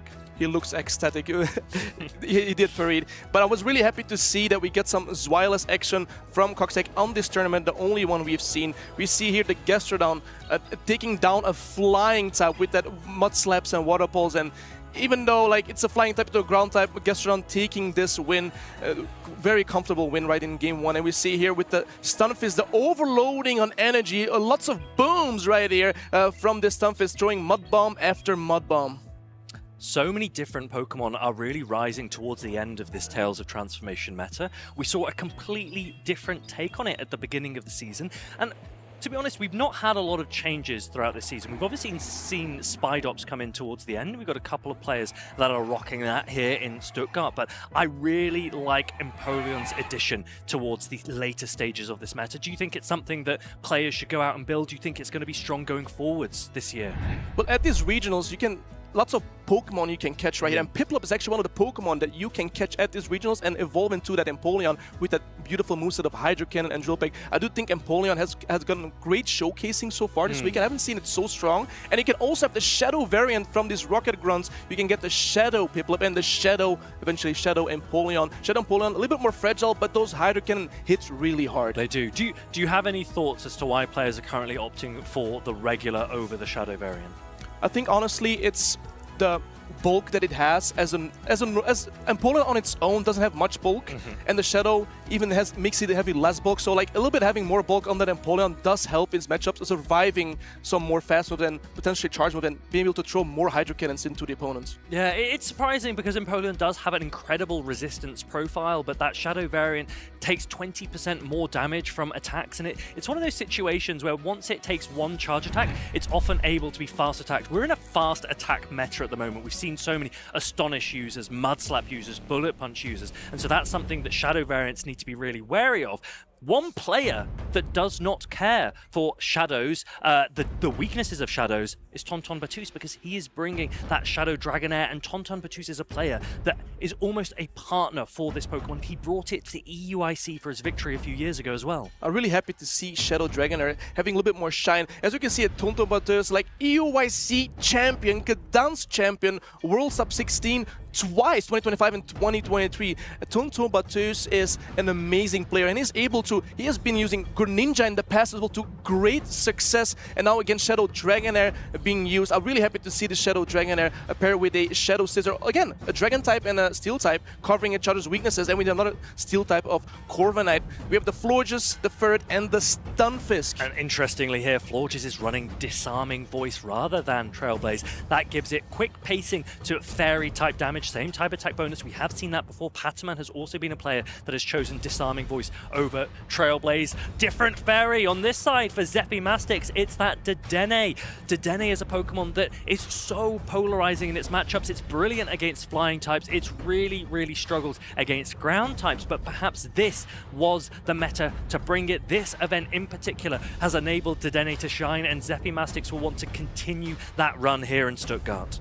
Dedenne looks actually really strong, knowing that he only has to avoid the Stunfisk because of that ground typing from the Stunfisk. Otherwise, like there is a Ferret where Dedenne resists the Sucker Punches, there is a Dragonair where resists the Dragon Breaths, there is a Corviknight which is a flying type Pokemon. The Scissor can Bullet Punch through with Dedenne if he really wants to and shields, but honestly the Dedenne looks really strong for Zephymeister. Yeah, Malmo regional champion a few years ago. He'll be wanting to add to those accolades this weekend, but what a player he has to go up against. Now Zephy Mastix started today on the loser side of the bracket. He's had opportunities to check out the teams of his potential opponents. He'll know what Tonton's bringing. These players look ready to go. Game 1 is underway. We have a Dragonair into Moltres right here. Dragonair having to outpace to these Aqua Tails and Wraps pretty fast, and we have the Moltres here having with the Fly and the Brave Bird moveset. It's really interesting to see how many times Tauntaun has opted for this Shadow Dragonair lead. He's running Wrap as its second attack alongside Aqua Tail, which guarantees a defense drop for its opponent regardless of whether or not it lands. And you can see here that Fly is coming through from Moltres. We saw before in a previous game Tauntaun allowed his Shadow Dragonair to go down. This time he's going to opt to stay in and potentially Dragon Breath down the Moltres and have energy to throw into the next Pokemon. You can tell how well he knows this matchup, throwing the Wrap, be able to Dragon Breath down, and here comes the Gastrodon from Zephy, but here comes the Corviknight Med-based flying type. We've already seen that the Corviknight into Gastrodon is not so bad for Gastrodon, especially when he has a shield. Yeah, I really like Zephy Mastix not panicking, not instantly swapping, but going into his Water Pulse first. Will he now shift out and go into the Galarian Corsola? He's actually just going to stay in. He's comfortable with Galarian Corsola in the back, particularly as it has 2 shields available to it. Let's see if Tauntaun goes for Air Cutter. Let's see if he gets the boost on the first one. He chose the Air Cutter, obviously no shield by Zephy, and he gets the boost on the first Air Cutter. This is really great for the Corviknight right now. This is good for the Corviknight because it means that you can keep throwing Air Cutters to start to threaten knockouts and not have to lean for the payback, but Tauntaun wants an immediate knockout and it's going to go shielded. That's a lot of energy gone to waste. Great call by Zephy Mastix right here. He goes with the Gastrodon. He goes, oh, he has a CM charge movement, protect priority catch right here on the Dragon Aqua Tail into the Gastrodon. What an amazing play by Tauntaun. Zephy Mastix clicks the Water Pulse. It is going to get thrown. Zephy Mastix nods some respect for his opponent because that was a brilliant charge attack priority catch, and it means that Tauntaun has got a massive amount of value from that Shadow Dragonair. A brilliant decision to bank it, and now the Shadow Sizzle can come in with 1 shield apiece. It's Shadow Scissor time, baby. These Night Slides are super effective. Let's see if he gets the boost on the first one. If he does, it's gonna be insane scissor boosting action right now. The Night Slides getting thrown right here on the course. So does he get the boost? Those against shield, but he doesn't get the boost. But look at this damage it's doing right now. Now the question is, can the Galarian Corsola hold on to get some extra damage against this Shadow Sizzle? Shadow Sizzle has some energy to use. It's going to try and bullet punch through. It is going to be able to, and now it's able to use that energy against the Gastrodon in the back. Wowie wowie, Dragonair double steal from Tauntaun takes the victory on the first game right here. Dragonair put in so much work as well as a scissor, and we saw that boost on the Corviknight on the first Air Cutter was amazing for Tauntaun, knowing that, okay, I can throw a payback here. Let's see if his shields are not. Amazing plays. I like that from Tauntaun, recognizing he didn't even need to throw his energy. He was able to just bullet punch down the low health Gastrodon. He threw that payback, forcing the shield from Zephy Mastix. If it wasn't shielded, it would have been a knockout. He takes the shield and it allows Scissor to sweep the end game. Yeah, the Dragonair, really cool pick from Tauntaun. We saw the rep throwing as the first move, knowing that if it gets the debuff on the Moltres, they can just farm it down with this Dragon Breath and have energy for that backline. And that charge attack priority sack that we saw on the CMP on the Water Pulse on the Dragon was such an amazing play by Tauntaun. Tauntaun in the driving seat in these losers finals of Group B. The winner of this will progress further here in Stuttgart. The loser will drop out of the tournament. Dragonair double steal. I really like that line from Tauntaun. It feels very safe, like an ABB style of team choice from Tauntaun. Really strong, knowing that his Scissor actually is also pretty much unchecked for the against Zephy right here. We have the Gastrodon where it can resist the bullet punches, but other than that, the Scissor looks really strong yet again. And then we have here the Credilli from Zephy. I haven't been using it, but I think he won't be using it because it's kind of probably scared from that Scissor, knowing that he brought it earlier. Yeah, I think that's absolutely right. And we mentioned the Dragon double steal. There's obviously a Fairy type on the side of Zephy Mastix. Let's see if he brings it here. The players are locked in for game number 2, and there is the Dedenne. Ferret into the Dedenne. This is favorable for the Dedenne, knowing that it resists the Sucker Punch because of the Fairy typing of the Dedenne. But Parabolic Charge boosts up your defense from the Dedenne. The Dedenne is getting bulkier and bulkier, and actually Parabolic Charge does so much damage. Now Zephy Mastix can see that his opponent is staying in this disadvantageous matchup. Does that give him a clue that there might be another Pokemon in the back that Tauntaun is weak to Dedenne with? Yeah, we see the Ferret throwing the first Swift here, not doing so much damage because of the defense drop. And here comes the Scissor safe swapping about Tauntaun. Look at this bullet point damage going strong right now, and it doesn't opt to go for Charge Move Predatory. Obviously, a nice edge would have been resisted on the Dennis side. It wouldn't be knocked out, so he's going to choose to overload on energy and use that energy for later against that backline. And there comes the Moltres from Zephy. I like this play from Zephy Mastix, pulling a shield away from that Shadow Sizzle, taking the bullet punches, neutral damage on the Dedenne, but the Dedenne was defense buffed. And now the charge attacks that are available available to Shadow Scissor are resisted by Moltres. It means it doesn't have to shield the first one, and maybe you go for a shield and full farm down here, and Moltres can then unleash its energy in the back. I don't know, look at this Bullet Punch and doing so much, and let's see if the Knights just get the boost on the Scissor. It doesn't get the boost, but look how low this Moltres is right now. Because of that Trailblaze early, even though it's resisted, it still does a lot of damage against the Moltres, and here comes the first fly from Zephy onto the third. I think the third might hang on by 1 or 2 HP. Let's see, and it does not. Oh no, it does not. Afraid I was wrong yet again. Here comes the Dragonair farming down, getting some energy head start.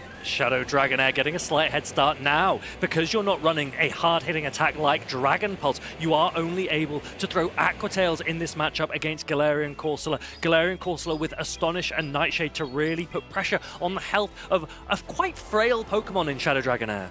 Yeah, these are non-step Aqua Tails, so they don't do as much damage, but they do it up. And look at the Dragon Breath getting to 2 Aqua Tails before Zephy is able to throw a Nightshade there. Well, this is interesting because now Tonton could immediately throw an Aqua Tail, so will Zephy go for a catch? He's got a lot of energy. He does go for that to Denny. He does make that catch. That is brilliantly played by Zephy Mastix. However, if this undercharge gives Shadow Dragonair an opportunity to re-farm back up, then Tonton could be in a great position. It looks really close, and it could be there, but it doesn't look like it's at the Aqua Tail. It is at the Aqua Tail! Oh my goodness! This Dragonair is putting up a show. Already has the Aqua Tail, but will this Aqua Tail actually knock out this Corsola? Farid, what do you think? Aqua Tail has been reached, superbly played by Tonton Batus and his partner Pokemon, and Zephy Mastix can only nod and accept that Tonton Batus has completely outplayed him here. Zephy Mastix did everything he could, but it was not enough. Boom! Dragonair, what a showcase. I'm so happy to see this Pokemon on stage, Farid. The Shadow Dragonair, the Aqua Tail, the rep, throwing the first rep on that Moltres. I mean, the Dragonair put on such a big show. And then the save swap into that Scissor. Tremendous. Tonton has locked in. Shadow Dragonair plays like we've never seen before. It is so versatile now with the Dragon Breath rework. It is so flexible, able to charge its attacks so very quickly, and he took full advantage. Tonton is so precise when he plays with Pokemon, like exceptional Pokemon like Dragonair. You see like the counting, like when his move timing is perfect energy management in the end there as well, and knowing how to undercharge at Aqua Tail, getting that farming down a Fairy type, by the way, with his Dragon Breath, double resisted, by the way, Freddy, did you know that? And then he farms it down, Aqua Tailing the Corsola in the end. A tremendous gameplay. I think one of the tricky things for Dedenne is, although it is a Fairy type, its fast attack is Thunder Shock, an electric type attack that is resisted by dragons. It allowed Tonton to do a complete undercharge on his Aqua Tail, and although he was doing double resisted Dragon Breaths, they were still putting enough pressure on the Dedenne without taking that much damage in return.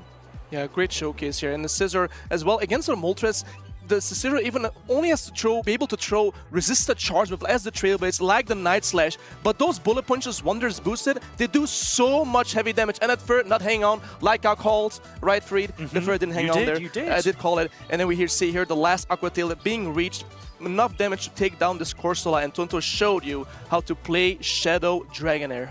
Yeah, it's incredible that there are so many things that can happen so quickly and aggressive, and I think every single one of your calls has been spot on since birth, if nothing else. Yeah, I mean, yesterday my calls were literally spot on, and today, like, you can tell, it's like, incredible. the game knowledge is insane. Yeah. And we also saw Toto had that beautiful Dragonair plushie. Have you seen it? It's really nice. It's a really nice plushie. Yeah. Do you have any plushies? I had a Pangoro plushie. Lou the Pikachu gifted me a Gastrodon plushie once. It's her favorite Pokemon, It right? is her favorite Pokemon. And the pink or the blue one? She's given me a pink one and a blue one. What's her favorite? Hers favorite is the blue one. Okay, but you got both. I do have both. Oh, you're so lucky. I know. It is crazy. We're very, very lucky here behind the desk. But Tonton, there was no luck involved there. That was pure skill. He progresses. Unfortunately, Zephy Mastix and his Gastrodon fall away out of the tournament here in Stuttgart. Yeah, but the Dragonair, great showcasing from Tonton. Really happy to see it right here in Stuttgart. There are many Pokemon that were so out of place that we saw and still making it so far in the top 6, top 8, day 2. I don't know what to say. Yeah, I mean, well, let's take a look at some of those plays, but they really were meticulous. They were incredibly played, and I think we've grabbed something here that I just wanted to showcase a moment where it was really an interesting play from these players that sealed the fate in this game. And did you see that? That was... I'm gonna go back because it just happens so quickly that it's almost really difficult to just appreciate how important it is. Corviknight, it's using the 1-turn attack, sand attack, right? And you can see that just as this Gastrodon is leaning into the Water Pulse, there is a switch. And both of these players click their charge attacks at the exact same time. This is a really high level play right here. You don't see, it is really hard to pull this one off. And now, Zephymastix has committed a massive amount of energy already. But Shadow Dragonair is able to throw the Aqua Tail that Tonton had banked earlier. This is a play that not many players are able to pull off as effectively. And did you see that there? Did you see that from Zephymastix? I'm just going to take it back because Zephymastix is a brilliant player, right? He's a regional champion. He respects and appreciates, and he gives his opponent a nod. He goes, do you know what? He knew. That was class. He knew. That was really very good. He goes for the undercharge because he doesn't want to take out the Shadow Dragonair, and he gets a little bit of farm on his Galarian Corsola. But that moment there put Tonton in a really strong position going into the rest of the game. Yeah, you didn't see that much in any regionals. Like, that play is really high level. And do you know where you learned that from? I have no idea. Maddie, tell me. I mean...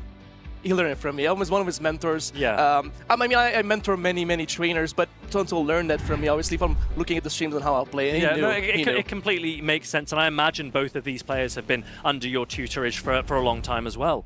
These two players, Stone Collection and Freaka? Actually, no. Oh, really? No, but probably after the regional they will be. Oh, I see. If they do well, then it's of course they would come to you for more advice. So Freaka we've got here on the left, and he is one of the players remaining that has a Spidops, but he's also got that Malamar and that Shadow Charizard, two very interesting, flexible and aggressive picks. So let's see how he gets on. He pairs them with the incredibly bulky Azumarill, opting to run Hydro Pump instead of Play Rough. Yeah, Spidops, very interesting choice, very bulky Pokemon with a Rock Tomb and Lunge, debuffing the opponent, getting even more bulky. And we see here with Stone Collection, we have the Shadow Jumpluff with Acrobatics Energy Ball, two really hard charge moves to throw into his opponent. Then we see the Shadow Talonflame opting for the Flame Charge and Fly, because Shadow does like to boost his Incinerate damage. And our favorite Belly Bolt.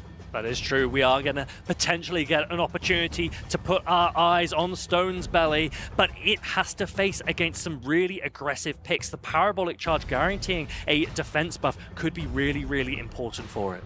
I'm really glad to see a fighting type as well on Stone Collection's side.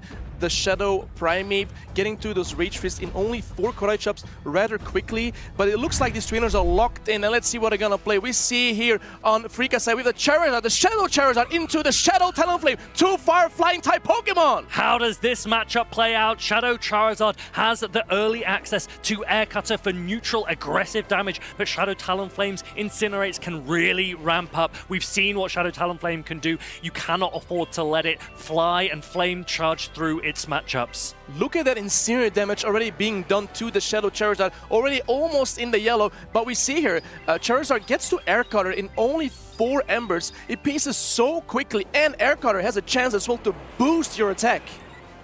Air Cutter's already being thrown. You get the opportunity to boost. It's a 33% chance to boost, which is actually, once you've thrown quite a few, pretty likely to happen.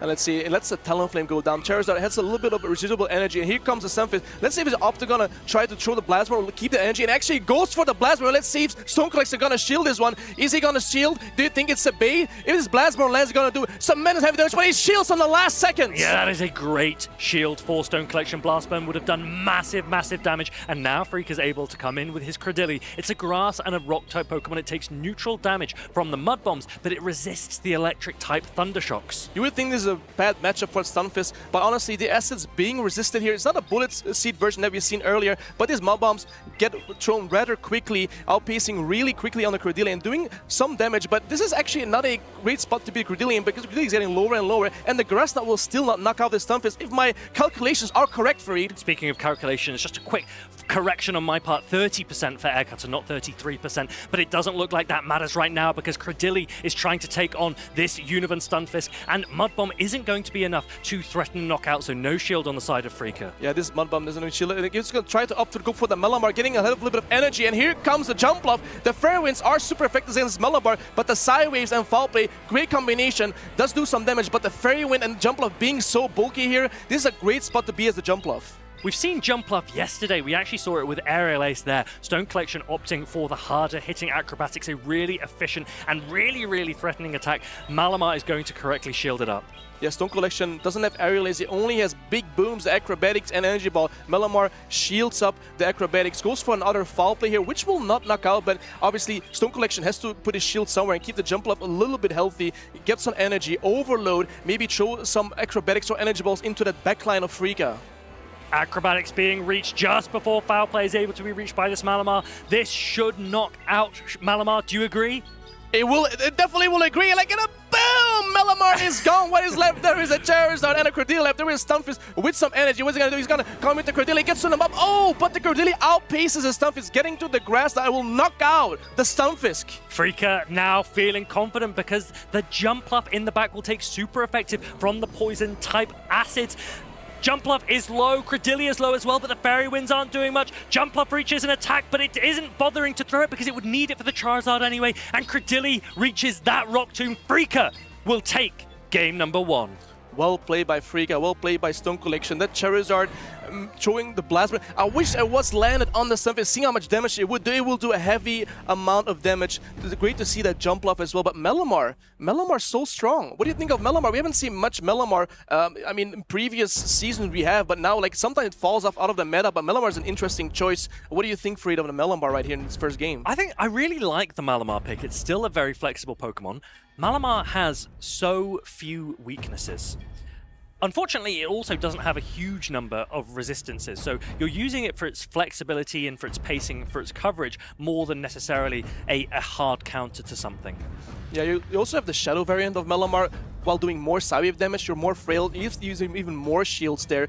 But honestly, the normal Melamar, the regular normal Melamar form is really good. And we have Stone Collection here, World's Top 16, a Stuttgart Regional Finalist like last year, and a USC Top 16. He knows what he's doing, he's a veteran of the game. We haven't seen the belly yet. I want to see Stone Collection's belly putting up on stage and putting up a show. Yeah, we don't often get to see players bring their belly to these regional championships, but Stone Collection, he is no amateur. He is an absolute veteran of the game. He needs to consider how he will take on that Malamar because he's one game down in this best-of-3 series. Yeah, also that Spidops looking pretty interesting. We haven't seen much gameplay. It's a newer Pokemon as well in Pokemon GO. Recently, you can obtain the Spidops with the debuff moves Lunge and Rock Tomb. But let's see what the trainers are going to lock in because it looks like they're about to do game 2 here. And we have Frika's Malamar into the Shadow Talonflame. There is a huge amount of Incinerate damage coming through from this Shadow Talonflame, and Malamar will need to time its attacks near perfectly if it wants to take full advantage of its more flexible situation in this matchup.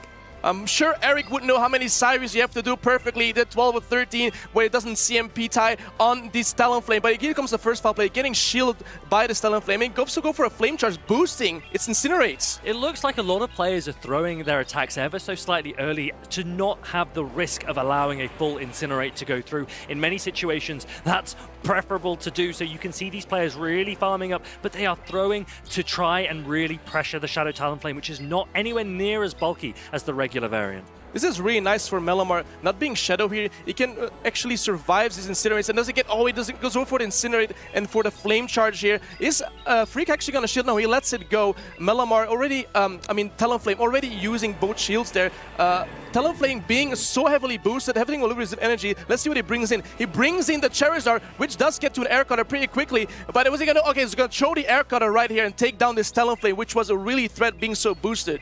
Matty? Yeah. You're about to see some Blast Burns land. Ooh. Because there are no shields available for Stone Collection. Zard is going wicked right now. Will this Blast Burn knock out the stuff? He's going to try for the catch on the Cordillera, and we see a Jump Bluff. We have some interesting boosts, but you're also going to see a Rock Tomb Boom landing on the Jump Bluff because there are no shields for Reed. Rock Tomb is going to do a massive amount of damage, and we know that Cordillera has the Acid attack as well, super effective against this Jump Up. Jump Up will look to land Acrobatics, and it might be the case that Freaka just preserves his shield. No, he doesn't want it for the Charizard. He's actually going to try and maybe close out with this Cordillera.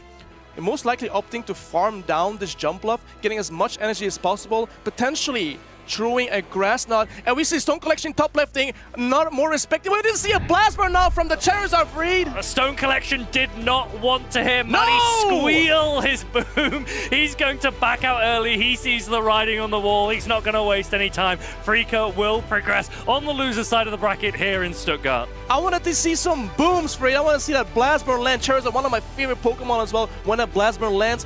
When there are no shields available for the opponents, Charizard goes wicked. My ears are crazed, Fareed. They're so crazed right now. I really hope we get an opportunity later today to see Freaka land a Blast Burn. It would have done an immense amount of damage, but the weight is off his shoulders. He can now focus on progressing through here in Stuttgart.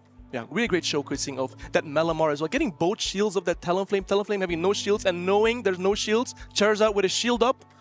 I wonder when the moment was where Stone Collection was trying to get as much value out of his Talonflame as possible and then realized that actually he wasn't able to throw an attack into the Shadow Charizard. He was now a shield down into a Shadow Charizard that was loaded.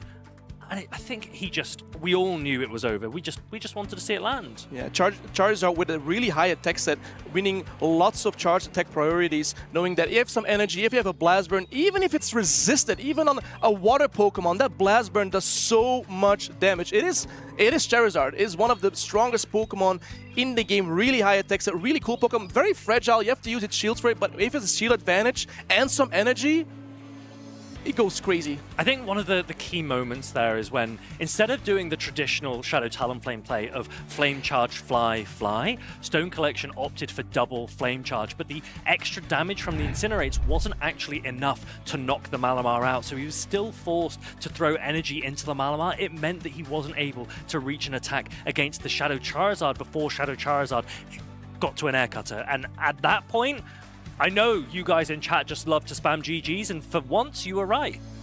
Yeah, I mean, getting to Air Cutter only takes 4 Embers. The Talonflame was stuck in those Incinerates, be able to knock out that Talonflame, even was boosted. We saw how much Incinerate damage he can do with that Flame Charge boost, but the Charizard is probably the stronger Fire-Flying type Pokemon right now.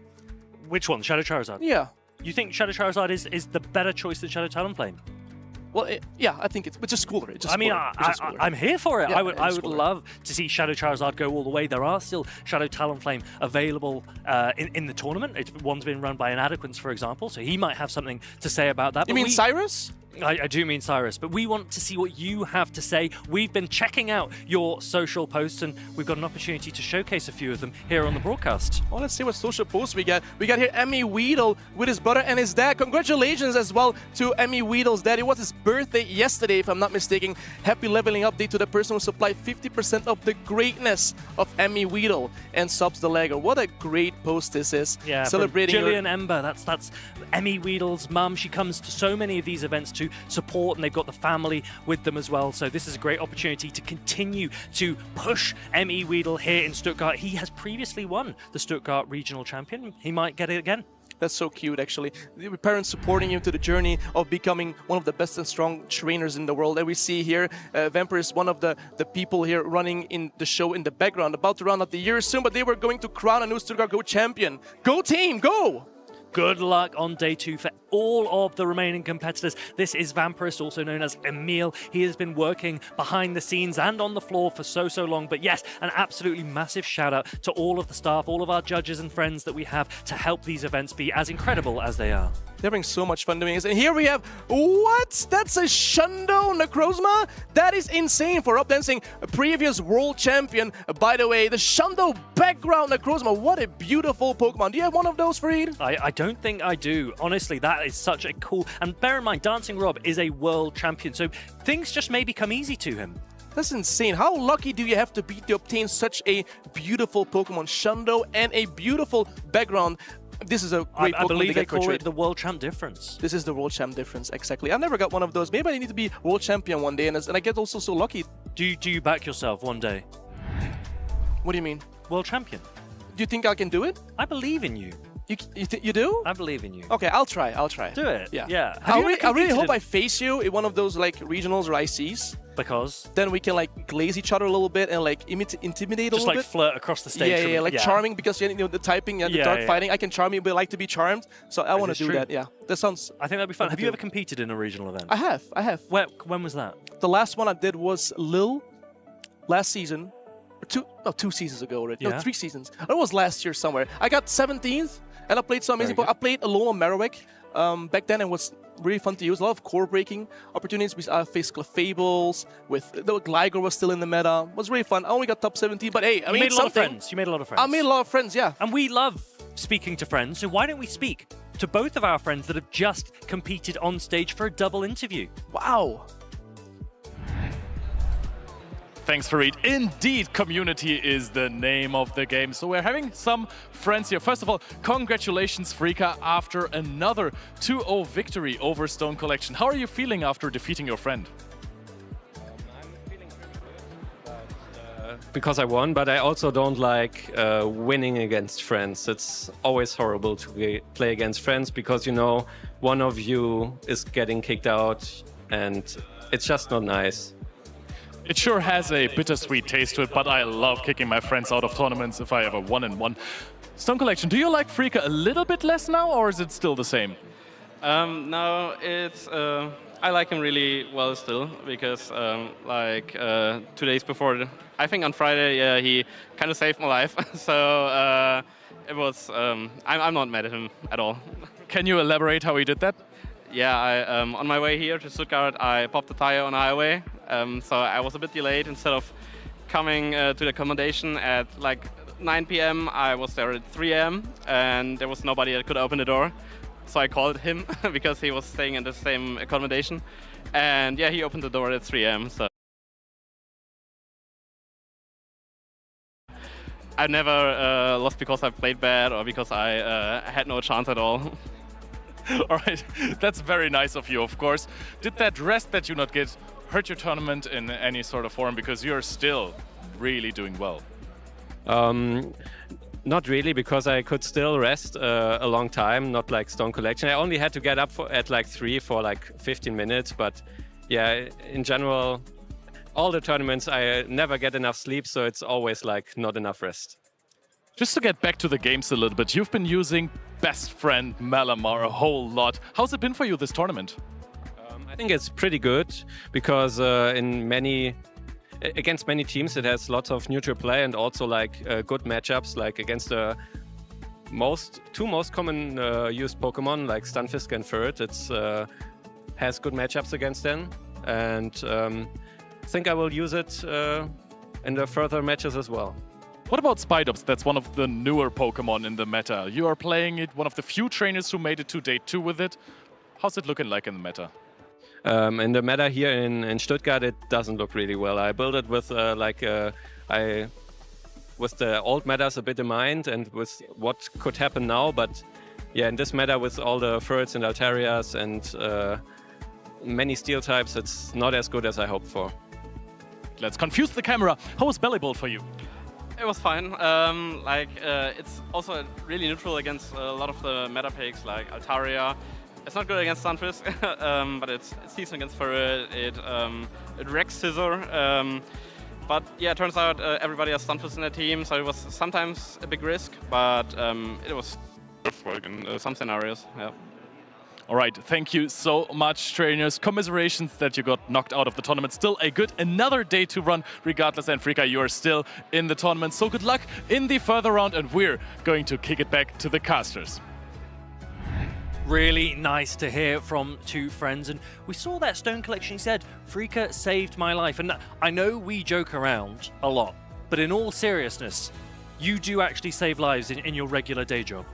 I do. We goof around a lot, but people, the chat doesn't know us, right? But I'm in my day-to-day job. I'm a nurse and I also save some lives from time to time. You could have saved Stone Collection as well. I could have saved Stone Collection, but Frika did. Did you know Stone Collection also is a nurse? Is he? He is, yeah. That's crazy. That's crazy lore. That's information that I know, yeah. That's a good backstory. Yeah. I have some backstory for some of these players. Tell me about him. Alden is really good friends with Martine, right? Okay. And Alden has a pick on his team that I'm very curious to see how Martine would handle.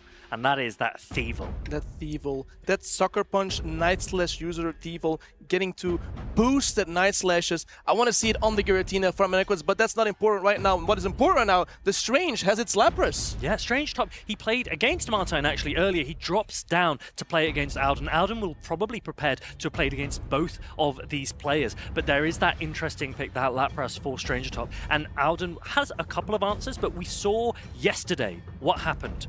Alden versus Strange Top, and Alden kept throwing a Weather Ball, double resisted, not able to get the shield off the Lapras, and Strange Top was victorious then, so we'll see what adjustments they make here. Let's see if Alden brings a Thievul, because the Thievul looks pretty strong as long as it avoids the Florges. But let's see, the trainers have locked in, and we see the Lapras into the Thievul. We're just talking about this Pokemon, Fareed. What's going on? That is the lead that we wanted to see for Alden. It's not the lead that Stranger Top would have wanted. Go straight into that Florges, met with a Galarian Cortaloid. It's not a hard answer. There is still a lot of play for Stranger Top to play this flexibly with the Chilling Water debuffing from Florges. Yeah, Strange will throw these non-stab Chilling Waters, debuffing the Corsola, and Corsola can throw neutral Nightshades, which do a good amount of damage. Corsola having the upper hand here, a good amount of Astonish damage, plus these Nightshades.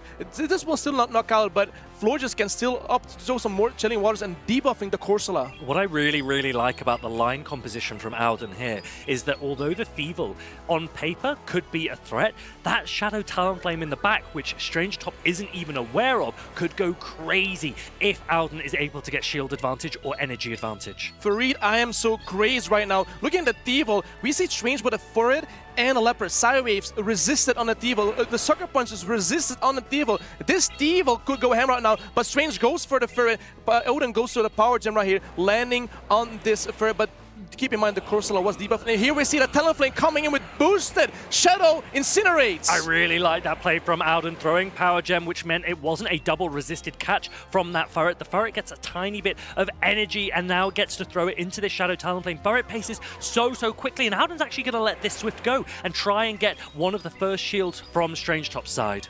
EU Odin knows that Thievul might be his win con, knowing that it resists the Psywaves, it resists the Sucker Punches. Thievul with a shield advantage could go wicked, and my hairs are crazy right now while this Furret takes down the Talonflame. And Furret has some energy, but there's still a Thievul on the side of Odin to be able to take down the Lapras and this Furret, but he's gonna take the first Swift here from the Furret. It's gonna up to no shield on the Thievul, not using his shield right here. The Thievul is getting lower and lower. Okay, so Alden's gonna start planning and plotting. He needs to work out where is the most efficient use of my shield. He does have shield advantage, and now Thievul will pace really quickly. It outpaces the Lapras, but it's going to need to land a lot more than We get the boost! We get the boost for it! Oh my goodness, this Thievul is getting the boost. Here comes another nice, this Nightshades will do so much heavy damage on these Lapras, knowing that he resists the Psywaves. He has to shield the Sparkle Aura, but his Thievul has so much value right now in this matchup. That is exactly what Alden wanted to see. He's not going to react because he still knows he has to lock in and get this correct. He cannot afford for any catches to happen, but he is in a great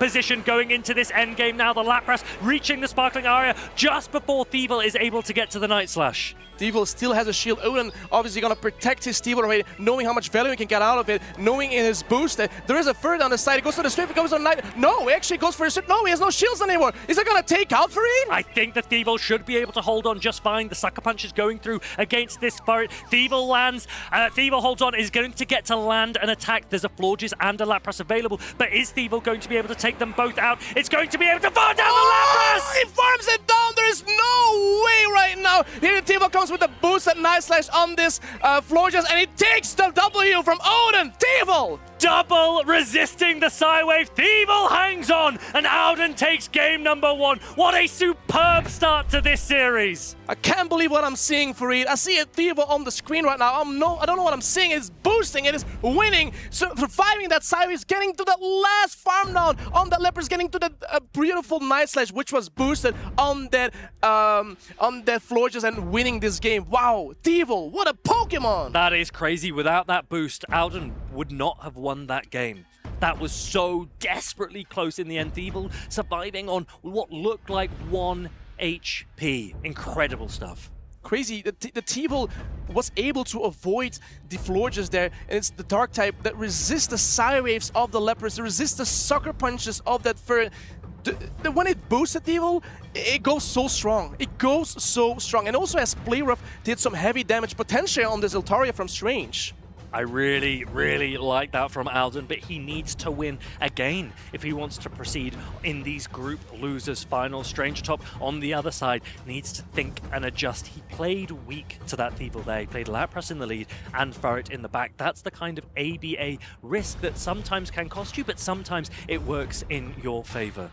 We will see an adjustment maybe from Strange or from Odin. I want to see that Thievel yet again, but the trainers have decided to lock in these teams. Let's see what they're about to play right here as they're going for game number 2. And we see the Florges into the Corsola, which is favorable for the Corsola. But look immediately at the back lines. There's a Ferret and a Lapras for Stranger Top, and the Thievel is there for Alden. So Stranger Top will need to think, do I want to let my Florges go to waste against this Galarian Corsola, or do I need to come in with one of my backline Pokemon to bait out the Thievel, take it down with Florges later, and then maybe have a free Pokemon? And that's exactly what he does. But Alden knows. He's prepared. He's not throwing Nightshade because he expects the Ferret to come in and catch. I really like this play from Alden. And here comes Alden with the Ninetales, knowing that he's trying to bait out my Thievel, but I am not falling for it, trainers. I'm going to bring in the Ninetales, soak up the Swift damage here, and knowing that I resist his Sucker Punch, I'm in a great spot right now, and I'm going to keep the Thievel for that backline. Yesterday, you and I spoke about this exact same situation.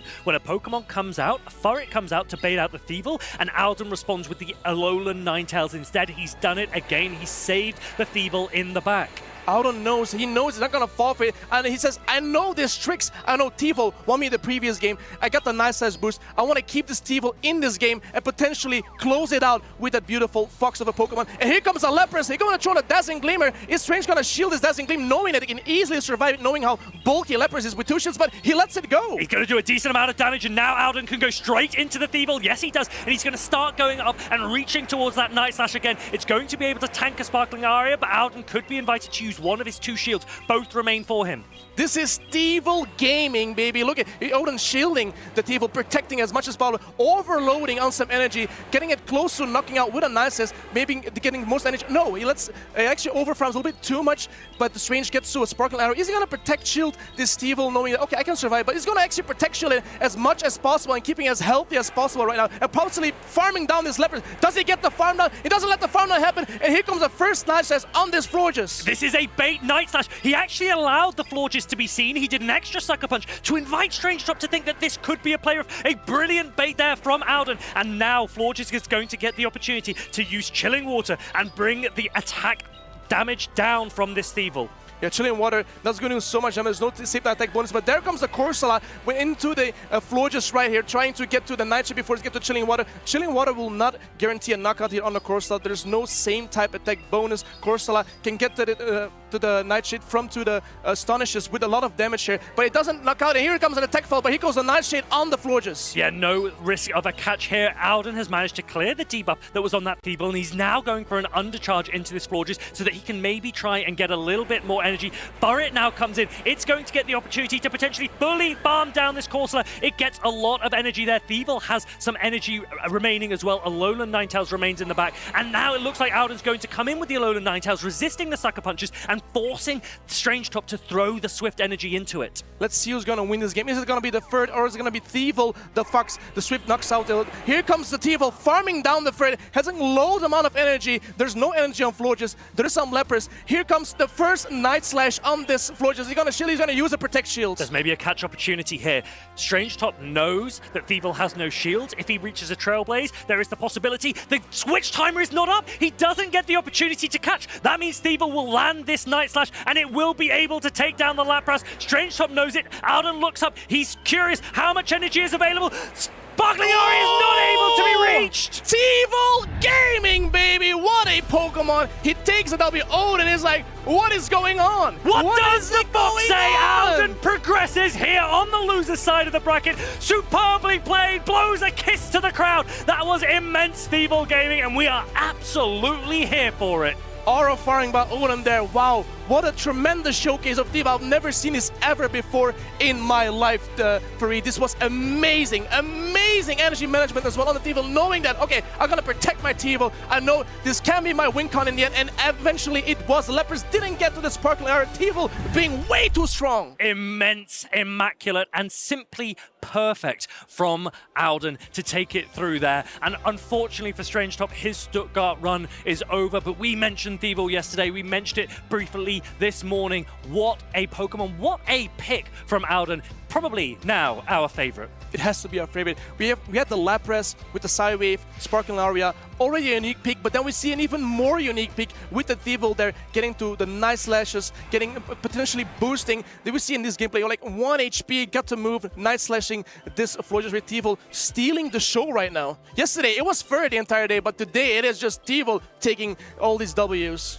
Such close play. What an incredible match. Probably one of the most exciting matches we've had so far this weekend, but we still have so many to come as well. I cannot wait to see how far Alden and his Thivo will go. We are on the loser side of the bracket. That means he cannot afford to lose any more matches. Odin, yesterday, going from losers all the way climbing up, trying to get to those finals. He's doing a tremendous job for it, using that Thivo, showcasing how strong an off-meta pick actually can be. You don't always have to run the top 6 Pokemon that you know in every regional. You can be like, okay, maybe I can use this Pokemon, a little more spicy, and it works out. And I really liked the way that he had both Alolan Ninetales and Thivo as responses to Furret. We've seen Furret be really high usage here in Stuttgart. It obviously won Gdansk, run by both PvP David and Boom, and having 2 answers to it in that way gave him a lot of flexibility. It shuts down the flexibility of your opponent's line. Lapras and Furret, not so good against Thivo. You wonder how these trainers know beforehand what the meta is gonna be, knowing that Alolan Ninetales hasn't been showcased on other regionals as much as right now, knowing that, okay, Furret will probably be in there so many times that if I bring Alolan Ninetales, I can resist the Sucker Punch and do a lot of damage with that Ninetales and get a lot of value out of it. Now, you are a streamer, you stream a lot. Have you ever used a Thivo before? I have, actually. I have used Thivo in Open Great League. It was a lot of fun. For me, I mean, I was losing a lot of games because I didn't get it on the Pokemon that I wanted to get, because Open Great League, blind format, this is show 6, so you can see the opponent's Pokemon and teams, obviously. But I've had some success. I had some nice boosters where my hears and my highs were crazed. Yeah, but they were crazed. This was not just on stream. This was here at the Stuttgart Regional Championships. But we do have some interesting people to speak to at these events, because Leo is joined by a streamer himself, Honeymew, available for an interview.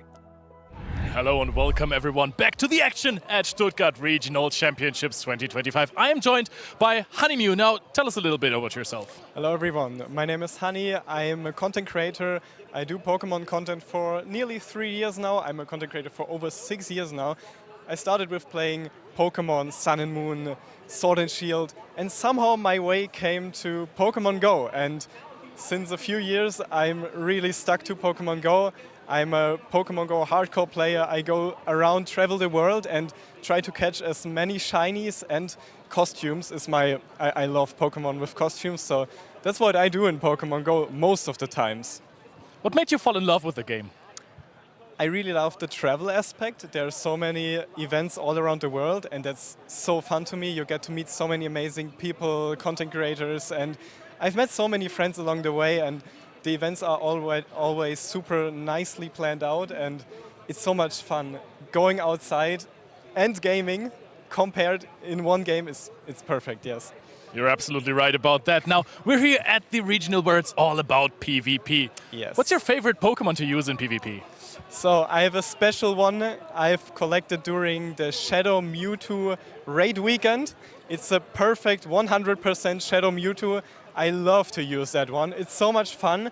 I don't know if it's meta right now, but I love it. It's so fun to use. So if you had to choose, Great League, Ultra League or Master League? Okay, like the Mewtwo describes itself. I love the Master League. It's pretty easy compared to the other ones, I think. So for me, as a not that good PvP player, it's the most fun, and I love using my Mewtwo in the Masters League. But now, if you had to give a tip to the players out there who haven't tried PvP yet, what would it be? Oh, okay. So as it is in all of Pokemon Go communities, you have communities and you have players that know about PvP. So what I did, I reached out to people in my local community and they gave me so many hints on what I could improve or what I could do better. And I would say I became better since that, so reach out to your people and try to get some hints out of them. I think that's a fantastic conclusion, Hanimu. Thank you so much for joining us here. Thank you for the interview. Enjoy your time here in Stuttgart. So we're going to kick it back to the action. Some big names from the influencer Pokemon community, but of course, we have big names in the Pokemon PvP community coming up. It's going to be 2 regional champions at it. It's Colin6 and Boom20. 2 fantastic players. Regional champions, 3 times on the side of Colin. Boom barely has played 3 regionals, but he's already a champion, consecutive top cut. Every single time he plays, he gets into the top cut. Colin, with a lot more regionals on his belt, also almost matching that. So Colin, I think he's probably made 15 top 8s in his life, if not more. How many have you done? I think I've done 12 or 13. Well, we gotta up those numbers. We gotta up. Those are rookie numbers, chat. Those are rookie numbers. But of course, Boom, 100% day 2 rate, 100% top 8 rate. For reference, this man has played 20 matches on stream and only 10 on the tables. What a statistic is that? You can look at all the other most consistent trainers in the world. Elam, Out of Pocket, even Colin. I think their stream to table ratio is maybe 20-30% of what Boom has done. That's completely insane. He really popped up with a big boom onto the stage and he just decided to stay there. But Colin with his team, a team very similar to the one both of them basically used in Gdansk. There's the Shadow Scissor Altaria core. This one popped up in Gdansk, completely ran through the entire tournament in the 1st, 2nd and 3rd place. But this core is so strong, so genius, so almost untouchable. It's just working again here in Stuttgart. Boom, of course. I also want to emphasize, this is a player who's so strong on the winner side, right? Yeah. If, going back to that statistic, 20 on stream, 10 on the tables, that means the majority of your games have to be played on the winner side. Because it's true that often a lot of the lower side matches are not necessarily streamed. Yeah.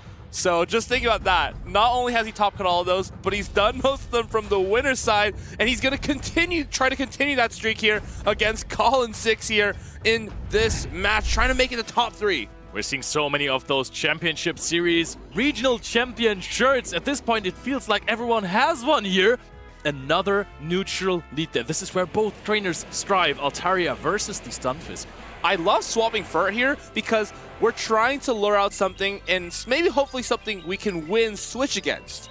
And if we can do that, we can put our Kanto Marowak on that Unova Stunfisk. However, I think it's going to be that Corviknight that comes out from Colin. Will he try to make that catch? No. Patience from Boom pays off. It's going to be those Swifts that are getting thrown at this Corviknight. But with this timer slightly out of sync, we have that energy on the Altaria. We'll be able to make that snipe later on since that Mud Bomb was thrown at the Furret. We also have a little... Yeah, exactly. We have some energy on the Furret. And on the Stunfisk as well, on the side of Colin, he also did some Thunder Shocks, so the Furret would ramp up energy and then now can only throw resisted energy into the Corviknight. So also some precise energy management there from Colin. He's now going to throw this heavy-hitting payback. Boom is calling it, puts up a shield in a matchup where your energy is walled. I love this decision, right? As we're playing from the side of Boom, we want to get 2 Swifts off here. Oh, we just save it.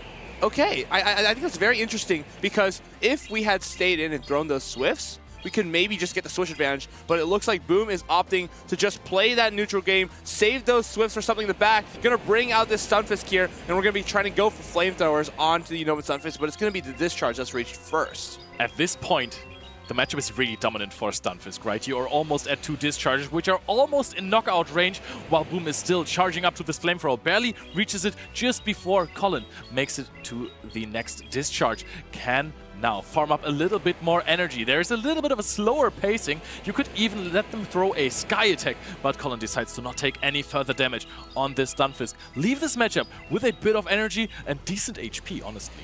I always want to emphasize how difficult it is to actually throw the 2-turn move right before your opponent is getting to that Sky attack. So difficult to count those Dragon Breaths. And it's going to be that Cancel Marowak coming in here, getting that Mud Slap down. And as you see the team of Colin 6, it's going to be a little difficult to answer this, especially when that Marowak has the head start. It's going to be able to throw off these Bone Clubs, get the Mud Slap damage through, and you can't shield that. You are shielding this immediately. Ferret is 1 shield up there, 2-to-1 shields. It was before, now it's 1-to-1. Keep in mind, Boom still has some energy left on this Ferret after farming up so much before swapping out into the Altaria. Another shield is being deployed. Shadow boosted, Bone Club could do more damage than a Swift from the Ferret in the back. But now, what is Colin doing with his energy? Throwing it immediately without going for a Sucker Punch. Doesn't want to take any more Mud Slap damage here. Is almost at double Swift. Is now going into the endgame with 1 shield down against the Ferret of Boom. Wins charge attack priority. We notice in Gdansk that Boom and PvP David continuing to tie on that charge attack priority, both pretty high ranked, but of course, Colin may have a more attack-trained Ferret. It's going to be that Trailblaze that comes through. Is the play here to Trailblaze shield and then just farm everything down? That may be more optimal, as we kind of risk a catch if we just throw the Swift here. Colin's got to be so careful to try to not let it happen. Doesn't wait the turn, goes straight for it. Boom overfarming a little bit, taking 1 more Sucker Punch. Let's see if this makes a difference in the process there. They'll use the energy a little bit more. Ferret is really low. It is boosted, but it is not as low as the other Pokemon on the side of Colin. Sand Attack is doing minimal damage, reaches to that Swift, finds it immediately. Now there is only the Stunfisk left on the side of Colin. It has very little HP. This is a boosted Ferret who's going to fast attack down. We need 3 Thundershocks to knock out that Ferret. Can he get it? I think that's 3 Thundershocks. I think that's the game. Colin 6 is going to pick up the first one here in the winter semifinals. Praise does matter. Living on 1 HP with this Thundershock farm down against the Ferret. It came down to the wire. Both trainers deciding to play energy over alignment. And this always ends up in the closest scenarios when you have players on the same level facing each other. I think Boom is really, really comfortable just bringing that Ferret every game. Colin, his best answer is Corviknight, but as we saw there, if you can desync the clocks a little bit, save energy on the Ferret, go back into Altaria, make life a little bit weird for that Corviknight, it can pay off because that Ferret energy in the endgame was critical. Yep, misaligning timer was the key there because Ferret is not doing too poorly against a Corviknight. Your Sucker Punches deal quite a bit of damage because Ferret is just so good. The energy, that is what you want to throw elsewhere. I wonder what would have happened if Colin came directly into the Corviknight instead of throwing the Mud Bomb. Yeah. Corviknight obviously has quite the dominant matchup in the Ferret. Maybe not misaligning those switch clocks could have allowed him to take a more dominant mid-game. You know what? He didn't need it. He won anyways on the back of his Stunfisk. Colin surfing towards victory on that Stunfisk's back. Stunfisk just looks so strong in this matchup. We have Shadow Steelix as a target, Shadow Scissor, and Altaria. But of course, it has not the best matchups in Ferret and Florges, but of course you have a reasonable amount of play there. The only thing you don't want to see is that Cancel Marowak. Colin felt that he had a ton of answers to that Cancel Marowak. Corviknight, Spidops, Ferret, Altaria. But Boom, he is going to be laser focused on that pick because he knows it's going to answer the few things that Colin is more viably going to run. Spidops, don't think we're going to see it in this set because it just doesn't do a whole lot against the Ferret and the Steelix, for example. Yeah, Spidops is such a strong addition to Pokémon GO. It is really, really good in the Open Great League, but now Ferret was the most used Pokemon on day 1, second most used on day 2, and it is such a hard answer to the Spidops, even though you get debuff. But now the players are locking in. Colin 6 versus Boom. Colin 1 game away from another medal. Looks like the typing advantage is in favor of Steelix, but it's that Altaria that's going to be able to hit back with those flamethrowers. Normal Altaria, of course, against Shadow Steelix only deals 1 damage per Dragon Breath. This is one reason why trainers opt for the Shadow Altaria, because we're able to do 2 per Dragon Breath and actually knock out with a Flamethrower. Psychic Fangs comes down onto the Altaria. Colin knows there's no reason to shield, no crunch available for Boom. Does Colin have the option to play this matchup out neutrally? Because what trainers like to do in neutral matchups is just swapping out after a debuff brings in the Ferret that has ways to hit for neutral damage. And there's no hard answer on the side of Boom. But now Boom decides to just keep a debuff in play, throws a Psychic Fence. Debuffing this gives you so many options, right? Because we have our own Furt, which it can now knock out in 1 Swift, so we're not worried about being behind here. We can tank 2 Swifts pretty comfortably. Now, both trainers are at a Swift, but the key here is that Boom losing charge attack priority is going to be really costly, as he can't actually knock out the Furt here and prevent this damage from being applied. Instead, just goes for that extra energy, understands that, okay, if we can win the mid game here, we will have potentially an Altaria for that Corviknight in the back. We know Corviknight's so safe for Colin, and he's going into it. Boom's time management is just on peak, knows exactly how much time has passed just right before Colin could swap out into the Corviknight that walls the energy off Furt. He throws a Swift here. Now needs to throw the second one immediately. Might get farmed down afterwards, but if that's the case, it's going to deal a lot of damage with Sucker Punches. Now Boom immediately pivoting out into his own Altaria. Now Colin needs to find a way out of this, because Flamethrower of Altaria and Dragon Breath hit everything he has for super effective damage. If you're Boom, you definitely don't shield this here, knowing that the only lose condition here is to shield an Air Cutter that boosts. Of course, Colin has that 30% chance. He gets it. Now Air Cutter's going to be coming through fast and furious, but it's Boom who's going to need to strike back. Does he bait with a Sky Attack? I think a shield is pretty reliable here. Oh my goodness. That he is doesn't such know, a big catch. He doesn't know. Decides against it. Caught a Flamethrower. Thought Boom was going to bait. Now this resisted attack was being shielded up here. Now both of these Pokemon Dragon Breathing each other.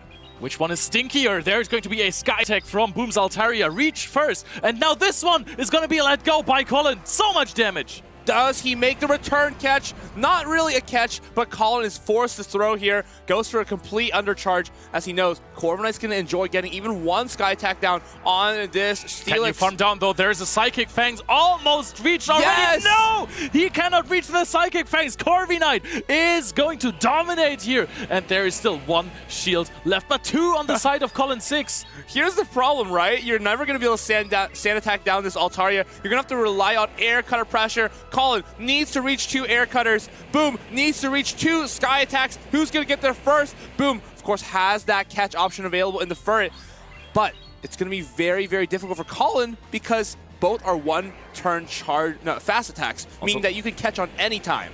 The more damage Colin takes from Dragon Breath, the more Furt is likely to close out this game. This time maybe on 1 HP for Boom in the endgame. There maybe a potential boost with an Air Cutter could help here. We're not even catching. The Sky Attack is being reached by Boom already. And Colin tried to avoid a catch, but avoided the victory, avoided the knockout. And Boom 20 takes back this game. What a nail-biter. If you're wondering why a no charge attack was thrown there, Colin had to commit to the read that Boom was going to come in with the Furt. This is kind of like one of the games in LAIC where I had to commit to a read, trying not to throw my move from the Metang on a Gyarados. You just keep over farming, and sometimes the read's not going to be right. Your opponent may just go for the move and completely forgo the idea of a catch. However, these are really, really difficult reads to make, especially at the highest level of competition, where your opponents are aware of all of your win conditions. Yep, and sometimes they decide not to play ideally. You didn't see the quotation marks I just did with my hand. Just to throw you off guard, because sometimes perfect timing or the win condition of a catch that you're having, if you do not realize it, you might win because you didn't. All decisions are founded in some kind of logic, but sometimes the best logic is none at all. That is often a way to surprise opponents at the highest level, is think of something that is so irrational that it almost becomes rational. Exactly. This is... But it's also really hard to predict, right? It's basically a 50-50 at some points. At some point, you have to do just a 50-50. A regional champion, actually, 23 EJB, once told me that if the day is odd, he will bait, and if the day is even, he will nuke. Wow. Yeah, inspiring words of wisdom. That's why he can become a regional champion. You make your decisions based on the day. Today is the 30th of November. We'll see if that is a pattern for either of these trainers. Most likely, it's just going to be them sticking to the same old lines, as these trainers are so confident in their Furts and their Altarias. Another trainer, Status Tan, famously known from the Netherlands, told me that he's going to throw a dice to see if he wants to bait or not. But now both trainers, so smart minds think alike with the same lead. this may be the same lead, and it's going to come down to that charge attack priority. In the zero shield scenario, Altaria can knock out with 2 sky attacks. So the Altaria that wins charge attack priority here is going to be able to pick up the knockout and hang on with a couple of HP left and to maybe make a move against something like the Stunfisk.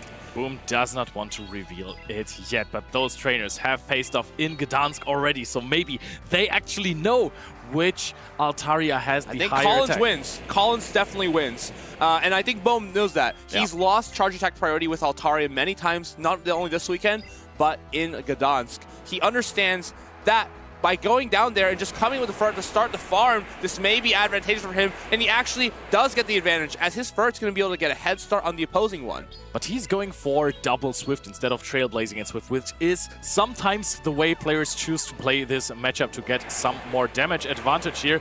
Colin knows that he is going to be outpaced anyways, and Trailblaze and Swift most of the time secure the knockout, while double Swift doesn't. Colin can hang on to this extra Swift here, but the back line is looking good for him. It's going to be that Unova Stunfisk onto the Shadow Steelix. If you're Colin, you're going to want to hope that you can land even 1 Sucker Punch on that Steelix, put it into the range of 2 Mud Bombs. Of course, he has that Altaria as well. He can apply a little bit of pressure there and get this Unova Stunfisk into a manageable range. Oh, the Shadow Steelix into a manageable range for the Unova Stunfisk. It's going to be this Swift that comes down. And now, Shadow Steelix needs to go on an absolute rampage if Boom wants to close this one out. It's going to come down to some base here, I think. Yep, there is an Earthquake, same type attack, bonus boosted from a Shadow Steelix. If that lands, there is play for Boom. First of all, a Mud Bomb is going to connect. At some point, we're going to see some shields from Boom, but there is no point in shielding now because it's just not dealing enough damage. He goes straight for the Earthquake. 11 Thunder Fangs to an Earthquake, 6 to a Psychic Fangs. Is he going to land that heavy-hitting, super effective damage here? Yes, he will! Earthquake from the Shadow Steelix on to the Stunfisk for heavy damage in game number 3. But you can never Thunder Fang down. This is no damage onto the Stunfisk. Yes, you have a Psychic Fangs, which at this point would knock out, but triple resisted Thunder Fangs even. They just deal 1 damage. Stunfisk has a lot of HP. Colin still has all 3 Pokemon left remaining. Doesn't get farmed down. Throws the Mud Bomb. And then with the 3-ball flex, Colin will defeat Boom 20. Boom still has a couple more stream games coming up to add to his accolades. But for now, it's Colin that we're going to focus on. He has locked in another top 3 regional finish right off the back of Gdansk. The final boss is a Medal Hunter, advancing so far in the tournament again. And we have seen him time and time again win those big titles, win those regional championships. It's been a while since he's been on the winner's side in a big tournament run, but now 3rd place is guaranteed. 2nd place is an option, but 1st place is the goal. I think during the break, I may be interested in looking at Colin's best of 5 success rate. This is someone who's won so many regionals, and at that point, I'm curious as to how many best of 5 he's played and how many he's won. Let's take a guess, though, before anything. Okay, so the thing is... Let's guess how many he's played first. He's also played many finals that he lost. That's why he was the final boss, right? Because you had to beat him in the grand finals. I think he's played 6 grand finals so far. I'm going to go for the guess of 10, and that he's won 7 of them.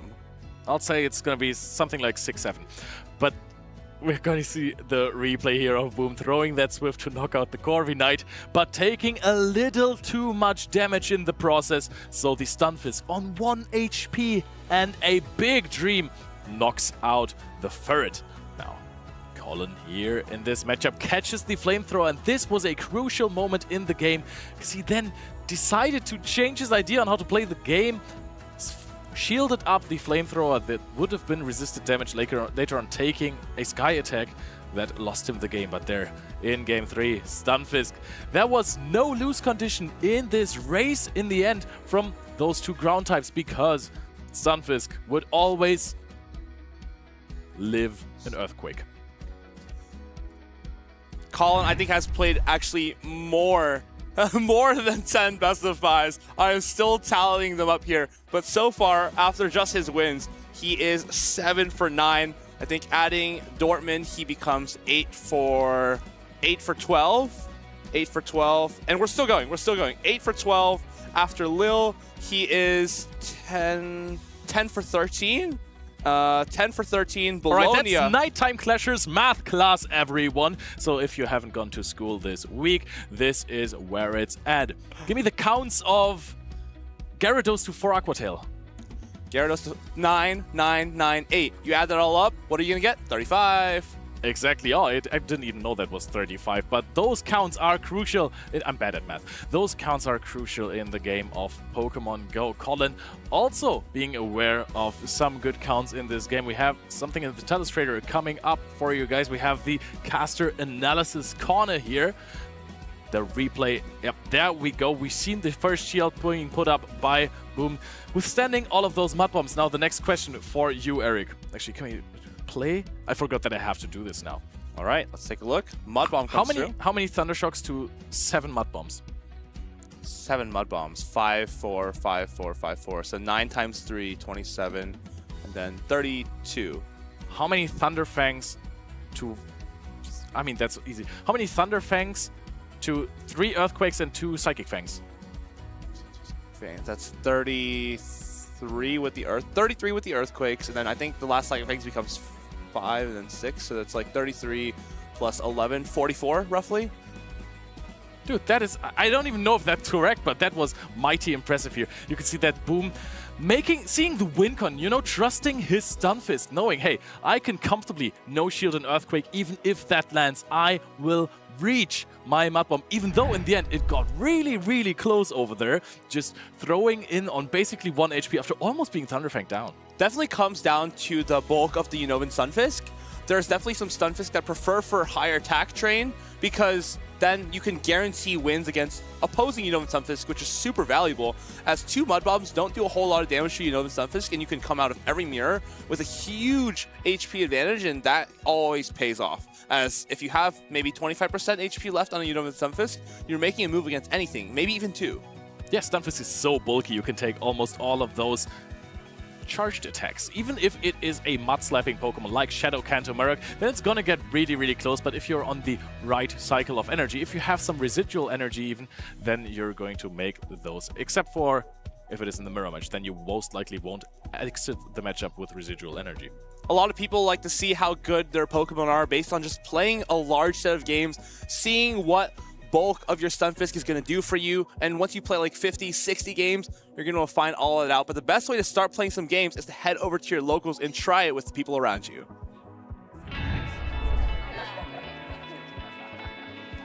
Hey, do you want to play?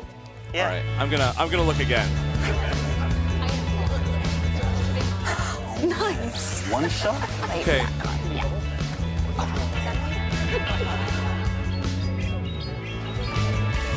I'll use twin cannons. Great game, guys. Bye. See you next week. Come play at your local Pokémon League. Those locals, always a ton of fun. Scan the QR code to find the events near you. If it's not a regional, come to the Cups, come to the challenges, play versus masterful trainers, play versus friends, make some experiences, play some Pokemon Go. One of the most fun things I think for me is when I was in St. Louis, just over a weekend, me, Teresa, and 2 other friends from school, we'd just drive to a local cup, and it was fun. Just the 4 of us, but it was nice playing against your friends, maybe winning against your friends, but overall a lot of fun. And everyone got some championship points along the way, so it's definitely a win. Fantastic. Just like Free Cup 1 versus Stone Collection in this Battle of Friends earlier. Actually, Stone Collection and Zephymastics, they go to my locals, so every time I play there, I'm going to meet some friends, and also I have to play versus the highest level of trainers in Pokemon Go competition. So it's not really easy, even though the tournament is small, to get your championship points. But I got some. Kind of the theme with Pokemon Go tournaments, we know these tournaments are not that big, but at the end of the day, the names in these tournaments are. I think if you look at the rate of regional champions within this tournament, I think it's like 1 in 7 or 8 players. I think it's 1 in 7 players at this tournament. Could even be 1 in 6. Around that. All right, Eric, we gotta stop with the math classes here because my head is already spinning. We gotta focus on our players and not on the math, the next trainer that we're going to see. We have, again, Snorek, up and coming, has been top cutting more consistently lately, is on the winner's side now, is so close to getting that first medal if he wins this. On the other side, we have one of the greatest trainers in the world. We have Inadequence, who has been runner-up at the World Championships, Special Championship champion with the Giratina, regional winner this season with a Giratina. He is one of the greats. And after Snorek has already defeated Tonton Batuz, there is a good chance he beats another one of the legends. Snorek looking to stamp his name in Play Pokemon history. This would be the first ever medal that he's won at a tournament after 3 years of consistency, making top 8s. I think his time might be due here. Top 3 for the winner of this match, and I'm curious if he has the right answers for that Alolan Ninetales, Shadow Talonflame, and Giratina Altered Core. Yeah, those are crazy core breakers even, right? It's going to be very hard to build a team that withstands all of those at once. Shadow Talonflame is such an oppressive Pokemon. If you're playing versus it, you better have the right answer ready. And who knows, maybe those answers to the Shadow Talonflame, maybe the water types, people have been playing Blastoise or Gastrodon, they're getting completely walled by Giratina. And that is why Inadequence, such a great time at the Frankfurt Regional Championships, right? Shadow Talonflame plus the Shadow Giratina, fantastic combination. Giratina, of course, covers Talonflame's many weaknesses, which are, again, Unova Stunfisk and Blastoise. Unova Stunfisk, though, has been used so much today. I want to take a little bit of a closer look at it. As we see earlier, it had a key loss against Kanto Marowak. That was Collins' Unova Stunfisk was able to avoid it and get him that set win. Of course, the Dene, such a dominant win, of course. Mud Bombs, 2 being able to knock out, and you tank the player very comfortably. The coolest thing about Stunfisk is that even if you are in your key loss matchups, you're so spammy with the reduced timer that you're having until you can switch again, 45 seconds, you can just throw a bunch of charge attacks. Maybe the timers are misaligned, like we saw in Colin versus Boom earlier. He just needed to do 2 Thunder Shocks, already reached the next Mud Bomb, chipped a little bit, only took 2 Mud Slaps in the process, so that was not too much damage. Most importantly, not too much energy on the Kanto Marowak, and then got to switch out again and win the game in the process. There's also other ways to do it, right? Where you can maybe chip it with a Mud Bomb and then put it into a range where another Pokemon can handle the Marowak, such as like a Furret or a Corviknight. Sometimes these damage ranges are critical, as one Mud Bomb from a Unova Stunfisk onto the Kanto Marowak, Corviknight can come in, land 1 Payback and knock it out, just making things a little bit easier to manage with your team, softening up, switching in and out. It's been the theme of the entire day, but I think in this match, players are going to try to lengthen those matchups. Snorek has that Shadow Annihilate, Inadequence has the Shadow Talonflame, and both of them are going to be wanting to stay into their matchups and boost up their Pokemon to try to sweep a team. No switching needed. A Pokemon that is really strong versus Shadow Annihilate, however, is the Shadow Giratina. This is what Martine Inadequence has been known for so far. He's the Giratina guy, this Pokemon. Double resists counter damage. Rage Fist is a different story. It's super effective. It's gonna deal some damage, but you have those super effective Shadow Claws. You're pacing fast. You can throw Dragon Claws even into the Shadow Annihilate, so that's really good. But of course, also, Empoleon and Furret have been pivotal for Inadequence in this tournament. They get destroyed by an Annihilate. Inadequence, I feel like if you're playing against a Gastrodon team, you're kind of restricted in what lines you can bring. It's super difficult to justify Empoleon, especially into this team that has Steelix, Annihilate, and Gastrodon. So, if you're Snorek, maybe you can lean a little bit into your Wigglytuff or your Altaria. Of course, Empoleon, you could lead it with an ABB strategy. Let's see if that's what they do. It actually is, and it's straight into the Gastrodon, though. How is Inadequence going to play out of this one? Oh, he's safe swapping the Shadow Talonflame. There does one Metal Sound first.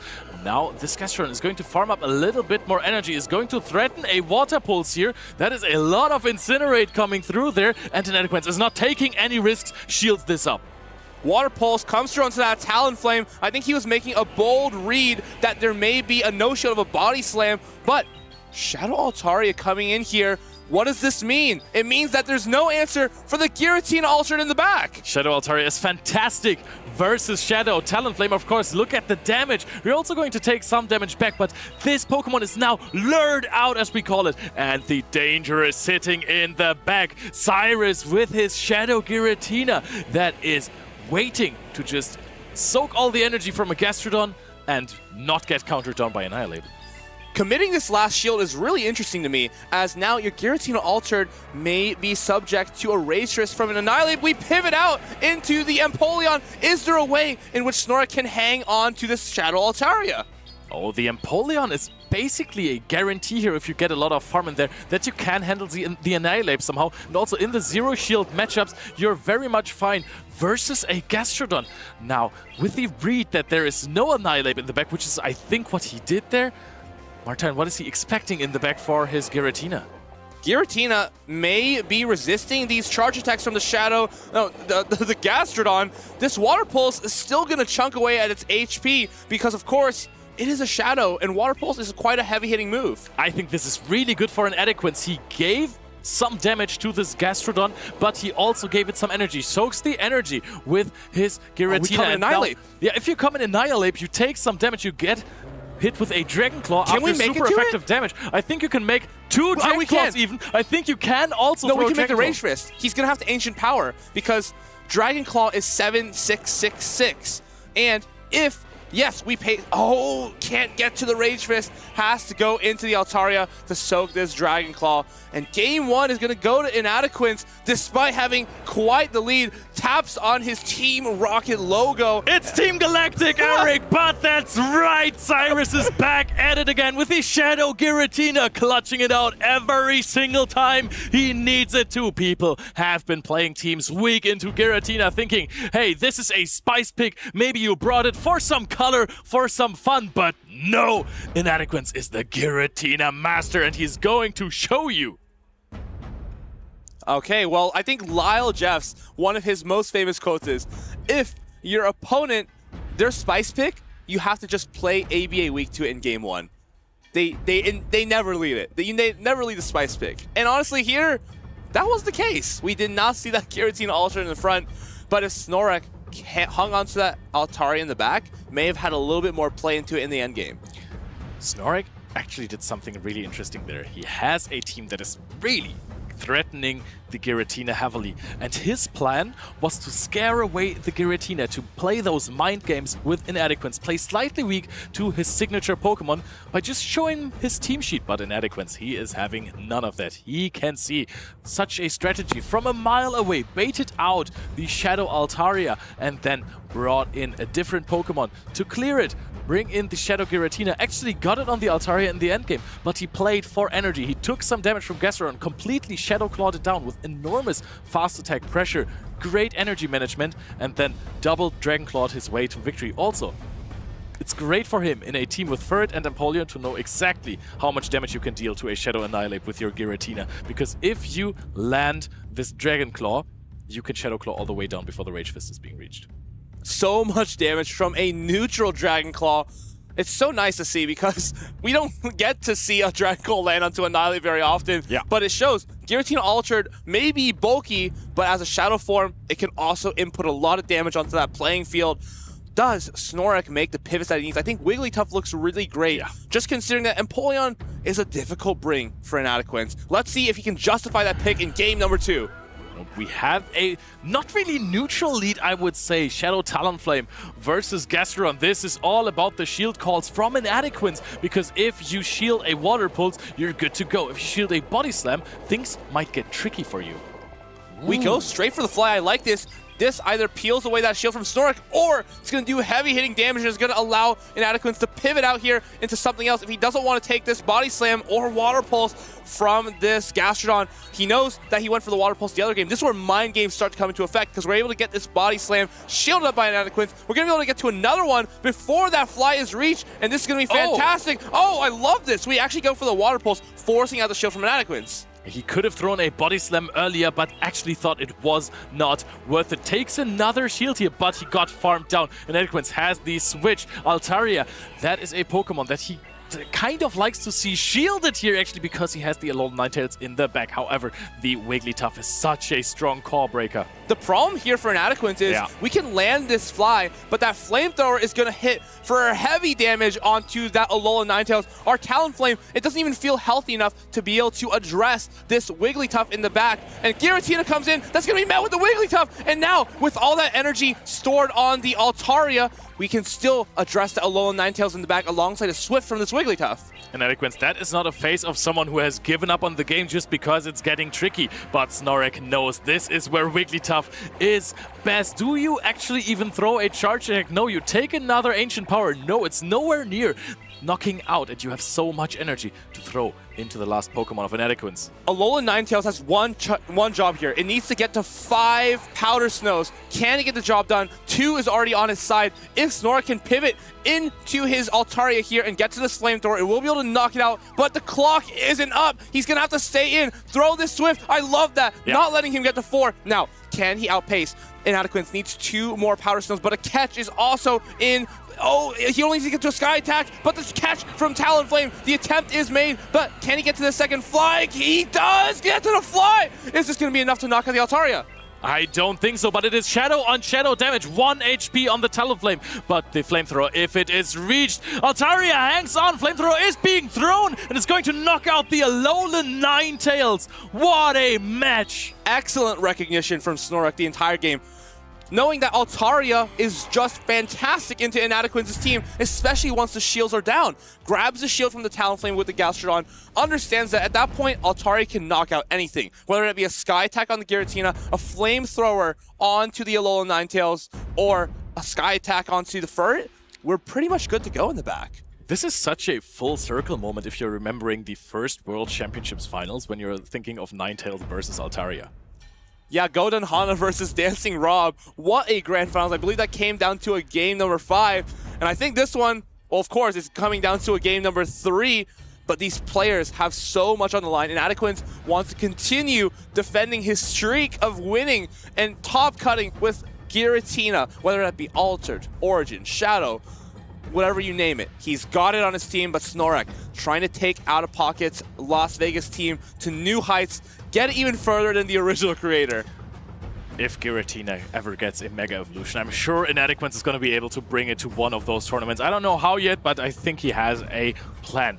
Now, are you going to be able to find a way to get a Wigglytuff onto a Giratina again, to get those advantageous matchups, Snorek? Or is Inadequate going to be the trainer who finds advantages, maybe finds a way to mind game Snorek into swapping a Pokemon in that should be used on a different Pokemon matchup? I wonder if Snorek leads into his Shadow Scissor. We've seen Alola Ninetales play the first 2 games. Both times it was paired with that Talonflame, though. Does Snorek believe the risk is worth the reward? It's game 3, but it's not win or go home. Both these trainers still have very many chances in this tournament. And Snorek, it's on the line now. Inadequate has locked in, but he's still thinking about how to address this game. Number 3, Shadow Steelix still hasn't been brought, though. Even though, seems pretty good into some of these picks from Inadequate. It's win and get a medal. Guaranteed. Top 3 spot secured. The loser has to fight his way through some more battles to be able to secure a medal. But Snorek versus Inadequate. Snorek is contemplating on what to lock in. Inadequate seems to be very well prepared for this one. Snorek or Inadequate, who's it gonna be in our winners finals? The lead is going to be Shadow Steelix versus Shadow Talonflame. This is so much fast attack damage, super effective from both sides. This is exactly what you want. If you're Snorek, you don't want your Shadow Scissor lined up. You know exactly where this Talonflame is, and you can land at this Psychic Fangs. If he lets this go, the Talonflame will be at least neutralized. And now, I would love to see you just let this go down and farm with the Altaria. Furret comes in, actually, and now this is a little bit awkward. Do we farm back up with the Steelix and go to Altaria? Love this play. Psychic Fangs, it's such an important charge attack where endgames you can debuff a Pokemon permanently. Yeah, if there is no switch out anymore, but now the Altaria again has been baited out. This time the target it could have had is not Giratina, but it is Gastrodon.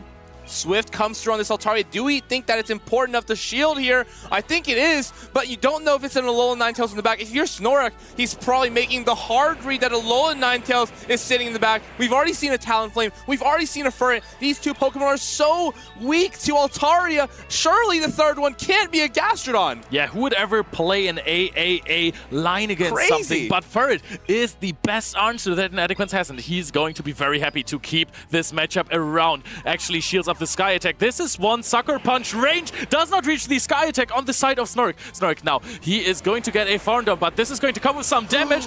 The Incinerate Talonflame is going to be thrown in here for a combo play. But the Gastrodon has a shield to its name. This is going to come down to a bait call, I think. This Talonflame doesn't get farmed down, but the Steelix takes the Incinerate for it. And that is more energy for this Gastrodon here. Psychic Fangs is being thrown immediately. Of course, we no shield this on the side of Inadequance. Now he has one Mud Slap advantage. He might be able to go to a Body Slam and then throw that one immediately. Oh, that might be a bait here. Night Slash, is Inadequance going to call this? Or is it a safer play to just always shield in this scenario? He no shields the Night Slash! Inadequance is far ahead of the competition. Reaches the water pools. No shield left on the side of Shadow Scissor. And Inadequance, he does it again! He gets another medal!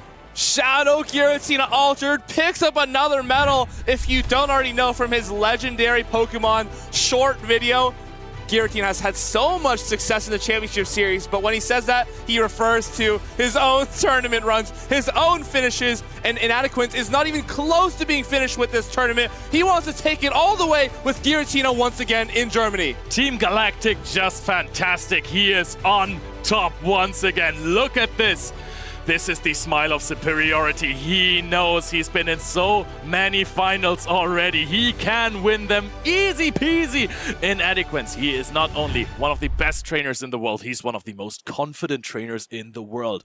But who is it going to be on the other side? Is it going to be a Dutchman mirror match in the winners finals? It's very, very possible. We have Colin versus Inadequance in the winners finals, and we'll see if they can end up in the grand finals. Of course, we've had a lot of Dutch trainers have success. Gdansk, I believe, 3rd place. Colin, 4th place. Howie, both from the Netherlands. Just showing what a powerhouse this country is, especially in the grassroots format. They've had a lot of success in that as well, led by Martijn. Yeah, well, in the Play Pokémon Championship Series, apparently also pretty successful.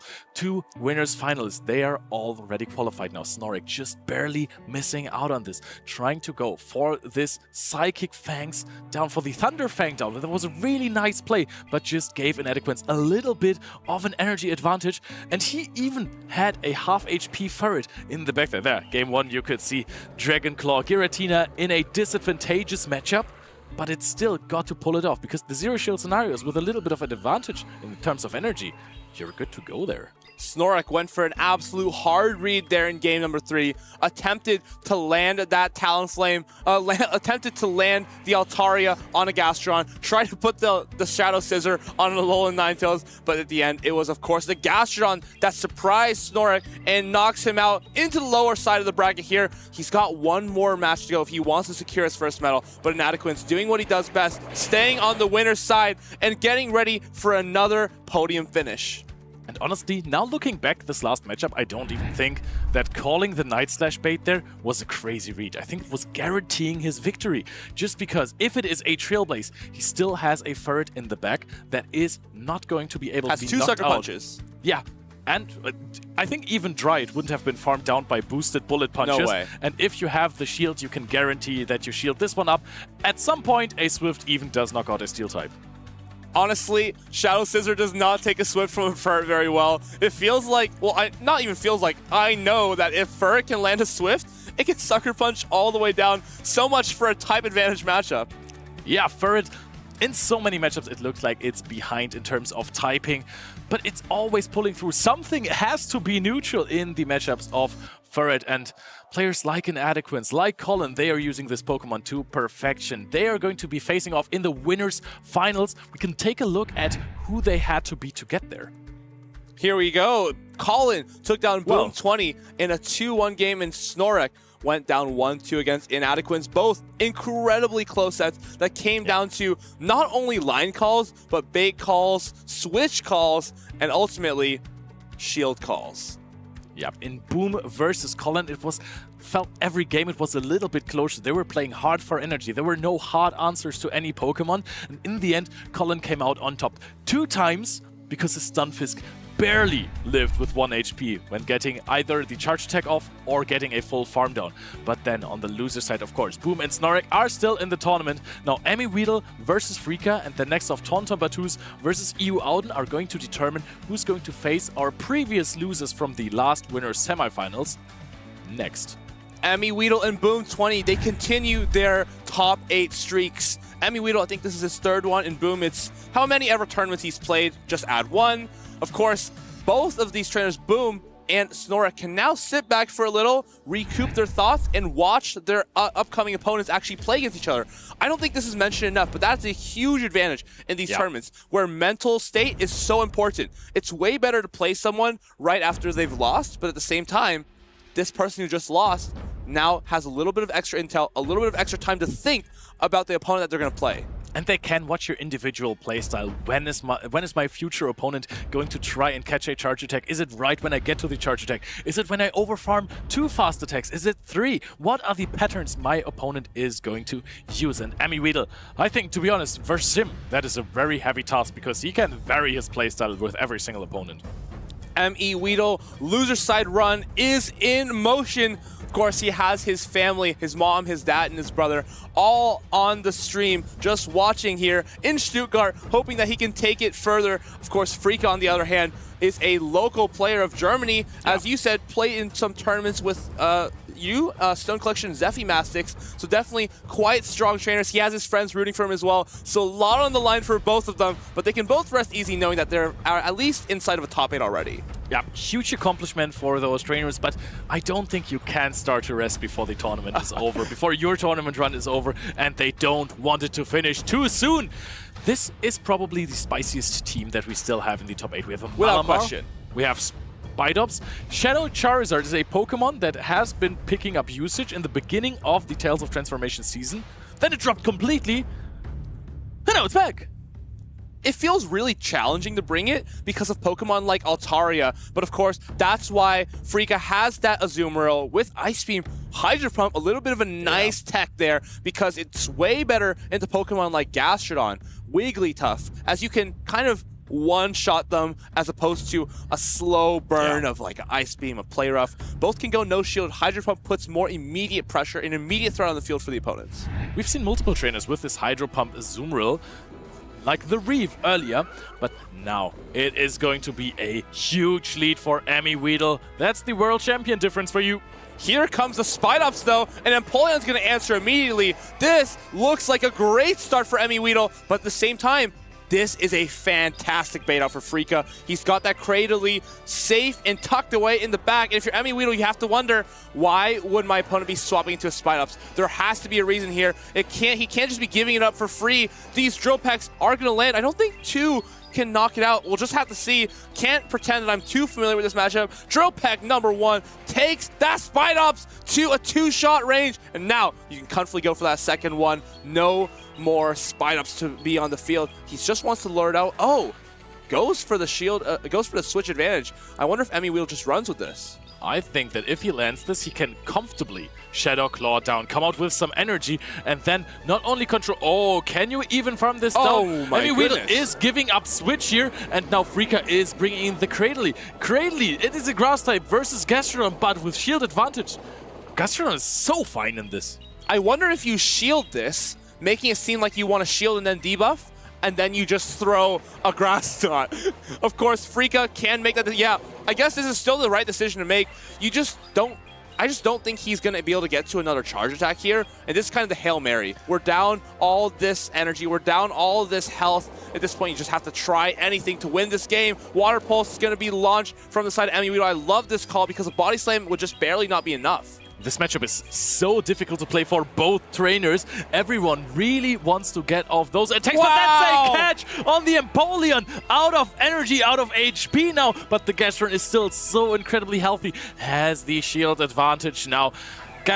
Cradley has the chance to knock out a Gastrodon from 100 to 0, but with only fast attacks, it barely does anything. This Spite-Ups may be more of a problem than Emmy Weedle may have bargained for. It's going to be able to debuff here with that lunge. Do you shield this? Do you read what's in the back? Oh, of course, no, it's the Stunfisk. You already know that, so you can just save your Cradley for that and let this Gastron go down. Body Slam, not needing to be queued just yet. Goes up right before the lunge, and now it's going to be all on the Unova Stunfisk. It can't even Thundershock this Gastrodon down, and of course the Cradily is just waiting in the wings for that endgame. Yep, I don't even know with one shield advantage if you would need to chip this Stunfisk. No, Emmy Weedle, he has been flexing his counts, knowing that the game is pretty much over because he has the Gastron, especially also the full HP Cradley, which wasn't revealed yet, in the back to defeat this Stunfisk. But he still played all of his matchups to the maximum. However, Freaker is not giving up yet. I wonder if he could have committed one shield and just tried to win out the game with a Gastrodon. Maybe not reveal that there was a Cradily in the back. We often see trainers trying to employ these strategies where they try to give as little information as possible about that backline to, well, of course it's valuable for the second game because you know all three of their Pokemon and they still are left guessing what your entire line was. There were two hard answers to the Stunfisk from Emmy Weedle. The Cradily and, of course, the Gastron as well. Stunfisk is trying to find this target, Empoleon, in the back. Was not able so, because the Empoleon just looks very, very strong into Freaka's team. There's Spite-Ups, there's Cradily, there's Azumarill. It even has a good matchup versus Charizard and against the other two, which I just forgot, Malamar too. Malamar is a bit of an interesting bring for this game. The problem is the Wigglytuff. Shadow Malamar has a slight advantage there in that matchup because that superpower is going to be so much harder hitting. Wigglytuff here, of course, can shrug off those neutral superpowers. And another difference is Malamar loses every shielding scenario against Altaria. Another reason why I prefer Shadow Malamar is it can 2 shields, foul play, Psywave the Altaria. No problem. But regular Malamar, going to be a little bit bulkier, going to allow it to do a little bit more against something like a Dusknoir or a Cradily, but both of which are on his team. Maybe regular Malamar is better versus Shadow Altaria? Shadow Altaria, I think that could be correct. As long as one foul play puts it into range of a full Psywave down, it's pretty positive. Of course, these lines here still are a little bit awkward because Spite-Ups, it feels like you need the Spite-Ups for that Gastron Cradily core, but the Spite-Ups has so many issues with things like the Empoleon, with the Wigglytuff. Altaria is technically a neutral matchup, but it's very, very difficult as their charge attacks do way more to you than you're doing to them.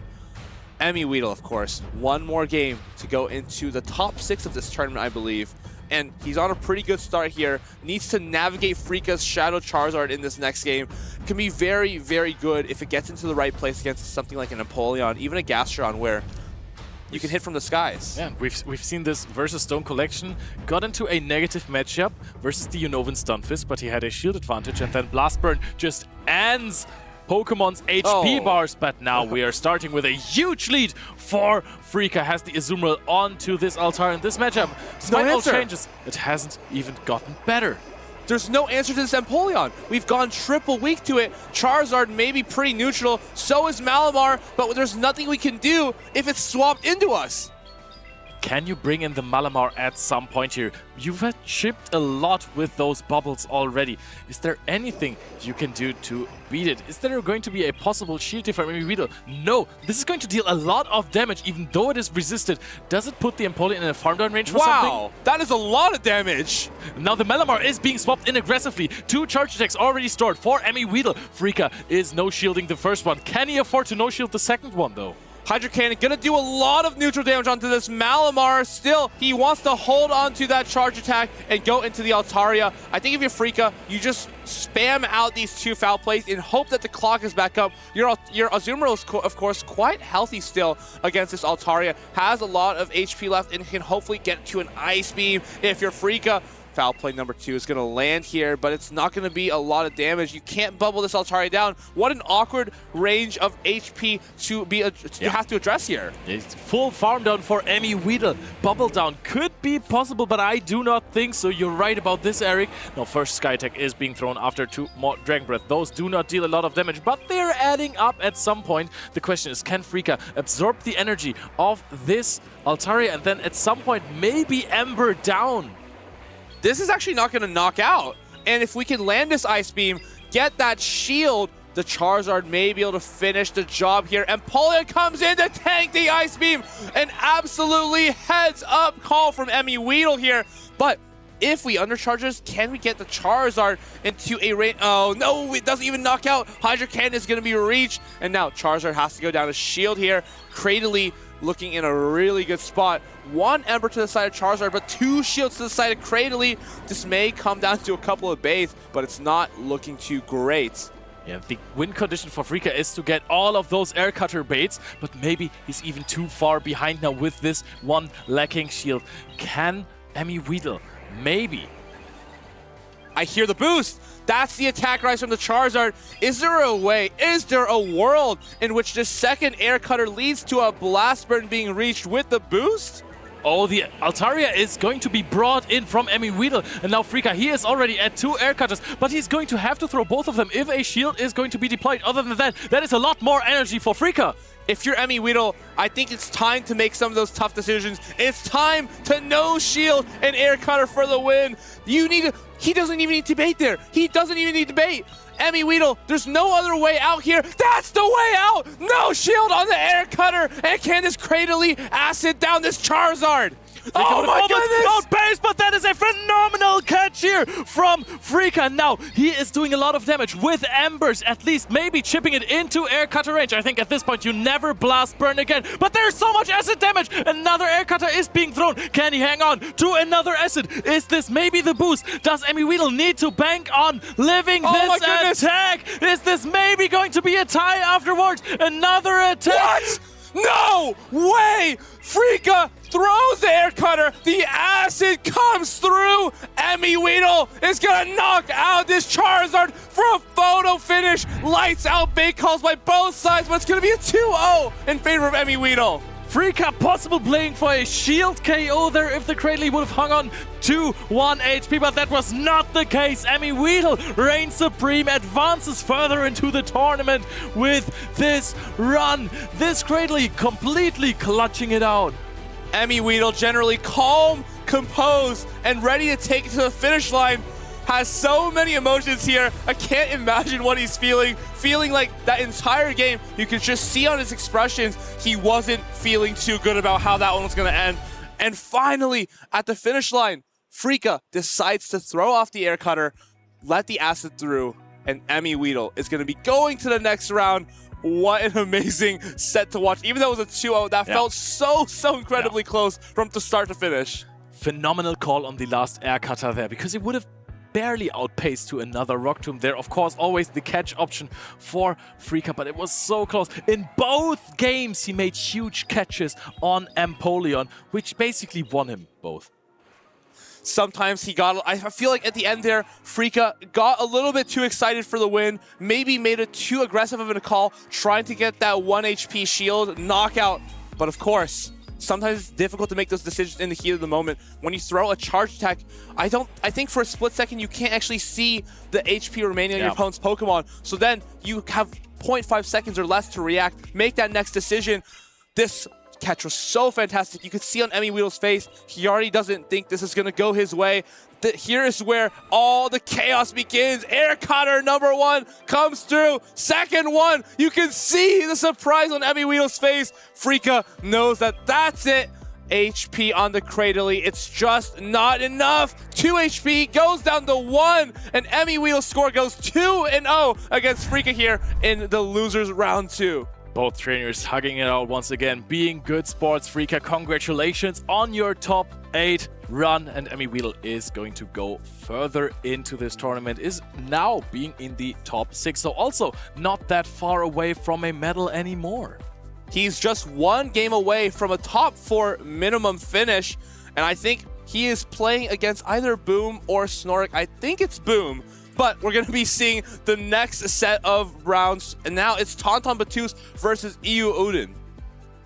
Two phenomenal trainers. One has already basically won it all, the regional championships. And I see the other one. He has gotten a medal in Gdansk, but he still needs to prove a little bit more that he can be considered one of the greats. But what you can say about Uden is that he is also operating on spice levels like Tauntaun Battus. This is an Alolan Ninetales next to Thievul. Thievul boosted right through Strange Top in that lower round, the losers finals of their group, and he's going to try to continue that success here against Tauntaun Battus. I feel like Thievul has so many targets on this opposing team. Yeah. It's been one of his favorite Pokemon throughout the tournament. Alolan Ninetales, he spoke with Martine, of course. These two trainers are teammates, and they have so many great calls for this weekend. Alolan Ninetales kind of took this tournament by, storm, honestly, maybe a snowstorm, but it's Tauntaun Battus here who's going to try to answer that with his Shadow Scissor. You know what's really funny? The Florges that counters the Thievul has Disarming Voice.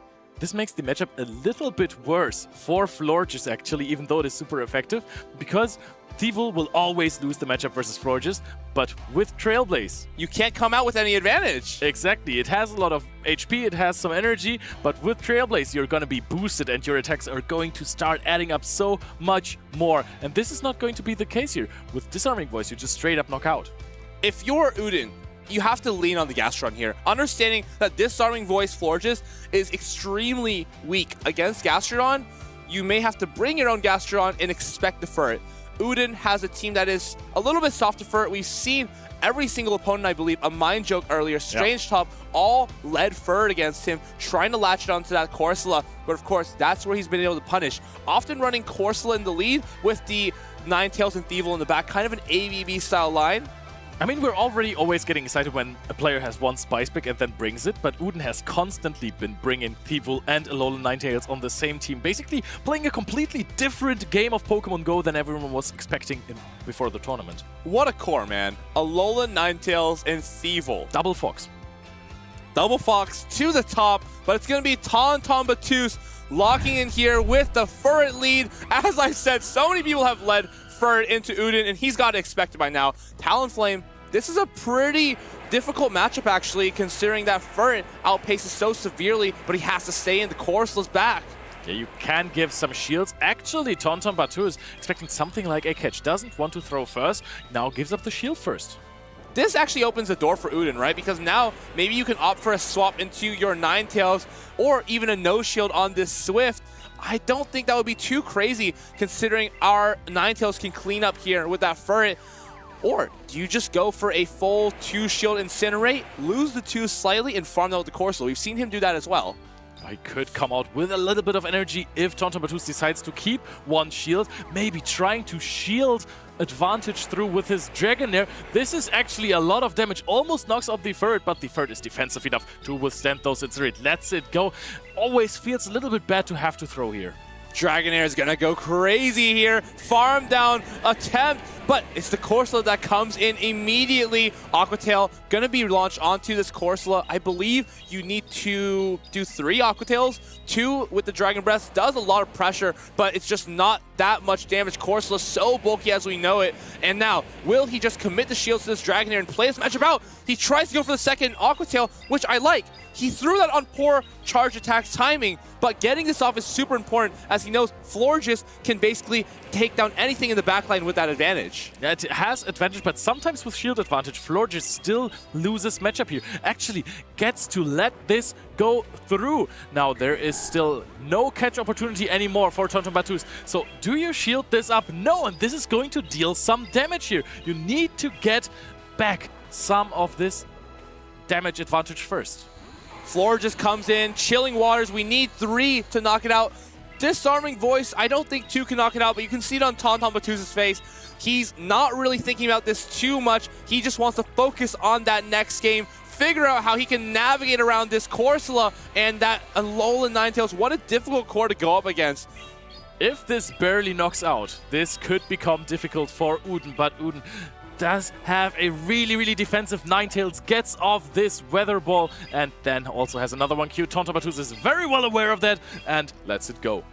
Honestly, even if that does knock out, the problem is Talonflame, it's not at a low enough HP range to actually Fairy Wind down. 2 Incinerates match exactly with 5 Fairy Winds, and that would be an amazing Incinerate down for Uden here. What an amazing start to this set. Basically had quite a difficult lead actually with the Furret. If Tontombatus had stayed in there with that Dragonair, shielded it up, shielded it through, maybe it could have gotten a little bit of chip onto that Alolan Ninetales and put it into a range where it was manageable for that Florges. But what Uden has done a lot is keep Furrets away from his Corsola. Corsola is a Pokemon that is going down in usage, but he's been bringing it almost every single game, and it's always so important. The core breakers for the team of Alolan Ninetales, Shadow Talonflame, and Thievul, they're all very well answered by Corsola. He's playing a risky game every time he locks in a line, because if your Corsola gets onto the Furret, you're not only losing Switch, but you're giving the Furret pretty much a huge jump pad to take over the game and maybe even the set. That's why I've also seen Uden so happy to feed the Furret something like a Gastrodon, a Unova Stunfisk, even a Talonflame. Just give it up and say, okay, I don't mind. I have a Corsola in the back, and we'll just farm this Furret down with the Corsola at the end. We've seen him do that so many times, where he takes a couple of Sucker Punches, but is happy just to get those Astonishes in, understanding that Corsola is generally free into every single team when the Furret is off the field. The energy does a lot. Also, he has such great answers to a Furret that even if opponents are catching attacks from this Corsola on Furret, you have your Thievul, you have your Alolan Ninetales as answers. Furret is really not a free swap into Odin, even if it looks good against most of the Pokemon on his team. Uden may be sticking with one of his signature lines. Galarian Corsola in the lead. It's going to be that Alolan Ninetales and Thievul in the back. Corsola up against Shadow Scissor. This is going to be a very health-dependent matchup. If the Scissor is bulky, it will be able to reach 3 Night Slashes no matter what.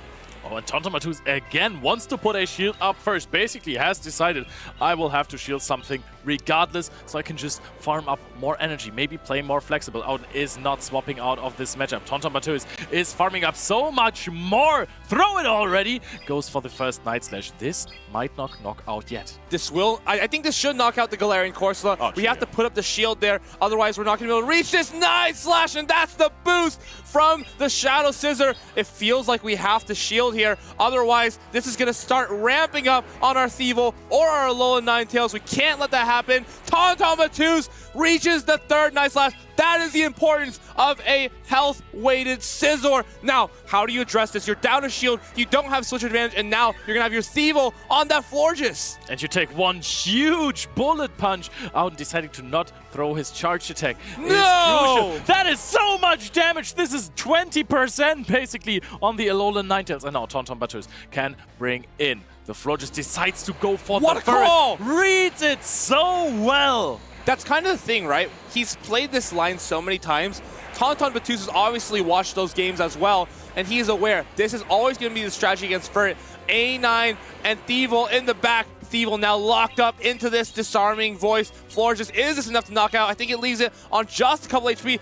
Big disarming voice comes down, but is the player off his reach, but it's not thrown. Is it going to make a difference though? No. Tontombatus goes for the no shield. Night Slash on the Florges for a little bit of chip, but it's still not in swift range. Florges looking to finish this game off with the chilling water.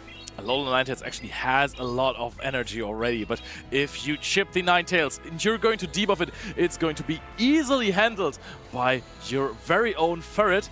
Now the Chilling Water is going to connect, and slowly but surely Tontombatus is going to close out this game. Tontombatus burns away the rest of this Alolan Ninetales. Furret lands a Swift into that negative matchup, but it's such a neutral attack. Can always get a little bit done for the side of Tontombatus. And now, going into Game 3, what are we thinking here? So many Pokemon have been brought from both sides, and it kind of begs the question, are we going to see that Alolan Ninetales again? Or are we going to see that Shadow Scissor from Tontombatus?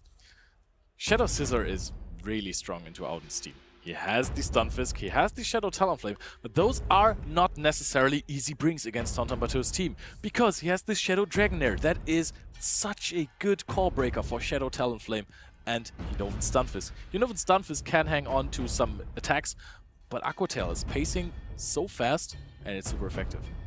Especially for, Talonflame, it's super scared of, I think, the Stunfisk and the Dragonair so much to the point where I think it's not the best bring for game number 3, as it's likely that even one of those comes, the Talonflame is in a super awkward position.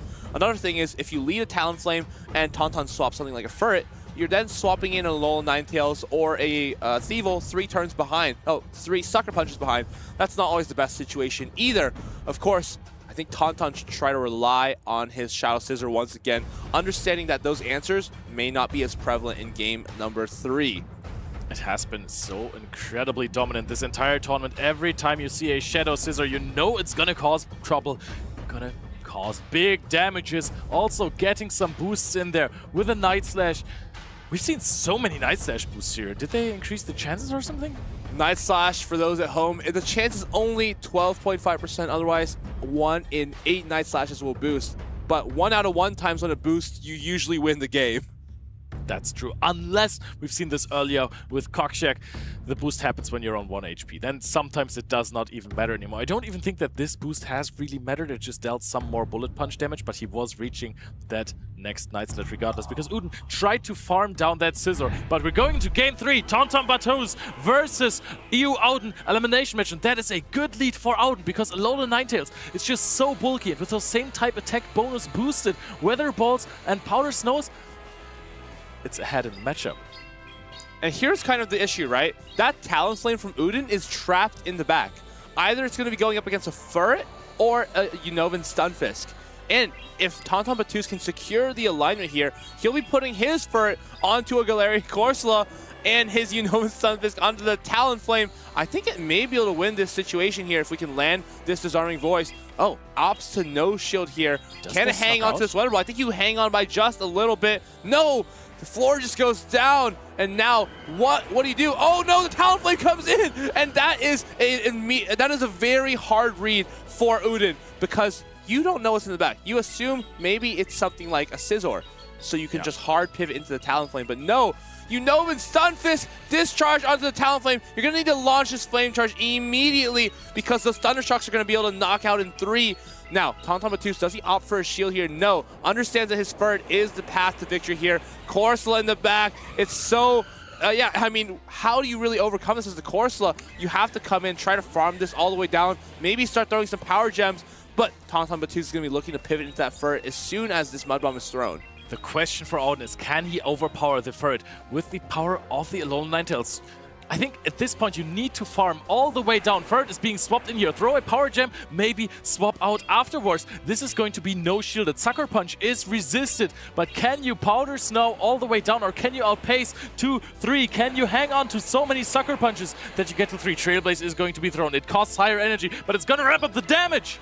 Love this recognition here. When your opponent has 2 shields, you're just going to strip 1 away and commit to 2 shields. Sucker Punch down. Weather Ball, you're going to need to get to 3. We're at 1.3-ish Weather Balls right now. Number 1, Weather Ball gets shielded by Tauntaun Batous. Can Uden get to this next one? Does Tauntaun throw off the Swift? I think it's just, straight Sucker Punch down. But the Corsola, it's almost manageable now. Oh, if it's this low on HP, you can connect a Power Gem, maybe even a Nightshade. Possible catch ability for Tauntaun in the back. And the fast attacks, they are super effective against Corsola, but the charge attacks aren't. You need to throw some more.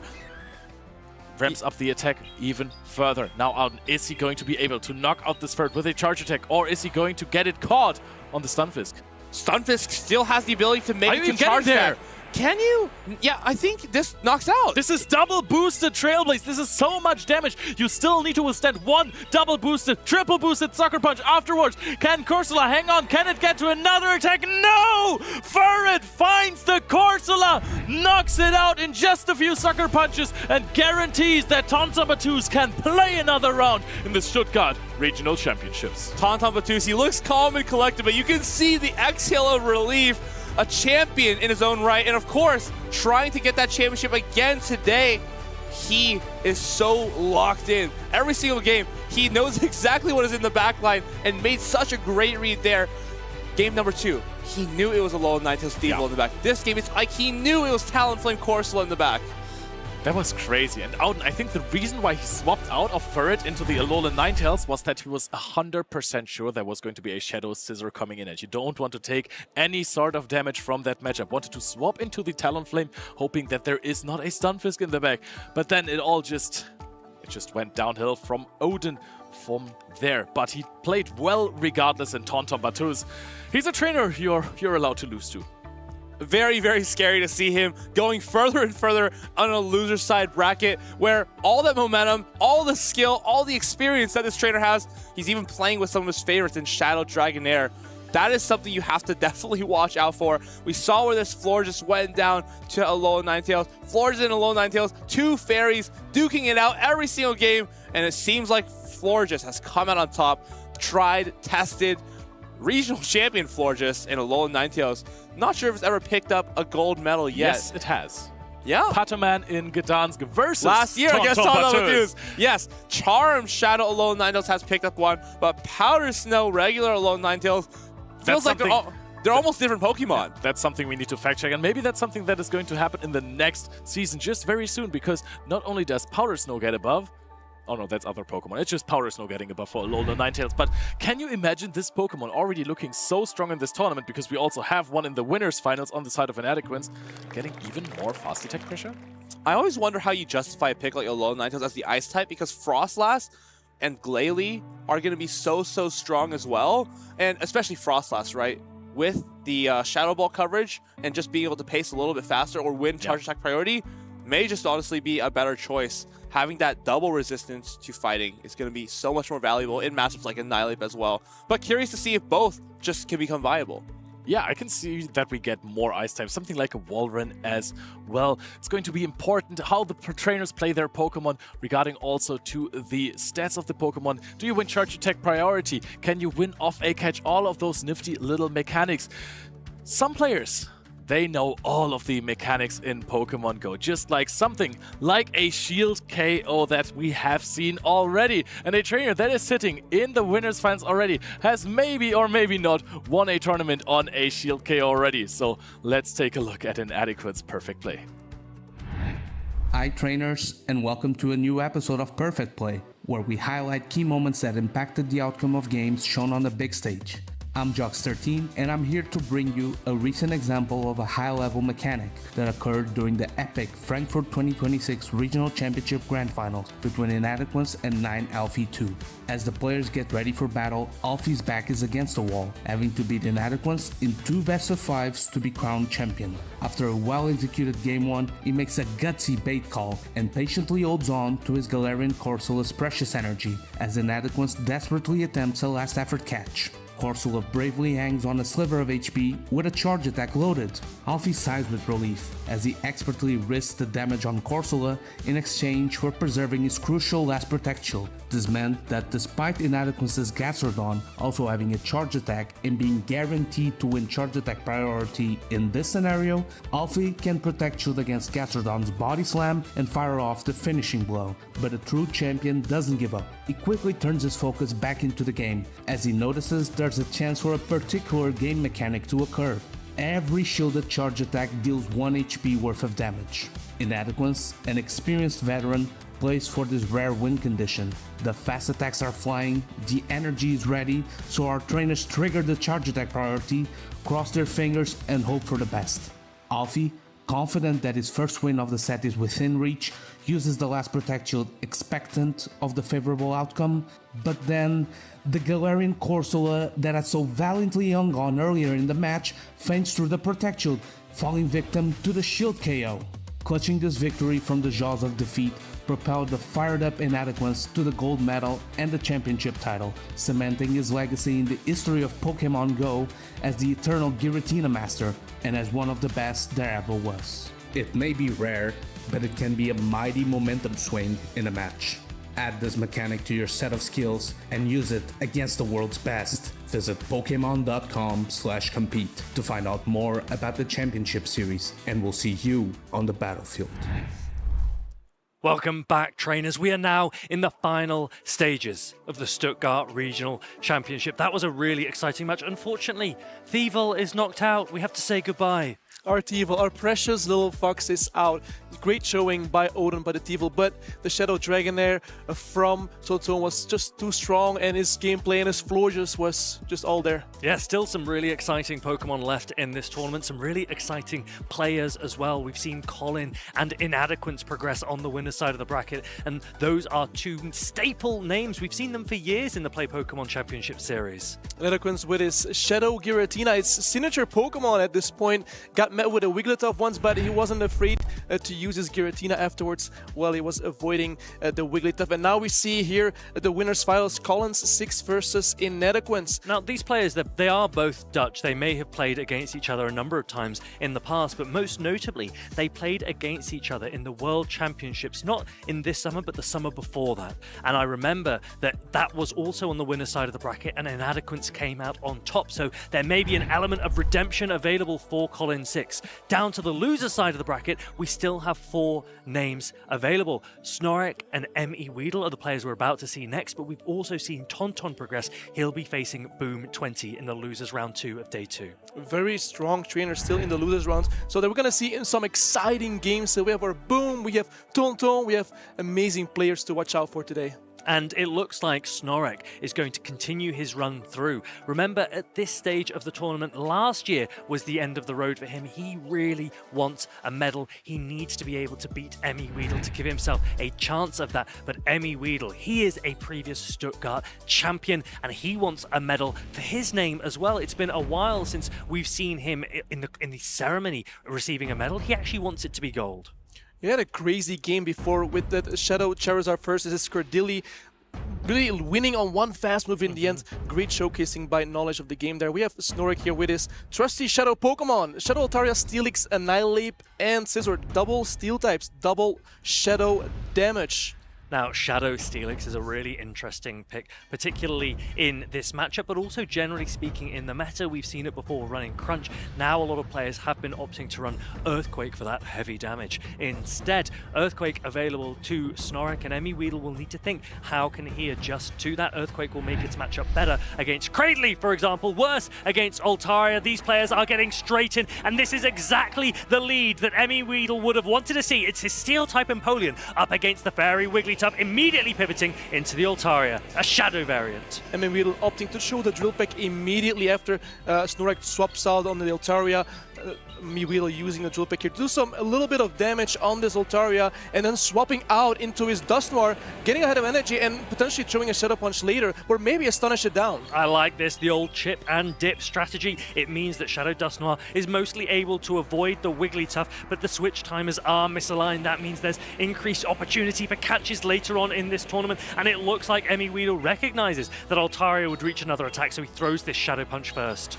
Perfect counting by Emmy Weedle just before Snorek gets to the second Sky Attack here. He actually throws the Shadow Punch, getting a shield from Snorek, and Snorek actually wants to throw the Sky Attack, potentially getting the last shield of Emmy Weedle, and he does get the last shield of Emmy Weedle, but Emmy Weedle is probably going to look for a farm down here, and getting this farm down with Shadow Dusknoir is actually amazing. And here comes the Wigglytuff, but keep in mind Dusknoir can throw a Dynamic Punch, doing some neutral heavy damage on this Wigglytuff. I really like that Emmy Weedle is allowing the Shadow Dusknoir to get really low. He wants to minimize any potential farm of something that might swap in later, for example, the Shadow Scizor that we can see. But interestingly here, Snorek doesn't have a clean way to deal with this regular Empoleon. It resists the Swift, it resists the Charm, but it double resists the Bullet Punch from the Scizor that comes in. And Emmy Weedle has already anticipated it. He's come in with his Gastrodon. Unfortunately, he does not have a shield available, forced to throw a resisted Body Slam instead before that Shadow Scizor reaches the Grass Attack Trailblaze. Scizor has to do a lot of pulling on work here. Like, he can throw a Trailblaze on the Gastrodon, taking out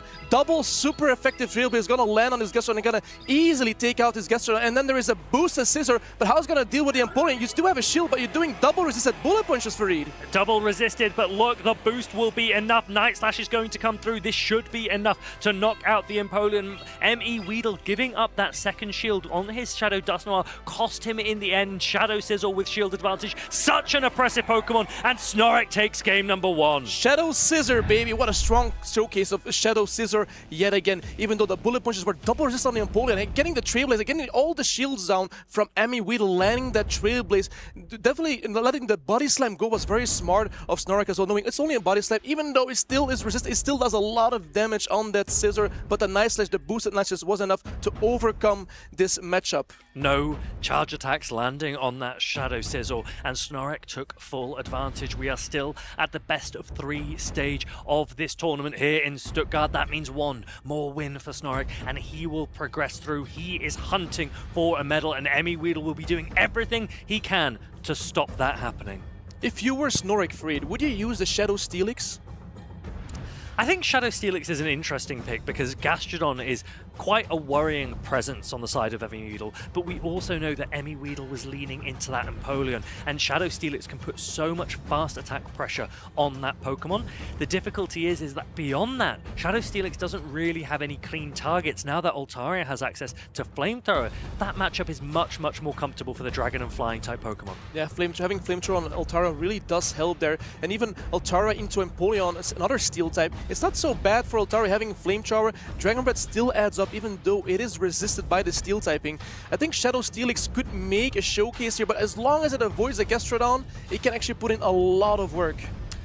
ME Weedle wants to consider perhaps his own Wigglytuff as an option. We've seen the Shadow Altaria on the side of Snorlax be used time and time again. It seems to be his favorite pick in this meta and perhaps in this matchup as well. ME Weedle needs to adjust. Snorlax looks like he is locked in. He is ready to go. ME Weedle taking a little bit more time, but now the players are ready. We are lined up for game number 2. This could be everything if Snorlax is able to snatch one more victory. He leads the Shadow Altaria, and it hits the Wigglytuff. ME Weedle gives a nod. Oh no, the Wiggly, exactly what he doesn't want to see, but here comes the Scissor, met with the Gastrodon. The Scissor safe swapping by Snorlax, but the Gastrodon has a positive matchup here, doing heavy damage with these Mud Slaps, and it goes up for a bait here with the Night Slash. Will ME Weedle call this bait? ME Weedle about to put up a shield, there it is. But what Snorlax has done successfully with his Dragon double steel line is drag out that Gastrodon so that it avoids the Steelix in the back. Shadow Steelix is there available. If it aligns onto the Empoleon, that could be great for Snorlax, but shields have already started to go down, so Snorlax could be in a really strong position here. Question for ME Weedle is, does he pivot out or does he start to throw this energy into the Altaria? First Body Slam coming through.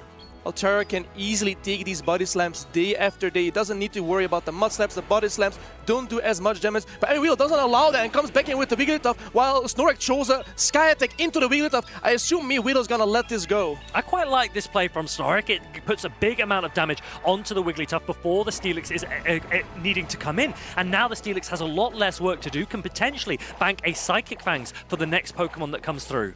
Steelix gonna overload on some energy, potentially getting as much energy as possible for when Gastrodon comes back in, can show Psychic Fang after Psychic Fang, trying to stall the timer there, but does Wigglytuff get to another move? He does not get to another move. Oh no, he doesn't. No, it gets out with all its energy, all those Psychic Fangs. Doesn't get a chance to throw it, and the advantage of now running Earthquake is that you can land it on into an Empoleon. That's possibly the reason that ME Weedle chooses to come in with his Gastrodon here, and he's shielding up a Psychic Fangs. That is a painful situation to be in because another Psychic Fangs immediately coming through. I wouldn't be surprised if the Altaria pivots back in. Keep in mind, the Steelix is still deeper from the Ice Wind from the Wigglytuff, and here comes the Altaria, gets swapped in by the Empoleon, but Snorlax has 2 shields for it. What's gonna happen here? Snorlax is in an absolutely commanding position in this game. A Shadow Flamethrower coming through against this Empoleon, and ME Weedle will really need to think, how is he able to take down the remaining Pokemon? There's still energy available on that Shadow Steelix in the back. Both of ME Weedle's Pokemon now in the red. He's maximizing his energy. Burst Drill Peck coming through. He's not even going to bother charging it because he knows the shield's going up. Will he throw the next one immediately? Farid is getting hot in here. These Flamethrowers from Altaria did a huge damage in Empoleon. Another Drill Pick comes in. Snorlax puts up another shield. It's gonna be a race to the clock for Farid. Altaria has to win this game for Snorlax here to get this W.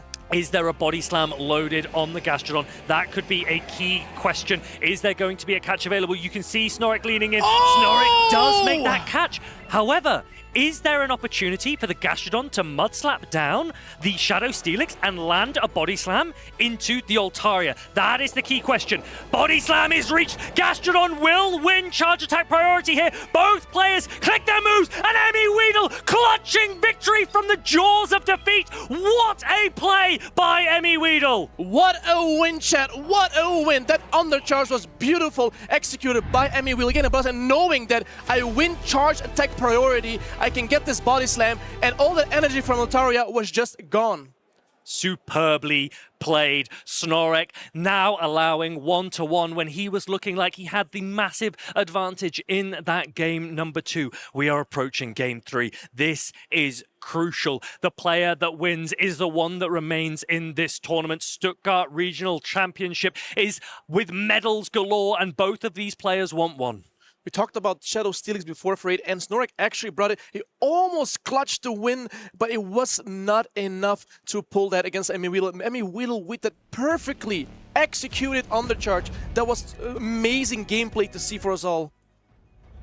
Lots of options for these players now. Lots of flexible picks available to both of them. They will need to take their time, calculate, assess, and pick lines of 3, potentially for the last time, not just this weekend, but this calendar year. There are no more regional events in 2025. We are in the 2026 season, so we will be back in January with Birmingham in Europe and Toronto in North America. But for these players, this moment is all that matters. This moment could be everything. This is the last regional of the year. A lot of Spice picks coming on. Let's see if Snorix maybe uses a double steal line to clutch this win versus Milo, because it's all on the line right now, Chad. It's 1 versus 1. Who's gonna take this win? And we see Altaria into the Wigglytuff again of Emmy Weedle. Are you kidding me? You can feel Emmy Weedle's heart start to bump faster. He's got the lead he's looking for. Shadow Sizzle comes in, and this time Emmy Weedle responds with the Empoleon. It's able to throw a Hydro Cannon before Shadow Sizzle is able to reach a Trailblaze, but you saw Snorek there leaning in for the Night Slash bait.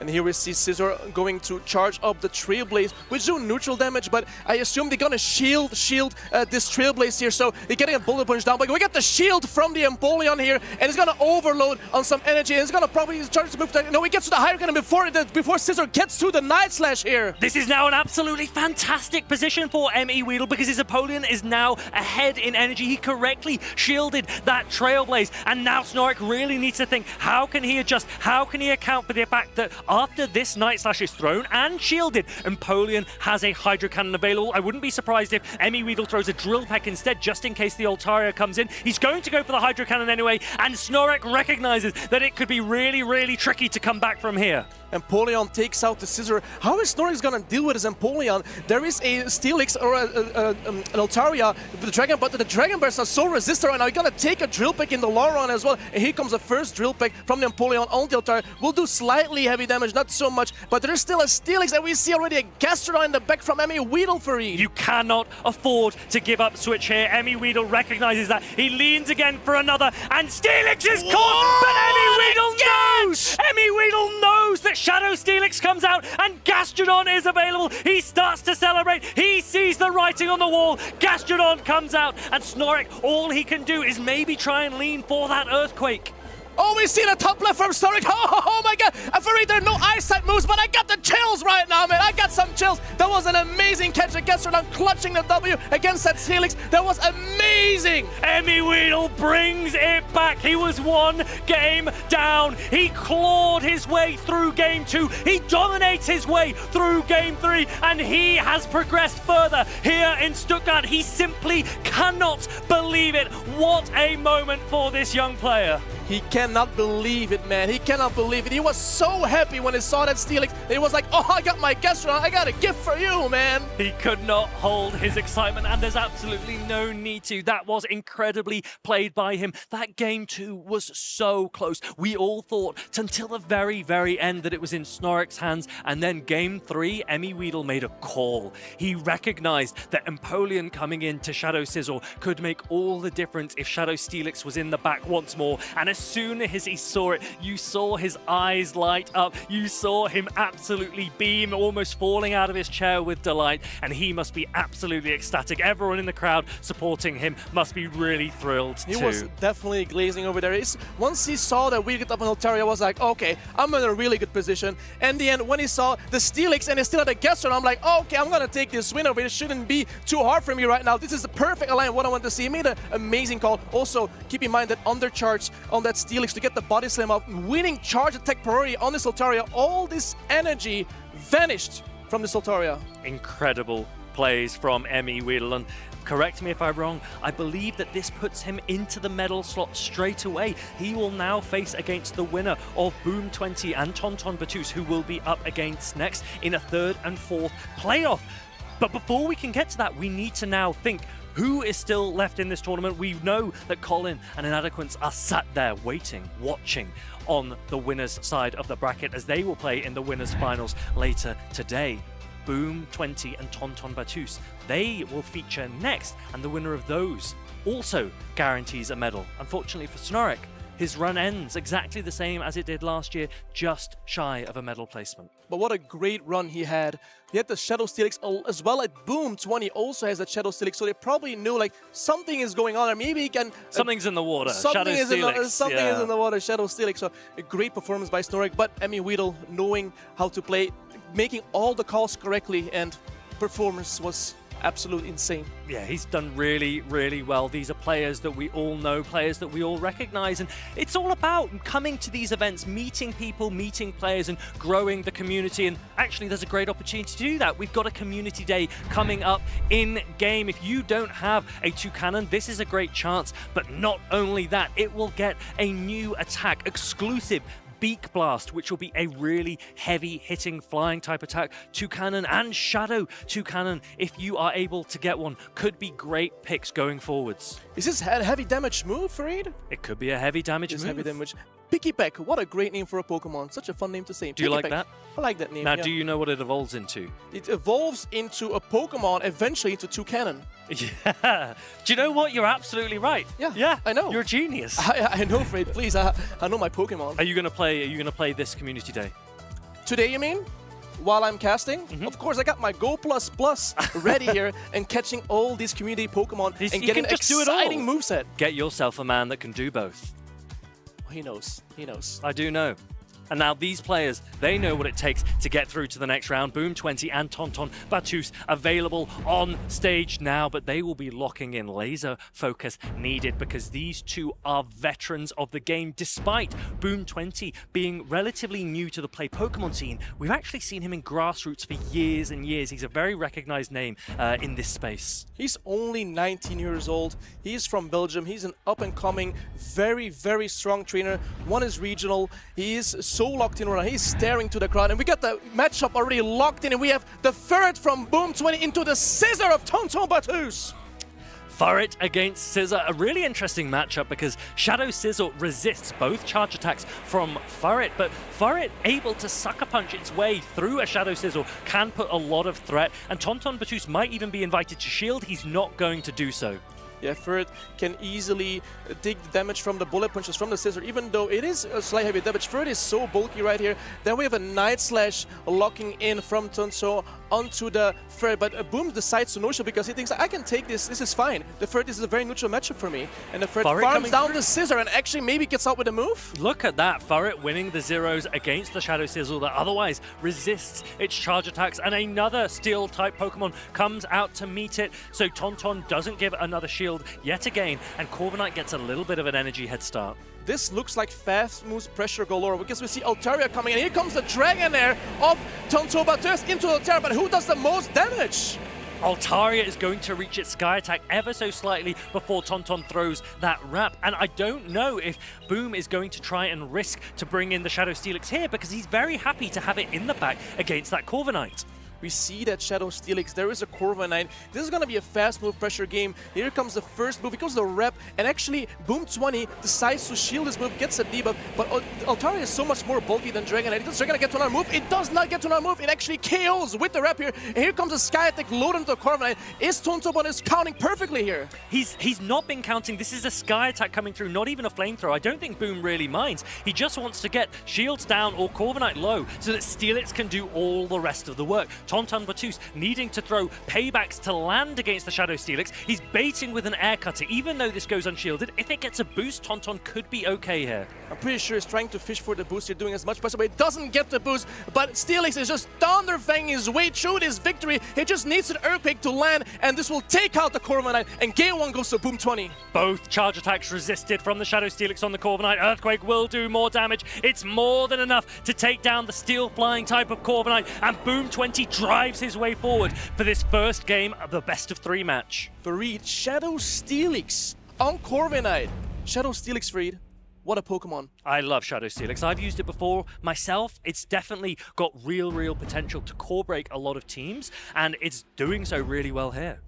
Yeah, Boom 20 having the Dragon Breath user as Altaria and Tonso having the Shadow Dragonair. Shadow Dragonair doing more damage with those Dragon Breaths because, you know, Shadow Dragonair higher attack set, but Altaria is so bulky, he can easily resist all those charge attacks. So they both have similar Pokemon and cores here. Dragonair with the Scizor from Tonso and Altaria and Scizor from Boom 20. But we saw that second Steel type, that Shadow Steelix on that other Steel type of Tonto, the Corviknight, having the advantage because of the moveset Thunderfang.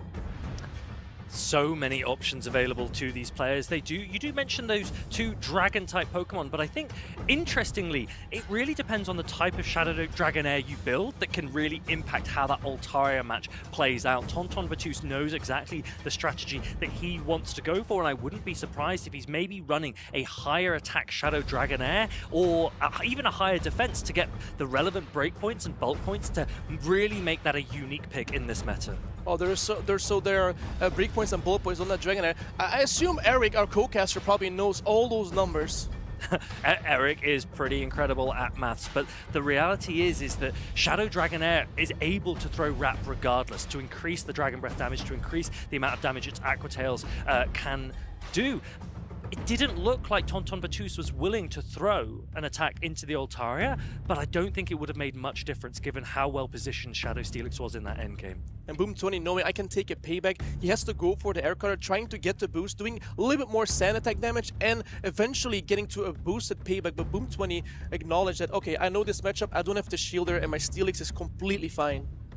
Will Shadow Steelix come again for Boom? Boom is a player that he has tried and tested lines of 3, that if he's comfortable using it against an opponent, I wouldn't be surprised if he brings it again. We see the Furret once more. This time it's into the Corviknight, not the Shadow Sizzle, but it does look like Boom has opted for that same line of 3. Let's see if he's able to show the same flexibility in this game number 2. We see a Steel-type Corviknight into the Furret. Furret can only throw resisted charge moves, charge attacks. We have the Trailblaze, which is double resisted, and then we have the Swift, which is single resist on a Corviknight. But Furret can actually hold on pretty strongly. The Sucker Punches after Trailblaze, they do actually add up on the Corviknight. Did you know that in the 2-shield scenario, Furret can actually Sucker Punch its way through a Corviknight? So I wonder if that's something that Boom is considering here. He's boosted up his Sucker Punches already. If he no-shields this Air Cutter, no, he's going to put up a shield just in case it's a payback. Yeah, the payback would get close to knocking out this Furret or even taking out this Furret. So he goes for Air Cutter, trying to fish for a boost. Does he get the boost? He does not get the boost. Does he go for another Trailblaze or a Swift? He goes for the Swift on charge attack priority, while Tontonbatus has actually clicked on the payback there. Now, if this Swift doesn't knock out and payback is able to be thrown, then it means Corviknight will have won the 0-1 shield scenario, which will put a great position for Tontonbatus. Let's see if this knocks out or is the first survive. It does knock out the Furret, and Boom is thinking, oh no, what have I been doing here? What should I do? Is he gonna bring something? He's gonna bring in the Scizor in the time. No, here comes Steelix into the Scizor. Steel type on Steel type action, Farid. The Shadow Steelix has a great matchup here because it is resisting those bullet punches. Trailblaze will increase the damage of the bullet punch, but I think Boom recognizes that something didn't go quite right for him in that lead matchup because he absolutely would not have wanted to give away a shield still to lose the lead matchup here. He might be going for a full Shadow Thunderfang down. He's shielding up his Shadow Steelix to do just that. Question is, does he get to complete Thunderfang farm up, or does Tanto get a boosty from the nice side, but he doesn't, and he does get all the farm. He has a lot of energy on his Steelix now. So what is Tonto gonna do? He's gonna bring his Dragonair shield and get some energy head start. Since we see the Altaria on Boom's side, Altaria versus Dragon, we've already seen it, but Tonto still has 2 shields. He makes the catch! He knew that Shadow Steelix had a ton of energy. If this were an Earthquake, it would be even better, but Boom is throwing that Psychic Fangs. The problem is that means that the Shadow Dragonair that now comes in will be debuffed for the rest of the game. Boom will now aggressively come in with his Altaria and really just attempt... He actually undercharged it. He undercharged it and it wasn't shielded. I think he assumed that he's going to shield regardless. And now he's not shielded. What's going to happen now for I don't know what happened. Is this going to be a race? Dragon Breath versus Dragon Breath. Who's going to win this race? But I think it's going to be pretty close. This is going to be insanely close. And the rep comes through. It's going to lower I think the Altaria might be okay. It's going to be a race. Who's going to win? That's Altaria that wins it with 2 shields. Toto goes down with 2 shields extra. I don't know what happened there. He undercharged the Psychic Fangs thinking he would shield, but he didn't shield Marie. That was crazy. The no shield on the Psychic Fangs from Tonton, and Boom didn't even fully charge it. But Altaria, with the Dragon Breath able to do more damage, absolutely ripped through that Shadow Dragonair, and there was little to nothing that Tonton was able to do in response. The read, I'm so crazed. I also thought, Tonto will definitely shield at Psychic Fang. Even Boom 20 thought, he's gonna shield, so what's the point of me doing some bubbles here? But then it was a race to the clock. Who does the most Dragon Breath damage? A Psychic Fan Dragonair, lower defense, a rep on the Altaria, also lower defense. It was Dragon Breath versus Dragon Breath. Altaria came up on top because it's more bulky than the Dragonair. Honestly, Maddie is about to explode with excitement here. That was really very close. I think Boom recognized that there maybe was a mistake that he made in the early part of the game, letting his Furret go down, even after investing a shield. But once that Psychic Fang catch went onto the Corviknight, and then Psychic Fangs landed on the Shadow Dragonair, even though it wasn't fully charged. The Dragon... Here's some Eric knowledge for you, actually. So Dragon Breath from an Altaria against a Shadow Dragonair typically does 5 damage per Dragon Breath. As soon as the Psychic Fangs landed, it was then doing 6 damage per Dragon Breath, meaning 12 damage per second. And you saw it absolutely tear through the Shadow Dragonair, even after throwing a wrap, even after increasing its own damage output. The Shadow Dragonair simply didn't have the bulk to withstand the fast attack pressure from that Altaria. Yeah, that Psychic Fangs debuff really helped the Altaria there. I mean, it was, in the end, it was a Dragon Breath race. Whoever got the Dragon Breath race, and here we can see the Altaria was slightly more bulky. The Psychic Fangs did help, even though the Altaria was repped. It was not enough. The Dragon Breath from Altaria did enough damage to overcome the W. And your fellow Belgian progresses through and gets yet another medal. So how many tournaments has this player played? Boom? Not many. Not many. This is his 4th, I believe. Yeah, I was going to say about 4th, yeah. Yeah, and he's got a gold medal, a silver medal, a top 8 placement, and now, at very minimum, a 4th place medal. When he got his gold medal, he came out of nowhere. I was like, who is this guy? Like, who is... People knew him from the grassroots. He's a young guy, goes along with all the younger players as well, and then suddenly he was like, oh, I won. I didn't even expect it. I was like, oh yeah, I won. I didn't even expect I was going to win, and now he's here again, getting closer and closer to the winter finals. I think one of the most interesting things for these players that come from grassroots that you might know from the Go Battle League or your local scene is how well do you fare when you come to the regional circuit, when you play against these veterans of the games, players that have so much experience in the Show 6 format, on stream, on stage, where the pressure can really get to you. And Boom is showing very, very quickly that he has absolutely everything it takes. If he is not already considered a great, he absolutely will be if he carries on at the rate he is going. Yeah, Boom is known also for thinking outside the box. Like, what is different here at this event? What can I use in this regional that makes me better as a trainer to overcome certain situations? And he brought the Shadow Steelix knowing, okay, this Pokemon has play into this regional, and that's exactly what he brought. Yeah, and there are so many different ways to learn the game, as you're saying, and Boom is one of those players that's come through the grassroots circuit, but actually there are so many transferable skills available as well, not just from grassroots, but also from the other Pokemon formats. For example, if you are someone that plays the video game, you're already learning typings, you're already learning some of these key components, and actually, there's a video game player, a video game caster that has recently started playing Pokémon GO, and Leo is down with him on the floor to interview how he's been getting on. Welcome, trainers. Coning Leinhardt here at the Stuttgart Regional. I'm joined by David Partington, a VG caster. David, why are you here with me? Well, Leo, I quite like Pokemon Go, and I think you do too. Yeah, I do love that game. When have you started playing it? I first started playing it when it came out back in 2016. Really loved it. Obviously, I love Pokemon as well, and I especially loved it when the GBL came out as well. I love the competitive side of it as well, but obviously I love VGC as well, so I'm so conflicted all of the time. So I'm very disappointed that your nickname is not David Part Go, but it is David Part VGC. How do you like the Show 6 mode as compared to the Go Battle League, the in-game mode where you play Blind 3? Well, it's actually very similar to how we play in VGC, so actually I really like it, to be honest, because suddenly you've got 6 Pokemon to think about and how they match up into your opponent's 6 at the same time. So there's lots of different leads that you can think about, cores that you can develop, and that's all very similar to VGC as well. So there's a lot of translation between the 2 games, and so I get a lot of satisfaction about playing one and the other at the same time. Now, David, I know that you are quite the strategist. What is your favorite meta and what Pokemon do you like to use? Well, currently I'm really liking the LAIC Championship meta at the moment too. So I really love Dragonair right now. Like, it's really strong, really powerful, especially with Dragon Breath and Body Slam specifically for me personally. And then obviously catching opponents, hopefully with the Dragon Pulse as well with some big damage. I mean, I kind of connect you, Dragonair, and Inadequate somehow, but that's a different story for another day. David, when are you finally going to compete in a Go Regional? Very soon, hopefully, Leo. I keep seeing everything on the stream, and it seems to be really exciting all the time. So, yeah, as soon as, VGC is, on the side, yeah, Go is going to be straight there. Don't you worry. All right, David, it's really nice to have you here. It's also very nice to see you on stream, on the video game stream that you can also watch on Pokemon.com/broadcast or point broadcast. But thank you so much for watching. We're going right back to the action. Thank you so much, Leo and David. David is a fantastic VGC caster and also a great person to just be able to work with behind the scenes. Have you ever played VGC? Never. Do you know, quiz question with Maddie, do you know any VGC Pokemon that are currently meta in their format? No. Do you? I think Incineroar has been one of the most popular Pokemon that they've had in VGC for a while, and I think it was also pretty high usage this weekend, so Isn't that Wolfie's signature Pokemon? I think it's one of his favorites. One of his favorites, One of his favorites. But Incineroar isn't a Pokemon that we get to see an awful lot in Pokemon Go yet. And why is that, you think? I think it's got great typing.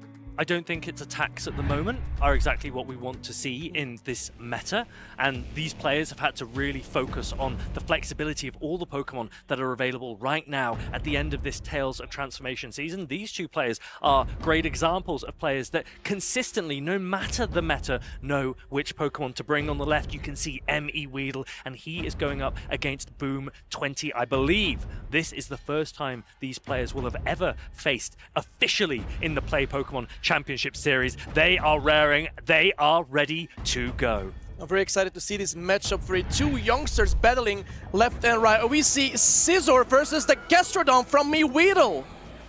This is a good lead for M.E. Weedle whilst the shields are up. It means that there's no risk of a Trailblaze landing, and it looks like Boom 20 is going straight into his Shadow Kanto Marowak, and Maxwell wants to get straight out of this. Question for M.E. Weedle is whether or not he knows how this matchup plays. He's going for a Sky Attack, not before a Rock Slide is going to be thrown first. Did you see that pause of Boom 20? He paused, making sure that he couldn't catch a Bone Club on the Altaria, and he actually made it through. And that Sky Attack actually going to connect from M.E. Weedle, but this won't be enough to knock out. So the Marrow can actually get a shield advantage here or knock out the Altaria completely. Yes, M.E. Weedle might not know, but Shadow Kanto Marowak can win the zero shield scenario against an Altaria. So M.E. Weedle with the first real decision to put up a shield, he's going to do that. He wants to maintain the alignment, but now perhaps there's an opportunity for Scizor or Furret to get a little bit of an energy head start, perhaps with 1 shield in the process. And if it's Shadow Scizor, then maybe a Trailblaze can start to threaten that Gastrodon that we saw in the early game. This is a great overloading opportunity for Shadow Scizor here, trying to farm down his Altaria. Will he make it happen? No, Empoleon comes into the Scizor, trying to soak up all this double resisted bullet punch, and the first Trailblaze of Boom 20 goes through. Will M.E. Weedle put up the shield? No, he lets it go. Shadow Scizor Trailblaze, neutral against the Water and Steel type of Empoleon. It does a decent amount of damage, and now Boom will need to have a think. Do you want to put more on the back of your Shadow Scizor? He thinks he absolutely needs to. I wouldn't be surprised to see him switch out at some point into his Furret, maybe throw a Night Slash first. He's going to throw it on Charge Attack priority. Don't forget that Gastrodon has a lot of energy on Weedle's side, but Weedle decides to put up the shield here, knowing that, okay, I got the Hydro Gun, I'm gonna get rid of the Scizor as soon as possible, and Boom 20 doesn't have any shields anymore, so this Hydro Cannon is gonna connect and take out the Scizor cleanly. Boom 20 absolutely loves his Furret. He's going to rely on it in this endgame, and the problem here is that one Water Pulse will not be enough to knock out Furret, yet one Trailblaze from the Furret will be perfect, and I think Weedle recognizes that. Is this another showcase on how strong Furret can be? One Trailblaze is enough to take down this Gastrodon, and Boom 20 overloads energy, perfect, counting, knowing when to throw the Trailblaze just before the Body Slam gets reached on Weedle's side, and the Trailblaze will knock out this Gastrodon. Weedle switch locked himself. There was no opportunity for a catch, and now there is a boosted Furret available. Sucker Punch neutral, both into Altaria and into Empoleon. Could a catch make all the difference for Weedle? But he's just got no energy on Altaria to work with, so Boom is going to throw this anyway and then commit to the Sucker Punch down of the Empoleon in the endgame. He looks absolutely commanding in this game number one. Look at this little Furret go Sucker Punching down all the Pokemon, and there it takes out the Empoleon, and Boom 20 takes the first game. Really smartly played by the Belgian. This is why he's already considered one of the best, but Weedle is absolutely no pushover. We've seen him go down one game in the past, and he has clawed it back. So these players now have the real opportunity to showcase their talents, but Weedle cannot afford to lose another game if he wants to go further here in Stuttgart. I'm pretty sure Boom 20's mentor is very happy right now. Looking at this matchup, we saw the Scizor taking lots of control in this game, but Furret again put on the show and got the win in the end. The Sucker Punch damage is so much, if it's not resisted by anything and it's boosted, it can just farm down so many things. Even though it looks neutral, I mean, the boosted Sucker Punches do enough.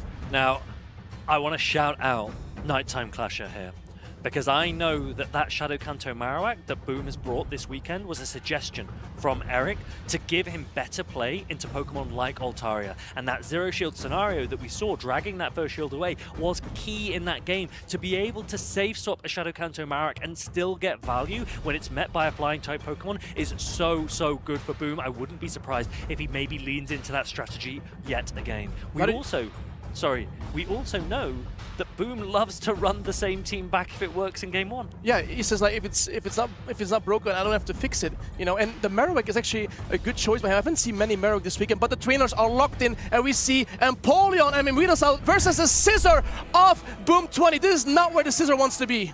Scizor needs to potentially get out straight away. Bullet punches are double resisted by the Water and Steel Empoleon. And yet again, Boom does go for the Shadow Kanto Marowak save swap. And yet again, he might be able to drag the first shield away from Weedle unless the Zero Shield scenario plays out. This is exactly the same strategy we saw this previous game. Marowak getting a little bit of energy, head of energy, knowing that, oh, if I can bait out the Altaria here, get to 2 Rock Slides will be enough to knock it out. And here goes the Altaria with a Sky, which will not be enough. So Altaria has to opt to throw another Sky attack, but the Marowak has already a Rock Slide loaded. Another Rock Slide about to be thrown here from Boom 20. It would win Charge Type priority if Altaria were to throw. And actually this time, Weedle is allowing his Altaria to go down. He's allowing the Zero Shield scenario to play out, and he's going to start to farm up with the Gastrodon. But we know what this means. It will be aligned onto the Altaria. The problem is, what is Boom's strategy to get rid of the Empoleon? Maxwell can go back into it very freely, knowing that Shadow Scizor doesn't really want to go into it.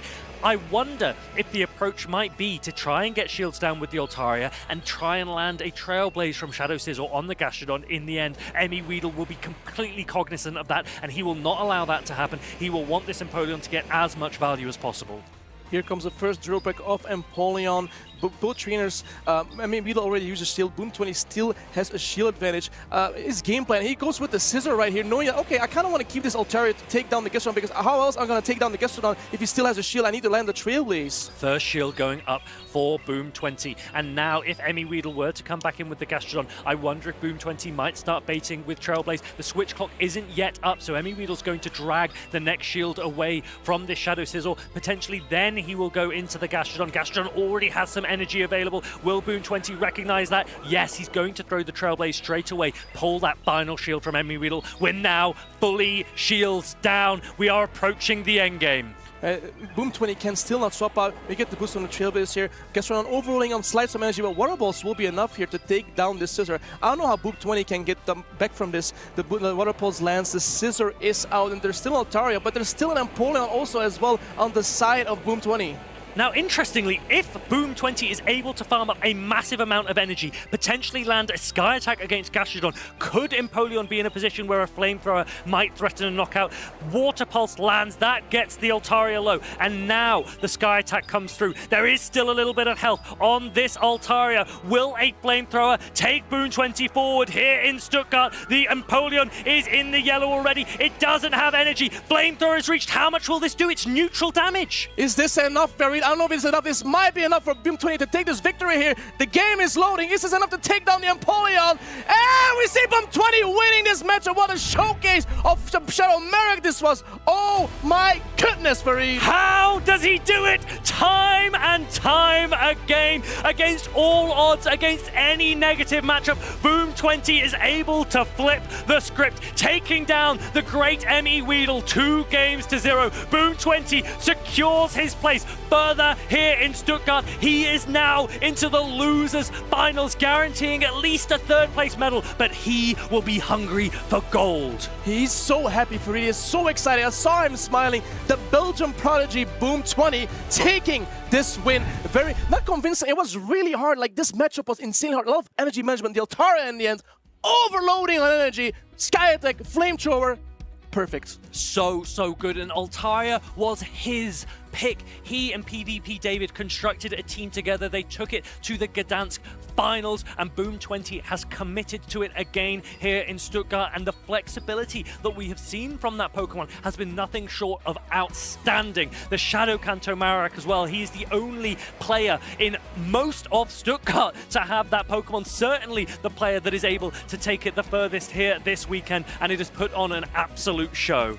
I liked how Emmy Weedle in the last game adjusted, not shielding Altaria from the second Rock Slide and overloading some energy on a different Pokemon, knowing that, okay, if he gets a shield advantage, his Scissor is really dangerous. So he adjusted, but still, Boom20 with that overloading energy on his Altaria, Flamethrower in the end on Empoleon, was perfect gameplay. Really, really well played. Commiserations to Emmy Weedle. His run here in Stuttgart is over, but he goes home with a medal for 4th place. So a fantastic run by him. Congratulations on that journey, and it's been a really exciting journey to have watched. We've seen so many players get so far this weekend, and we're now to our final 3 players. It goes so fast, Freddy. It goes so fast. Are you gonna miss it? I'm gonna miss it, yeah. I'm gonna miss you. I'm gonna miss you too. Oh. Clip it.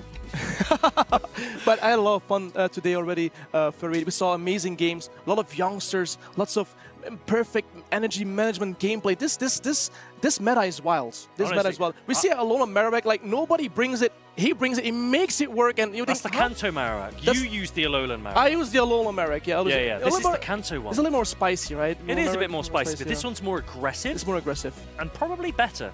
Is his strong brother? His strong brother. They are. And just like you and I, we are strong brothers in arms, but I am glad that we are behind the desk, because these players are on fire this weekend here in Stuttgart. Colin and Martijn, they are both sat in the winners finals. Boom is waiting for them in the losers finals. These could be 3 of the best players on the planet. So we have a Dutch player versus a Belgian player right now. Well, it depends who you're claiming allegiance to for Colin and Martijn, because I believe they're both Dutch. They are both Dutch, but Enequins once told me he wished he was Belgium just like me. Oh, I see. Because the gameplay knowledge I had mentoring Enequins for such a long time, he knew like, okay, like I wish I was like him, but I don't gotta tell him, but I knew by someone told me like, okay, he told me he wished he was Belgium. So are you backing Martijn in these winners finals? He's up against Colin.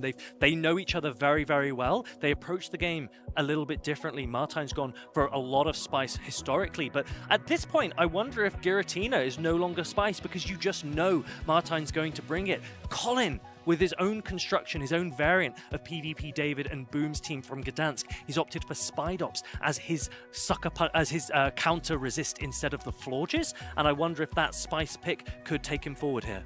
Enequins does has one advantage though, and that is his cosplay.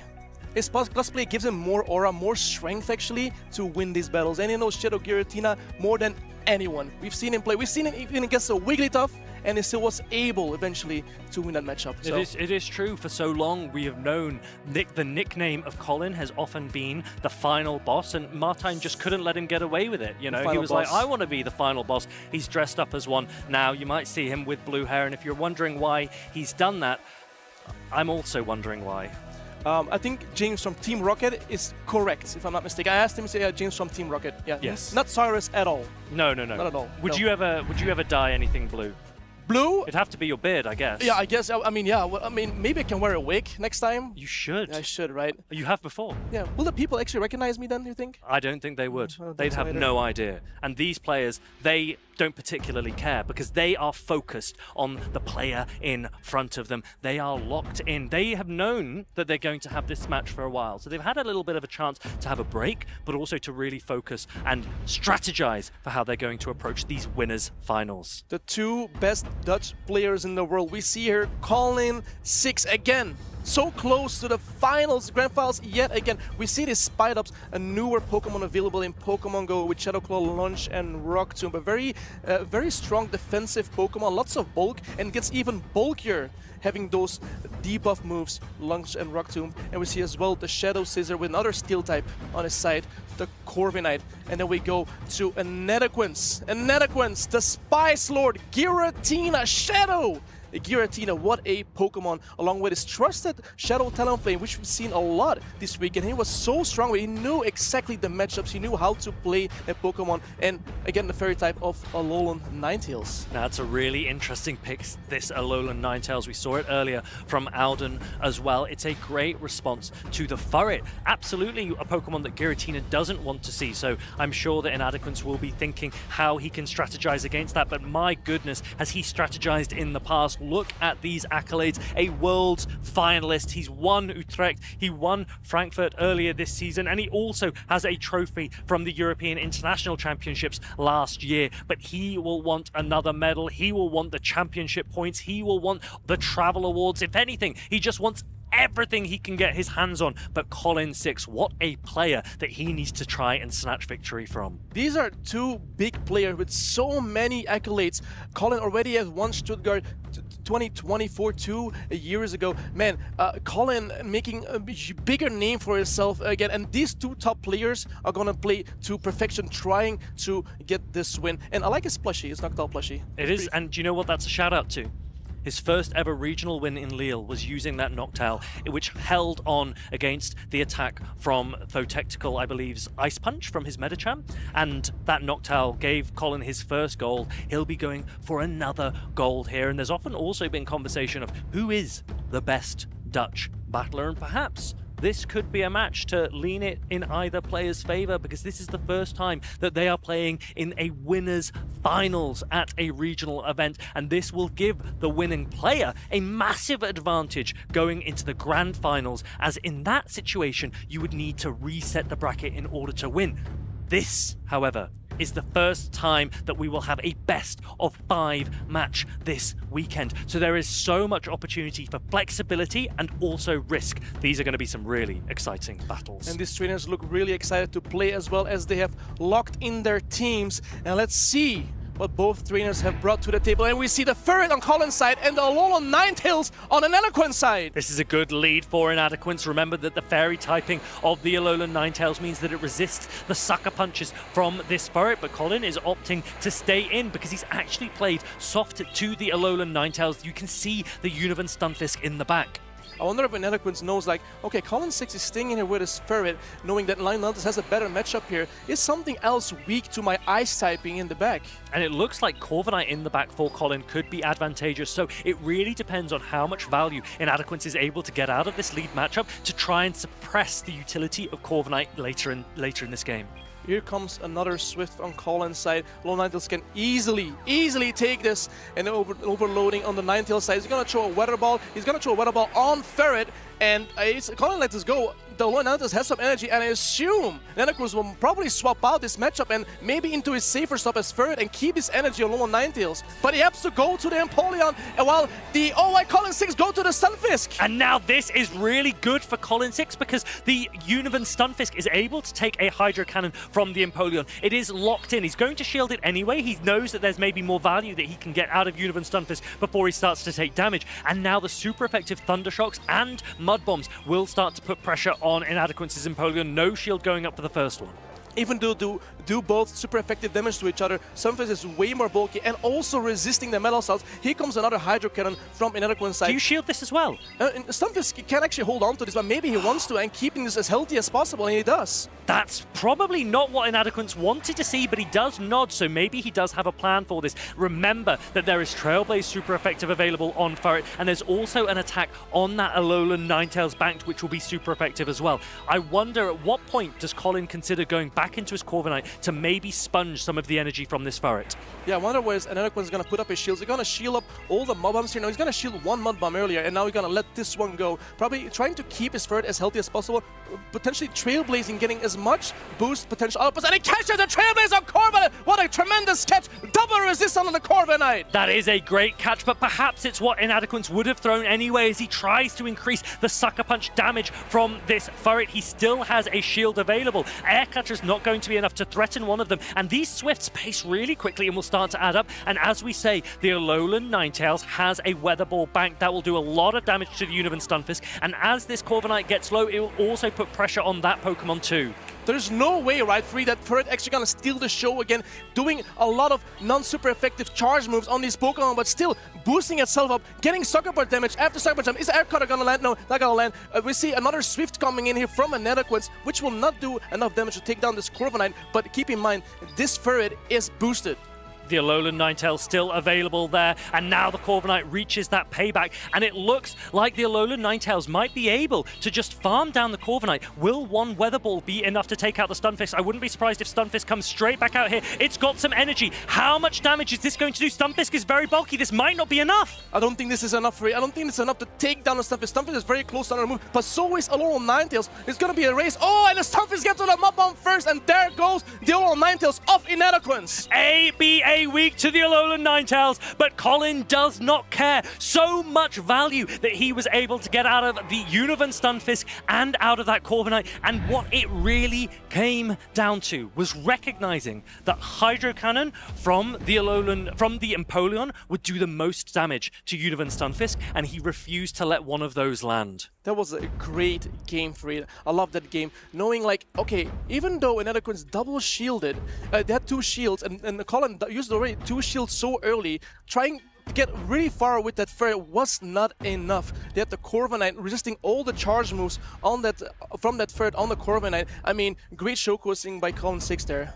He gets the advantage in these winners finals, but as we say, this is a best of 5. That means you need 3 wins in order to progress forward to the grand finals. There is so much opportunity for Inadequates to still come back. If anything, we have seen time and time again players going 2 games up and still losing 3 games to 2. So a little bit of momentum for Colin 6, but by absolutely no means does he have any real advantage now.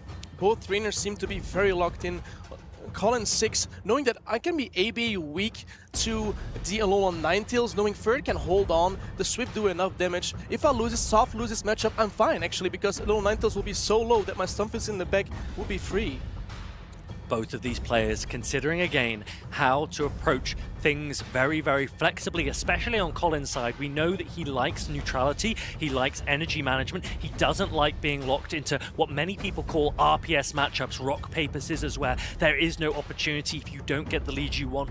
Martijn, he is a little bit more aggressive in his playstyle. He likes to potentially lock opponents into really unfavorable matchups, and he brings certain core breakers in order to do so. Can he get the right read here? We know that he's been able to get into the head of so many opponents in the past. Game number 2 underway. We have Inanicus with the Ferret met by the Scissor of Colin, and we know how this matchup goes. Ferret is okay here. It's a very neutral matchup, even though the charge moves are resisted. Still, the sucker punches add up and do a lot of damage on that Scissor.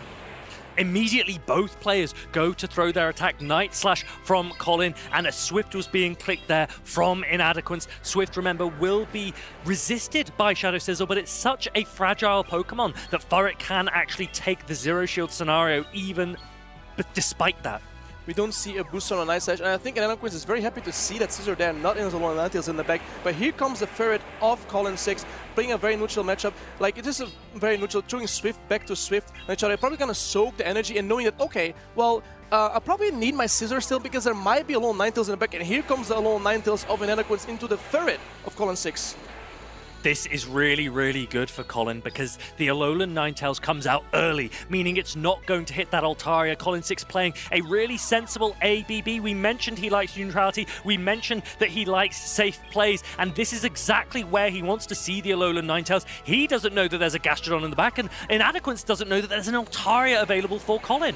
Here in Lone Ninetales overloading energy, getting back-to-back Weather Balls. Gonna show the first one. Will Colin 6 probably shield? No, he doesn't. He does exactly know that there are 2 Weather Balls available on Inadequance side. And let's see what Colin 6 is gonna do. He brings on his Scissor and actually on Inadequance up to throw the Weather Ball immediately, knowing that, okay, I don't want to take any bullet punches, and this Weather Ball might be enough to take out. It doesn't take out, which means that bullet punch landed. That did a massive amount of damage, and Inadequance knows this is not the alignment that he wanted. Altaria comes through, and Gastrodon is forced to mud slap away. I think Inadequance recognizes that there's not a lot he can do. He's not going to waste any time. He's allowing this Sky Attack to land. What amazing dancing skills from Colin 6 here, dancing left and right. He's going to let it go, knowing, okay, well, there's not much I can do here. The second Sky Attack comes through onto the Gastrodon, taking down, most likely knowing that, okay, I'm defeated here, there's not much I can do. But what amazing skills by Colin 6 dancing, trying to bait out the Lone Ninetales early, get the Scissor on it, and then the Altaria on the Gastrodon was just riding on the wall. Honestly, that Alolan Ninetales managed to put in a lot of work before it was able to be Dragon Breath down. I wonder if Martijn had started to spam body slams. Maybe there could have been an opportunity, but he's willing to concede this game. Number 2, Colin dominant there. He got the alignment he wanted. He successfully baited out that Alolan Ninetales, and now he has a real advantage in this best of 5 series because one more win will see him put his face and his name in the Grand Finals. Another potential Grand Finals for Colin 6 here. Inadequance thinking, maybe re-strategizing what he should be doing. This is, I mean, another, again, in the leads, third in the back. We see a lot of thirds this weekend, but Colin 6 knew exactly what to do.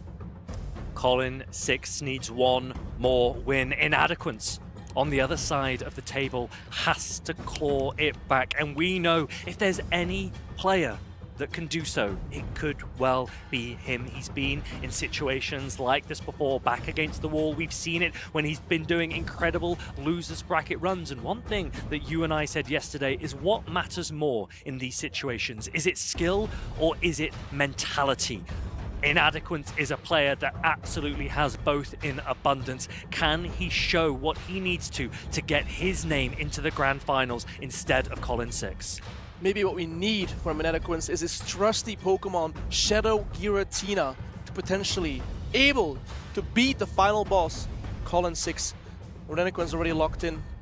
Colin 6 still thinking of what should I run, what should I adjust, should I pick the same Pokemon I used before. Colin 6 likes to change teams quite often, doesn't like to use the same strategy over and over, making sure that he is not predictable.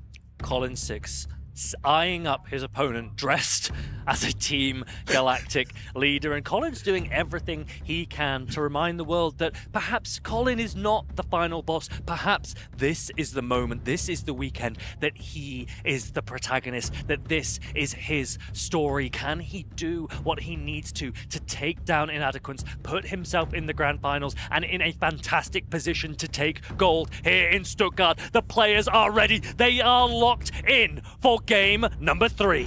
And we see the Ninetales of Inadequance into the Spine-Ups of Colin 6. We see the Spine-Ups, Farid, the Spine-Ups. And Inadequance, he has a wry expression. Perhaps he's not even sure how he wants to play out this matchup, but we do see an Empoleon there. If that is able to catch an attack, it would be resisted. He comes in with the Empoleon, and looks like Colin is going to bank all of that energy and come in with the Furret instead. That energy is really scary from the Spine-Ups, knowing that Inadequance has a Talonflame in the back. That Rock Tomb will one-shot that Talonflame so easily, but very a lot of patience from Colin 6. Showing great patience, keeping all that energy, not throwing anything into the Empoleon. Everything now depends on whether Colin shields the next Hydro Cannon, because if he does, he can ensure that Shadow Sizzle does not align onto that Talonflame. A shield here could completely change the game. If he no-shields it, Colin will really struggle with that Shadow Sizzle. We do know the Spine-Ups has a lot of energy, so maybe this energy will be very useful against the backline of Inadequance. Now we have a Rock Tomb loaded for Talonflame and potentially the Ninetales, but Ninetales chose a Weather Ball first. Spine-Ups losing the Charge Deck priority, but it was a Charge Deck priority, so the Rock Tomb will come after, and it shields up the first Weather Ball, knowing that it will do the more damage than the second one since it's not debuffed yet. But this is almost a waste of all of this damage and energy, because Shadow Sizzle could have bullet punched down the Alolan Ninetales anyway. I think as soon as this Shadow Talonflame comes in, Colin will know that it's a tricky situation. He's going to start baiting lunges. They're a little bit cheaper. They guarantee was Inadequance counting. He makes an expression, but he shields up anyway just in case, and he knows that Colin is able to pull an easy shield. The problem here is that Colin isn't going to be able to reach 2 attacks, and I think Colin recognizes that Shadow Sizzle could be in trouble, but he's not going to give that away yet. He's going to try and get this next shield, and now he has to go into the Shadow Sizzle, and Inadequance knows that there is real potential. How much will a Night Slash do? Oh, the Night Slash will connect on the Talonflame. Will this be enough for it? I don't know if it's gonna be enough. Inadequance is looking like, I know my matchup. I know we're gonna survive this shot. And he survives with a slit of HP and gets a farm down and gets a double flame charge for the Spine-Ups. Colin's going to let this go because the Alolan Ninetales still has enough health in the back, and Inadequance gets 1 game back. It was brilliantly played by the Shadow Talonflame expert, and that game could have gone so differently if Colin had shielded the Empoleon Hydro Cannon. Yeah, if he knew what we knew, obviously, and the viewers knew, and then if he shielded, then I mean, it would have been a different outcome potentially. But Inadequance showing how to use the Talonflame. He is so good with Incinerate, Farid. He actually practiced a lot with Incinerate seasons and seasons ago, trying to perfect, because Incinerate is the only 5-turn fast move in this game. Incinerate is such a powerful attack, made even more powerful by the Shadow variant of Talonflame. And honestly, Colin was in a tricky position, because as soon as you give up a shield, even if he had shielded the Empoleon's Hydro Cannon, you are giving an advantage to the Shadow Talonflame to start ramping through. And Colin honestly was a little bit weak to that Shadow Talonflame. Spine-Ups in the lead and Shadow Sizzle in the back meant Shadow Talonflame had so much play. And even though Colin looked like he had the advantage to start with, Inadequance was able to close it out. Farid, you know Colin 6 really well. How does he remain so calm? He looks so calm on stage. They're like, okay, I'm just gonna lay back, play my game. He doesn't look stressy at all. Colin 6 is one of the most composed players that I've ever met. Colin, as a person, is one of the most composed people that I have ever met, and we talk about skill and mentality, and honestly, we give Inadequance a lot of credit for those. Colin has those qualities in abundance as well. He displays them very differently. He is a lot more humble.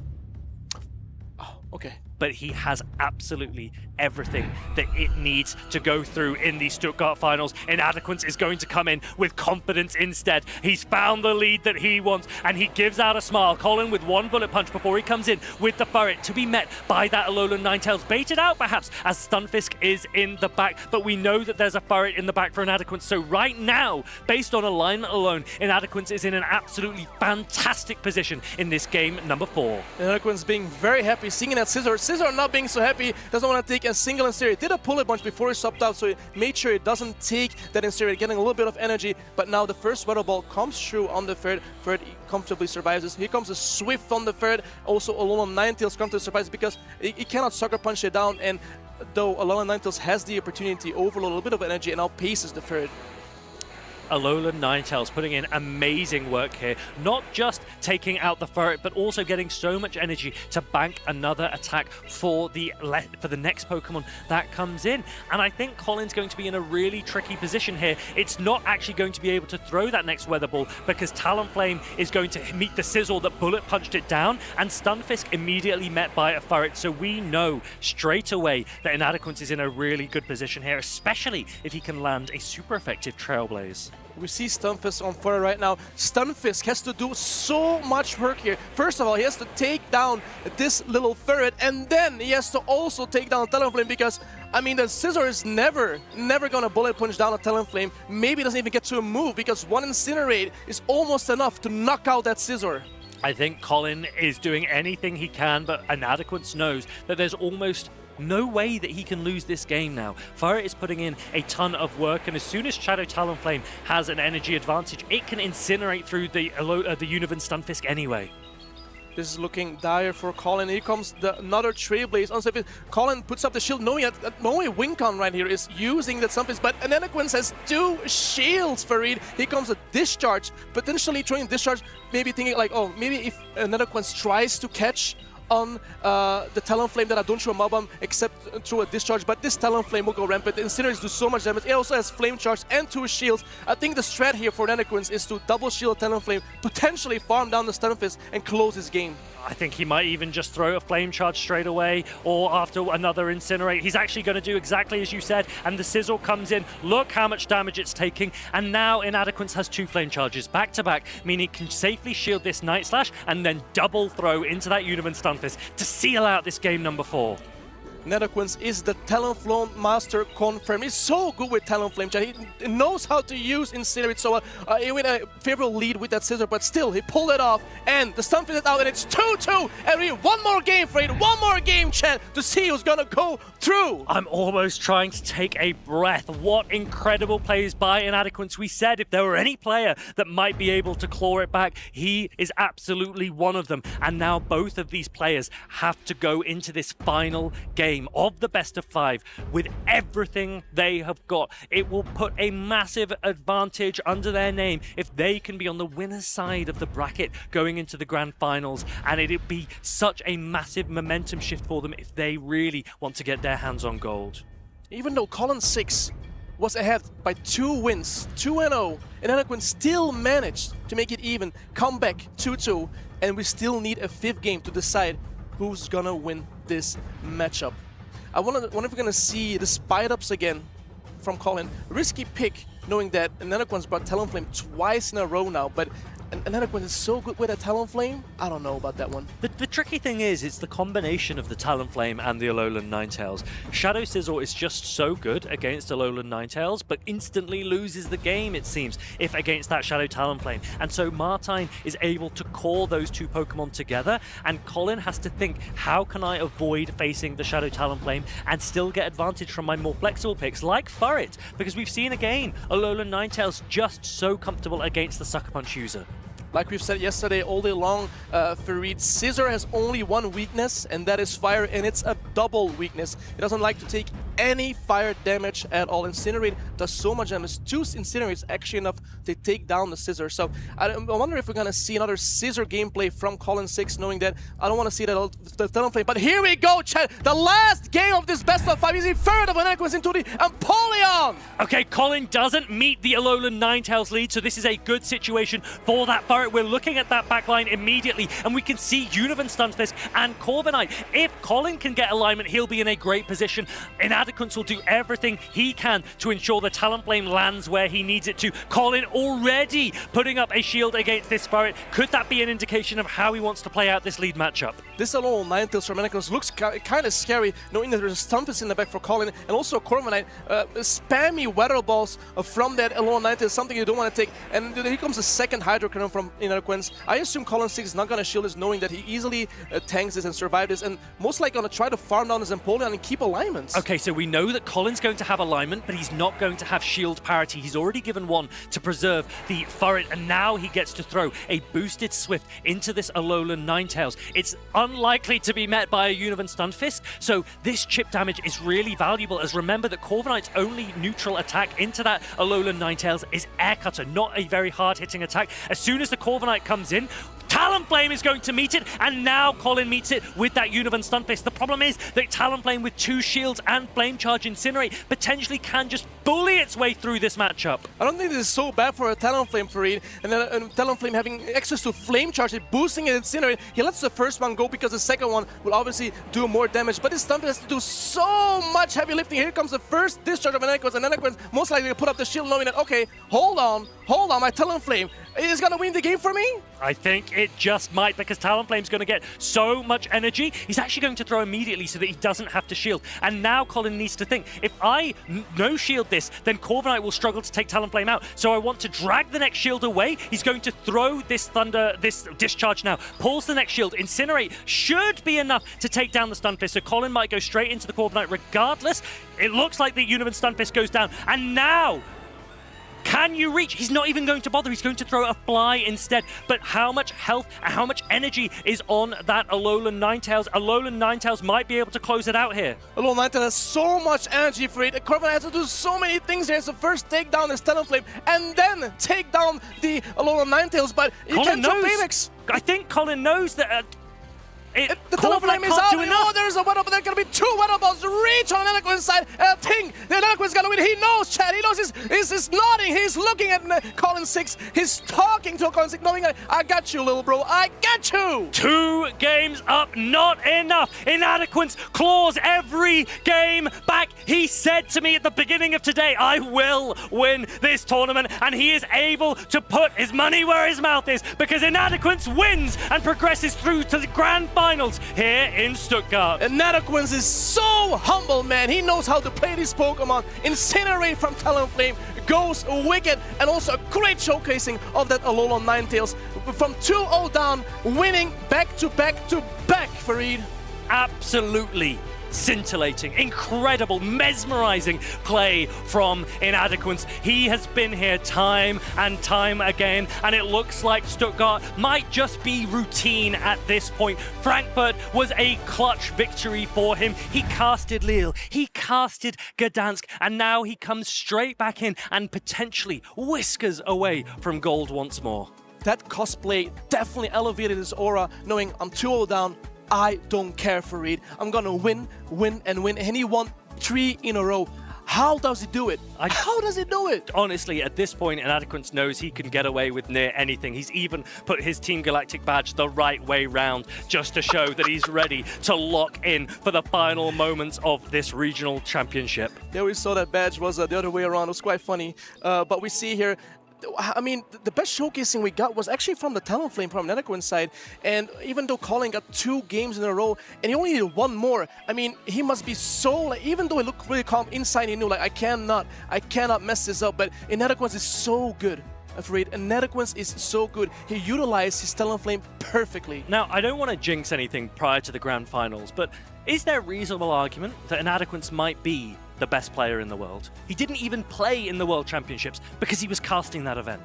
Oh yeah, otherwise, he told me the reason why I'm casting is because otherwise I would have won it, and I didn't want to win the world, so like, you rather be casting. You want to give other opponents a chance as well. Yes, that's literally what he said. He's so humble, man. He's so humble. Inadequence has done absolutely fantastically here in Stuttgart, and there is just no stopping him, it seems. Even with a 2-game advantage, Colin was not able to get that final game in a best of 5, and that's why we do best of 5s. It gives more opportunity for skill expression, more space for players to really consider the tactics of their opponent and strategize and plan and work out how to come out on top. And Inadequence, yet again, guaranteed silver medal. He wants gold. Travel award looks likely. He is just absolutely soaring through this 2026 season. But keep in mind, Colin 6 is still not out. He can still climb his way through and potentially meet an Eloquence again in the finals, and then whoever wins that is the best Dutch player in the world. Well, right now, I think Inadequance has very strong argument to say that he is not just the best Dutch player, but maybe the best player around. He has not lost a game in so long. Every time he plays, he gets a medal or a trophy, and it is just such an oppressive presence, especially if you're coming up from the loser's side of the bracket, to know you don't just have to win one best of 5 now in the grand finals, you'd have to win 2 best of 5s back to back. You need to reset the bracket and win again if you want to stop Inadequance getting gold once more. And what else is exciting? Mastering legendary Pokemon that we're gonna see right now. We're gonna see like how we master legendary Pokemon. It's as if Martijn hasn't actually let us see enough of him. He's really forcing us now to play one more video about himself. The one banished. The one that watches. A legendary Pokemon that exists in the shadows. Feared for its presence, yet coveted by trainers worldwide. Giratina has left a lasting mark on the world of Pokémon GO. In its altered form, Giratina thrives as a supportive force, anchoring teams and wearing down opponents with patient strength. But in its origin form, Giratina's true nature awakens. Freed from the chains of exile, it becomes a serpentine dragon unbound by gravity. Its attacks grow fierce, transforming it from a sturdy defender into a devastating closer capable of ending battles with overwhelming power. Hey, Giratina! It does it! Inadequance pulls up an impossible endgame there against Beelzebub. It's no wonder that such a wickedly versatile Pokemon has claimed its place on championship winning teams. Yet, having a legendary Pokemon is not the same as mastering it. It takes knowledge to unlock the full potential of these giants. Allow me to show you. Legendary Pokemon are notoriously difficult to obtain, but their power makes the effort worthwhile. They shine the most in the Master League, where their CP can reach staggering heights. But some can also be kept below 1500 CP, making them viable for the Great League. Trainers often trade with friends to secure legendary Pokemon that ideally sit as close to 1500 CP as possible, without exceeding that Great League threshold. Examples of legendary Pokemon that are very good in the Great League are Cresselia, Giratina, Registeel, Zapdos, and Galarian Moltres. Galarian Moltres was a key member of world champion Beelzebub's team. It has some of the best fast and charge attacks in the game. Once Mandibuzz ruled the skies, but now Galarian Moltres has taken the throne. With its dark and flying type, it is one of the best counters to popular ground and ghost type Pokemon. Giratina comes in 2 forms. Origin, offering more offensive pressure, and Altered, providing greater bulk. Recently, trainers were able to rescue Shadow Giratina Altered from Giovanni, and it has proven to be successful in the competition immediately. Its typing gives it 8 defensive resistances, making it one of the top choices as your ghost-type Pokemon to bring to the battlefield. Next to strength and versatility, some legendary Pokemon focus on coverage and bulk. Cresselia has been a staple in competitive battles for years, thanks to its flexible choice of attacks. With Grass Knot, it threatens water and ground type Pokemon. With Moonblast, it handles dragon and dark type Pokemon. And with Future Sight, it delivers strong neutral damage. It has won multiple championships for a reason. Legendary Pokemon demonstrate that many favorites can find a place in competitive battles. With their strength, versatility, and coverage, they can be tailored to fill the role your team needs the most. Whether it is in friendly matches or the Pokémon GO Battle League, mastering these Pokémon can give trainers a decisive edge. Try for yourself by catching or trading one of these legendary Pokémon and adding them to your roster. Best of luck, trainers! Let's go back in history a little bit. In the last season, Inadequates decided to play a Pokemon that is really hard to get, a rare one, at a regional, at a special championship. Wins it with Giratina Origin. Thinks, okay, maybe the meta is shifting towards a more hostile environment towards it at Worlds, but I'm still gonna bring it. Gets second place. Decides, hey, now I am the Giratina guy. Stops bringing it for quite a while, and now he is back. He wins Frankfurt with it because there is a new form available. Then he dresses up in spooky season as Cyrus and now goes, well, let me just dress up another time and just start aura farming on stage. Inadequates, our first player qualified for the grand finals on the winner side here in Stuttgart. If he wins this, he's won both German regionals. My name is Leonard König and I am joined by Eric Wong. Yeah, the winner's side is already locked up, but of course we have much more to go here. We still have the lower side of the bracket. That's going to be Colin 6 up against Boom 20. A best of 5 now, and these trainers already faced off earlier in this tournament. Boom had to take down M.E. Weedle and Tauntaun Battus on the lower side of the bracket, of course. Colin just came out of a very, very challenging 2-3 against Inadequates. Is he still in his own head, or is he ready to continue to those grand finals like he always does? Colin surely has played quite a few. We've been on the math earlier. You have been checking out how many best of 5s he has already played. Maybe he goes to get another one after this, because this is going to be also a best of 5. This is the losers finals of the tournament. Boom, of course, up and coming, has gone through the best trainers in the world at multiple tournaments. Is now trying to get the second title. Versus the final boss in the losers finals. How's the matchup looking, Eric? Obviously, Colin earlier, he just spammed Altaria, Ferd, and Ufisk. Stunfisk, of course, has been so good this entire tournament as a neutral option. Not many real hard answers to it outside of Marowak or Gastrodon. But of course, Boom, same reliable, trusty core that he used in Gdansk. Got second there. He just had so many good tournaments. It's unfathomable that he always makes it to top 8. He's going to look to make it further here, though, as he leads his Marowak into the Ferd of Colin. Boom has been heavily relying on his Shadow. Steelix as well is going to bring it once again here in Game 1 of the Losers Finals. Starting off with Kanto Marowak versus the Ferret. Ferret has super effective Trailblaze. However, you're pacing slowly to it. Tries to catch a Trailblaze on the Altaria. Does not succeed, and now Shadow Scissor is in a prime position. Goes for the Sky attack. Hasn't built up to that Flamethrower just yet. Colin, though, knows he just needs to play out the 2-shield scenario here, take this Altaria out of the sky, as Scissor is his best answer to it on this line of 3. Night Slash comes through. Will a boost be applied? Colin, I don't think he's boosted this tournament yet. This would be the time to get it done. Night Slash onto the Altaria, and there's going to be no boost applied, but he can get to this next Night Slash before the Sky attack. This will surely knock out, and if it boosts, you have a super strong 65% HP Shadow Scissor with drastically raised attack. Are we going to see a boost? No, absolutely not.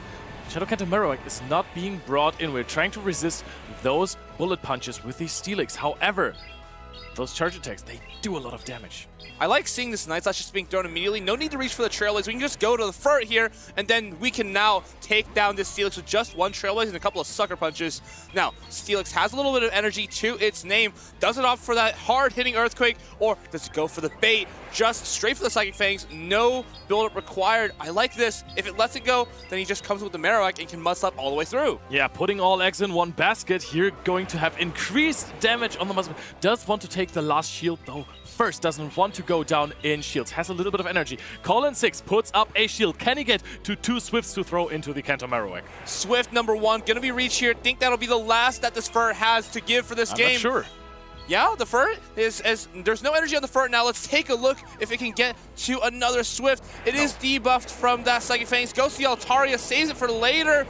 Rock Slides are going to be applied onto this Altaria. 2, going to be enough to knock out. We know Boom is so comfortable with this matchup, has done it so many times, and grabbed the advantage from that flyer. A huge reason for why he chose this over Gastrodon. Let's see, Rock Slide number 2, not going to be reached. Sky Attack comes through. Think you have to shield this one. Putting it on that Kanto Marowak. Will a catch onto the Steelix be applied soon?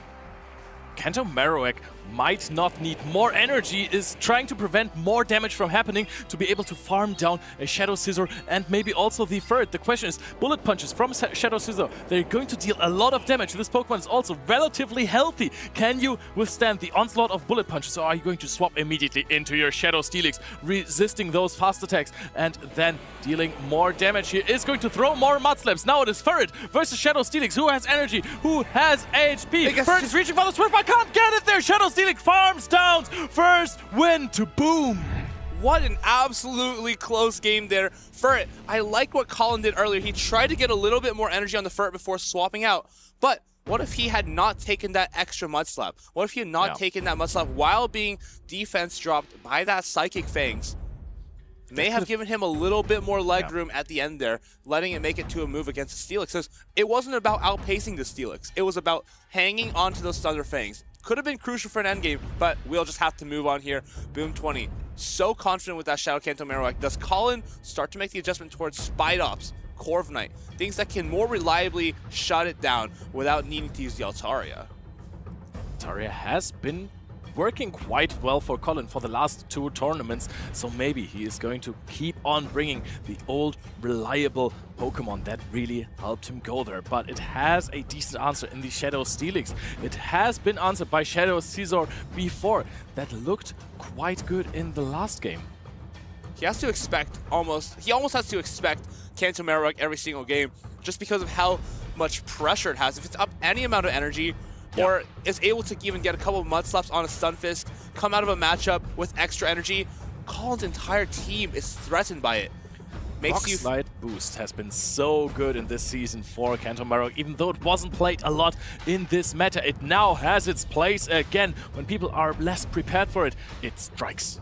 It's critical against things like Corviknight, where 2 Rock Slides in the Mudslaps is now enough to knock out, whereas before they could easily tank. Of course, here, we're going to be seeing the Steelix in the lead here for Boom against that Ferret. You would think that this is a pretty good matchup for the Shadow Steelix, but in fact, Ferret has a lot more agency over this matchup, just be able to Trailblaze and boost through that. Oh, and he tries to make a catch immediately. Again, just like in game 1. This time around, it doesn't get answered by the Shadow Scizor, though. Has some energy on the Steelix that can be used later for a potential Earthquake. But now a little chip with the Swift brings in the own Altaria. That is going to put this Altaria of Boom into Sky Attack plus Farm Down range. It's a really, really nice tactic here, kind of like softening up this Altaria. Even knows that his Altaria may be valuable in the backline here, almost reading that there's that Kanto Marowak, perfect counting there, just to throw that Sky Attack shortly before Boom is able to reach his. He's going to fire back with his own. Does Colin give up another Protect Shield, or does he opt for the full farm down here onto the opposing Altaria? I think you can afford to make this farm down, but of course, you can just opt to hold onto this energy and maybe pivot back out into the Ferret if the switch timer allows. I think he gets the farm down regardless, unless he takes one more damage there. Boom, swaps out into the Steelix with a combo play. It tries to get the KO with the Psychic Fang, but no, Colin anticipates it, knows when the timer is up, brings in the Ferret, and Ferret now is almost at a Trailblaze. Here's the issue, right? Because if this Trailblaze is shielded up by the Steelix, well, doesn't get shielded. However, if the Steelix is shielded all the way through, that Corviknight in the back could be in a lot of trouble. Still, it's not going to be a very easy path here for Colin. This Steelix, so healthy, it doesn't get to another charge attack. Psychic Fangs comes down, but still, how can we get rid of the remaining Shadow Steelix? If we bring in the Altaria, we're giving that more HP away, I think. And then maybe the Kanto Marowak can even Mudslap down? I mean, you can deal a little bit of damage with your Dragon Breath first, but also Sand Attack's dealing a good amount of damage here. Yes, you're gonna get debuff from the Psychic Fangs, but I don't think that matters too much. It's little damage. You can swap out, go for a combo play later, and then reset your defensive stats. Now, immediate swap into this Marowak. Are you going to clear your defenses now? Here, we probably just go straight for the Bone Clubs. Colin has to start shielding these attacks. Yes, love this bait here because Colin, there's no choice but to shield it. Now, we can levy the Rock Slide here to take out this Corviknight. Altaria, difficult to swap it in, right? Because we're going to be farmed down. As long as he no-shields this, yep, boom. No, only lose condition is no shielding Air Cutter into a boosted Payback. Payback does land on the Marowak, but it's just not going to be enough. It's all about the catch now. Can he read the Altaria swap in? Can he read that catch from Colin 6? Colin tries to attempt the catch, but no, he does use the CMP, of course. Has that Sky Attack loaded.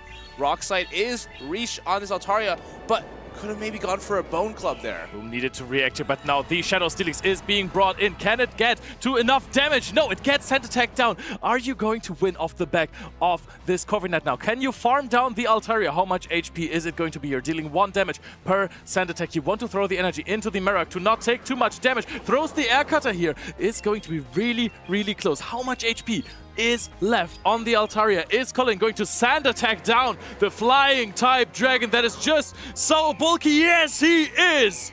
Altaria falls, and boom! After a very, very close game 1, has the tables turned on him. Colin strikes back after quite a long series of losses here. Went 2-0 to 2-3 against Martine. Lost 4 games in a row, and now he's ready to strike here. Colin is back, and he has Unova Stunfisk and a Corviknight to get through the rest of Boom's team. He's finally back on the board. Pointer for him. Now, what is he going to bring in this next game? Went quite a little bit weak into the Shadow Steelix that Boom is running. Even though Altaria, while the Dragon Breath is resisted, it has these flamethrowers for super effective damage, even though Shadow Altaria just deals so much more damage with those, and of course also with the Dragon Breath. I wonder if it's time to start bringing the Spidops. It just seems so strong into a lot of these picks, such as the Marowak, and even just has play against Altaria. I know Furret is like not the best matchup for it, but it still has those lunges that can apply. Swapping in and out is what these players love to do. And with Spidops, you can always kind of dictate those switches, those leads, depending on if you want to just debuff and make a run for it, or debuff and then debuff their swap and then run for it. I would even argue against that in a matchup versus Furret, where you're debuffing a lot as Spidops, but you're taking so much damage, you have no way of dealing fast attack pressure, so you have to land those lunges one after another. Player like Boom, who keeps on overfarming and then swapping out, is going to capitalize on that and negate your damage, possibly win in the endgame with a Furret that has taken very little damage but has a lot of energy. Absolutely. Corviknight here, though, is going to look to pick up a pretty neutral matchup against the Marowak. Of course, you are slightly favored, but Marowak now can apply more pressure with those Bone Club, the Mud Slaps and the Rock Slides. Discharge onto this Altaria. Not going to do a lot, but this is a nice matchup in general. Just be able to soak all that energy from the Altaria, have a little bit of residual on that Corviknight ready to go for that backline too. Yep, those Pokemon soak each other's energy up so well, so they're basically just negating each other. The question is, what shield scenarios are we going to see here? It's probably going to be the Zeros, so who's going to dictate switch in this game? Flamethrower comes down, and I think it's going to be the Unova Stunfisk that can reach these next 2 discharges before Boom gets the 2 more attacks to take it out. Discharge number 2 comes onto this Altaria, and even after he takes his Flamethrower, I think he'll be able to farm up a lot more energy and leave this matchup with potentially 2 moves ready to go. He does have to watch for a snipe, though. If he gets stuck in a Thunder Shock, Boom could come in and then do 1 Mud Slap to knock it out. Is that the choice he makes? He's getting close. I love the wait from Colin there, making sure that he'll commit to that Dragon Breath, throwing the discharge onto this Altaria. And now we will see if the Marowak comes in to finish the job here, or if he just tries the Dragon Breath down with the Altaria, can't get it. Now Marowak will get a little bit of a lead, but it'll be counteracted by the Corviknight. A couple of sand attacks into the Altaria. Colin can't capitalize on the energy he had on the Unovan Stunfisk, but maybe he doesn't even realize how important Switch was for him in this game. Brings in the Furret onto the Shadow Steelix, and it's so good for him that he can avoid the Shadow Steelix with his Corviknight. First Psychic Fangs, of course, goes no shielded, and I wonder, do these Trailblazes start getting shielded? I don't think you ever shield the first Trailblaze here, but if you don't, well, you have to start shielding Swifts. That's true. I think shielding the first one is not even the worst idea, ever since this Pokemon really helps us in the matchup in the back versus this Corviknight, so it might be worth to preserve this Pokemon. Another Swift is being thrown here. Do you actually even shield this? Yes, Boom decides to do just that. Doesn't want to get any sort of energy advantage on the Kanto Marowak. Maybe it would even reach another charge attack there, but it gets for a full farm down here, and now that is crazy good for Boom. He has 2 Psychic Fangs, and he can debuff the defenses of Corviknight twice, and it can't swap out anymore.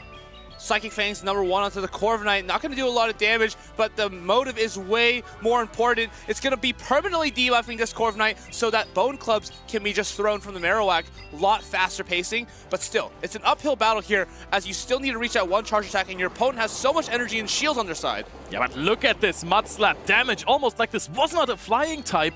First Air Cutter is being thrown. Now Boom already has to make a crucial shield decision. Let's it go. Are we going to see a boost here? Anything that, yes, the attack boost. Now Air Cutters are going to be dangerously close to winning the game for Colin. He lets through a Mud Slap, but I don't think it's going to be a huge difference here. That Air Cutter boost was all Colin needed. Air Cutter #2 onto the Marowak, and now, can he get that boost? Doesn't need it. Third Air Cutter should be doing the trick here. Boom. It felt like he was so close to winning this game. Had so many pieces in place. Steelix farmed that all the way down, but you just can't get to another Bone Club. You can throw these two off, no problem, but you can't do another Mud Slap without going down to these sand attacks. Might have been a play to possibly just deal some more fast attack damage and then hope for the... Wait a second. Are we going to see a shield KO? Can Boom, with the charge attack priority here, knock off 1 HP of this Corviknight and then make it lose? Is this 1 HP? Is it 2? We're going to find out. And the Corviknight goes down through the shield. A perfect play. This clutching Steelix with the 2 Thunderfang, putting Corviknight so incredibly low because of the double defense debuff. We can't believe it. Boom can't believe it. Colin, so close to the finish line there. I think it really came down to one time he threw a little bit early on the Marowak, let a little bit of the extra Mud Slap go through. Yes. I don't know if that would have actually made the difference, but you always have to wonder. It's the little things that matter when the games are this high level. Boom 20 needs one more game to knock Colin out of losers finals. But of course, Colin still so much in this. He has the Altaria and the Fur, which are so strong, the Boom's team, but he just hasn't been able to put the pieces together because the Marowak has been so neutrally strong against everything, even in the slightly negative matchups. That is the problem of these trainers, right? If you're giving your opponent just one teeny tiny win condition, they're going to go for it. They're going to go for it and run with it. They're going to take it all the way home.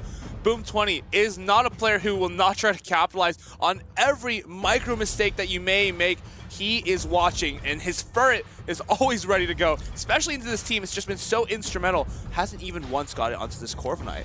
It is so insane that he found the way to swap in the Shadow Steelix, realizing this is a double debuffed Corviknight. I'm going to deal so much damage with those Thunderfangs, puts it to 1 HP, and then, of course, had the Bone Club stored on Kanto Marowak to deal 1 more damage through a shield. This is a phenomenon, the shield KO that we have seen so many times over the years in the Play Pokemon series. But game 4 is about to start. Match point for Boom, and that is a lead for him. Looking to close this out with Kanto Marowak on to the Genovan Stunfist. But this is a good save swap. Oh, wait. But this Rock Slide was thrown before a Sky Attack was thrown from the Altaria. Colin shields it up, though. He recognizes that this is maybe a sign that Boom doesn't have that many great ways to respond to this in the back. No Shadow Scissor, of course, and the Flamethrower is going to be launched onto the Steelix. Does Boom want to shield this and kind of chew through the entire Altaria? I absolutely love what Colin 6 just did there, because he is aware that throwing a Sky Attack into the Marowak is not going to change the Marowak versus Genovan Stunfist matchup. Rather keep the energy and throw it into whatever comes in to gain your advantages. Psychic Fangs comes down. Will we opt for a Flamethrower and then a swap? No, we just go straight for the swap. We take advantage of the fact that the switch is misaligned, but that's the advantage of Genovan Stunfist. We can always throw these moves. Wow, we're saving him so much energy. Goes for the Mud Bomb when he reaches 100. Both trainers don't want to throw. Boom knows he needs this Earthquake, needs to keep a little bit of energy on his side before exiting this matchup. Just going to snack this Mud Bomb, go into Kanto Marowak, but Colin trying to burn that clock down. We talked about this earlier. This is one of its worst matchups, but Colin's making the best of it. Waiting out that switch clock, 3 charge attacks, and it usually will burn down the entire 45-second timer. We barely started this matchup, and it's almost over already. Not because one of the Pokemon gets KO'd, but because the switch timer is just so incredibly low. Just another charge attack here from the Stunfist. Can you get a Bone Club off? No! You can't throw a Bone Club, but there's going to be Altaria. What a catch this time around, what a Colin. call! It could have been a Rock Slide. Boom could have made the call that there was going to be a catch, but Colin reads that it's just a Bone Club. I feel like maybe the facial expressions from Boom could have given it away, but now it's going to be the Altaria having to tank 2 Sky attacks here from the opposing Altaria. How do you address this Fur in the back? If your Altaria gets low, there's no real way to start tanking those Swifts very efficiently. Everything in the back for Colin is just straight up shining here. This looks so good for him. The alignment that was flipped over there. The Stunfisk absolute masterclass. Now he's going to get another Pokemon in here on this Shadow Steelix in the back. Now Ferret can take some more hits there. Oh, an immediate swap here. Goes for the Earthquake, but it is caught on the Unnovan. Stunfisk takes it out. Another day, another Ferret. I wonder if this is even good for Colin, though. Right. As now, this is going to get debuffed permanently. Can we? Oh, we just go straight for the Trailblaze. No charge attack is going to be reached from Boom. Maybe he feels like he needs to build up to the Earthquake and then land a Psychic Fangs bait. He's trying to make life difficult for Colin at the last straw of this match here. Can he get this bait correct? Goes for the Psychic Fangs. If you're Colin, I feel like you have to shield this charge attack. But is this opening the door for Altaria? He gets the shield. Psychic Fangs lands onto the Fur. This second one is going to be applied, but can that Altaria hang on to the Swift? That's a good question. It's deep in the red. I think that Ferret might have this because it is also boosted. Swaps in the Altaria. Well, barely has the energy, but Colin is so aware of the situation. Throws the Swift immediately, and now the Shadow Steelix in the back. It is so far away from a charged attack. It is so little HP left. Ferret closes this out. We're going to Game 5. I want to state that if Colin had done an extra Sucker Punch, he had to read that the Altaria was going to be brought in there. If he did a Sucker Punch, there's a chance that Altaria could have reached a Sky Attack and then actually thrown it against the Ferret before he could even notice. Of course, Colin knows all the win conditions for Boom. Boom knows all the win conditions for Colin, and both are looking to cement themselves in this Grand Finals. This would be Boom's 3rd Grand Finals appearance, and I believe for Colin, it would have to be his 5th or 6th Grand Finals appearance. 2 absolute titans here looking to make their mark on the scene, but Inadequate's still waiting in the wings.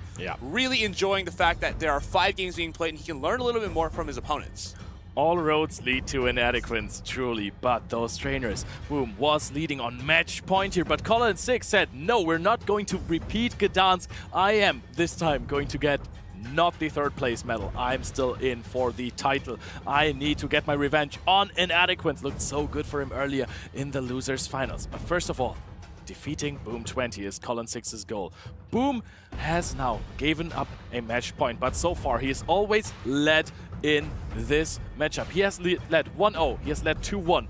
Is he going to get another lead? Colin just got the flip. The script turned on him earlier against Inadequate, and now he's looking to turn the script around against Boom 20. Just started with some pretty difficult situations, just not being able to navigate the Ferd and the Marowak, but it seems like he's found his stride, he's found his pace, and without using the Spidops, he's adjusted to Altaria and Corviknight to neutralize the Marowak. Not even be able to beat it, but just neutralize, because that's all he can really do.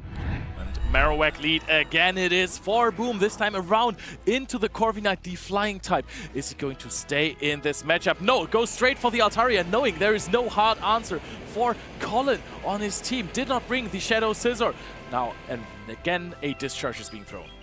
This is a huge gambit that Boom is playing. He's hiding the Shadow Scissor in the back, but he wants to make Colin think it's not the Shadow Scissor. If you stayed in with the Marowak, which should technically be the best thing to do against the Corviknight lead, knowing that we're ABA, that immediately gives away the fact that we have Shadow Scissor in the back, or we have a Ferret. What is he trying to pretend to Colin that he has? It's a Shadow Steelix.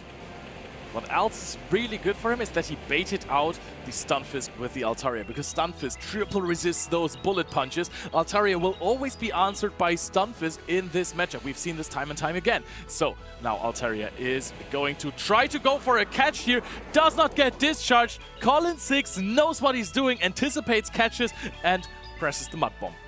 Mud Bomb onto this Marowak means that the Corviknight can get it down with 2 air cutters. No need for any kind of boosts. And it's going to be so simple for him to outpace the 2 Rock Slides. Rock Slide number 1 coming down from Boom. Do you respect this? Honestly, I don't mind shielding here. But again, Colin knows that he has a good matchup with the Ferd in the back. No matter what it is, it's probably not too bad. Payback, heavy hitting move, goes unshielded by Boom, tries to make that air cutter call. It's going to land on this Marowak, take it from 30% to nothing. And now, how do you get rid of the rest of this Corviknight? maybe bring in the Altaria. There's not much energy left on this Corviknight. Brings in the Shadow Scissor, actually Bullet Punch. Even though it is resisted, it still does a lot of damage. Maybe you can go for a last resort Night/boost. This could be the win condition for Boom 20. Air Cutter comes through. Is a boost going to be applied? Yes, that means this next Air Cutter is going to knock out. You can no longer no-shield this. Okay, so we'll see. Furret come now, and Furret comes in here, and can the Altaria actually manage it? The Scissor can Corviknight try to switching get for another Air Cutter. Could he have gotten the Bullet Punch down? Oh, I don't know. He is forcing out a Night Slash here with this sand attack pressure of the Corviknight. Takes the energy, 2 shields up. This is where Furret likes to be. He is going to deal some damage with those sucker punches. Of course, you are already at 2 charged attacks almost with the Shadow Scissor, but you can't take a Swift with your Scissor. Night Slash comes through. No boosts applied just yet. Next Night Slash comes through. Colin knows all he has to do is shield this up. It's going to do more damage than any Sky Attack or, any Sky Attack or Flamethrower launched by the Altaria. Boom, makes the pivot into Altaria, and we throw the Swift here to knock it out. Altaria, it's his last chance. Colin 6 is getting the knockout here. Furret does a full sweep of all 3 Pokemon here. He's going to be going into the Grand Finals and having a rematch against Inadequance. Colin 6, the final boss, is back after being behind versus Boom 20 here. After being 3rd place in Gdansk while Boom took 2nd, he is now entering once again a grand final of a regional championships. Wants to claim this Stuttgart Regional Champion title back to his own name. He has been absolutely fantastic, and with one of the strongest Pokemon in the meta, Furret, he has taken back another medal. 2 legendary trainers are about to face off against each other in these grand finals. One of them has a legendary Pokemon. The other one has a Furret, and it's ready to strike. Furret is so incredibly good, and especially good versus a Shadow Giratina. Congratulations, Colin 6, on another great run. Now still in contention for the title, but also congratulations to Boom 20. It is incredible how many tournaments this player has played and how many. What was again his top cut ratio? 100%. 100%. Yes, this is and he has a magnificent. 75% medal win rate. That is crazy. Boom 20. Imagine going to 4 tournaments and getting medals at 3 of them.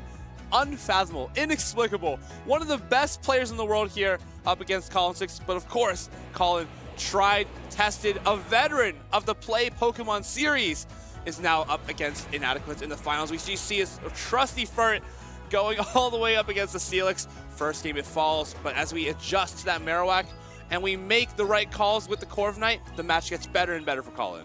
Yep, all of those games incredibly close, as you can see.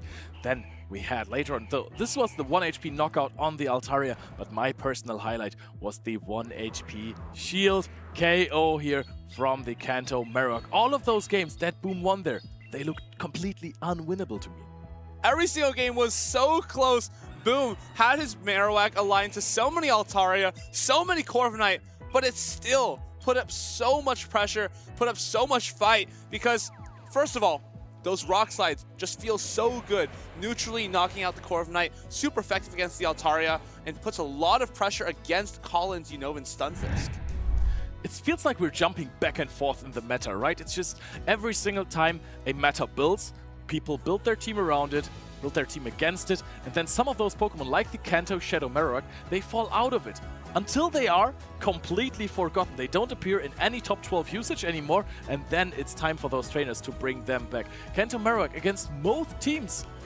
What was even the hardest answer? It's like the worst matchup you can get is a Furret or a Corviknight. Who even cares about that? We literally do neutral damage to those. Right, and versus Altaria we do super effective damage still, while we're still bulky enough to take a Sky Attack easy peasy and get to True Rock Slide. This Pokemon, if you give players like Boom 20 a Pokemon that is so neutral into basically every matchup, what else do you expect except for a medal? He's so good with the Kanto Marowak. I believe he got his championship in Lille. He became a champion with the Kanto Marowak very early on in that season. But for now, we have 3 finalists now inside of that lounge. Freed, take it away. Thank you very much, Leo and Eric. We are joined by our grand finalists here in Stuttgart. We have Inadequance and we have Colin Six. You two have made it all the way to the very end of this tournament, and I know that you are whiskers away from gold. Martijn, let's start with you. You've obviously had the confidence coming into this event to dress up. Talk us through that decision. Well, first off, obviously I have to play a little bit safe, so I would only do it if I would make it to day 2. So when I made day 2, I was like, you know what, let's just do it. The problem was, in my hotel, the mirror light wasn't exactly great, so I put much more blue on than I actually wanted. But, you know, I'm in grand final. What does it matter? Well, you look great. Colin, you're up against Martijn again. You've played a lot in the past, and there's often a conversation about the best Dutch battler. How are you feeling getting the opportunity to maybe take him down? You know, I don't think about it too much. I'm just happy to be here. This 4th tournament in 6 weeks. It's been a bit of a grind. Being a little under the weather, but should be good fun. Always good time. Now, it's not just about best Dutch battler for you, Martijn. There is reasonable argument that in the form you're in, you might just be the best player in the world. What are your thoughts on that? You don't mean that. You don't mean What that. do you think? I know you guys are like, you're trying to balance the glazing and also like not to go too far. I don't care what's going to happen in this grand finals. Top 2 is insane. I actually haven't lost since Frankfurt. You know, we're just going to see what happens. And I'm glad to be here. Again, with Giratina, I hardly used it. Maybe I'll use it against you. I'm not going to tell you which game. And do you prefer playing or casting? Excellent question. I like when I make it to the grand finals. I actually really like playing. I bet you do. But it's not like a guaranteed thing, you know. Yeah, that makes a lot of sense, right? Colin, you've obviously come back off the back of LAIC. You've worked hard this week and you've done really, really well. Is there anyone you want to shout out? Shout out to my parents. They drove me here together with my brother and my girlfriend. To shout out to them. And shout out to my grandparents. They're always glued to the TV and when I'm watching, so they deserve a shout out as well. How about from you, Martijn? Yeah, I want to shout out everyone who helped me scrim. I did like 2 or 3 hours of practice yesterday. I'm the practice master. I will shout you all out in my video. There's too many names to keep in mind currently. Mindjoke and Odin, who have been with me throughout this whole tournament. Pogo Ash, of course. And also shout out to the best sailors in the world, Ross and Lewis. Well, I know you're both going into this matchup with confidence. Martijn, you've got the advantage. You're on the winner's side of the bracket. Let's cut no more time. Get the battles underway. Casters, take it away.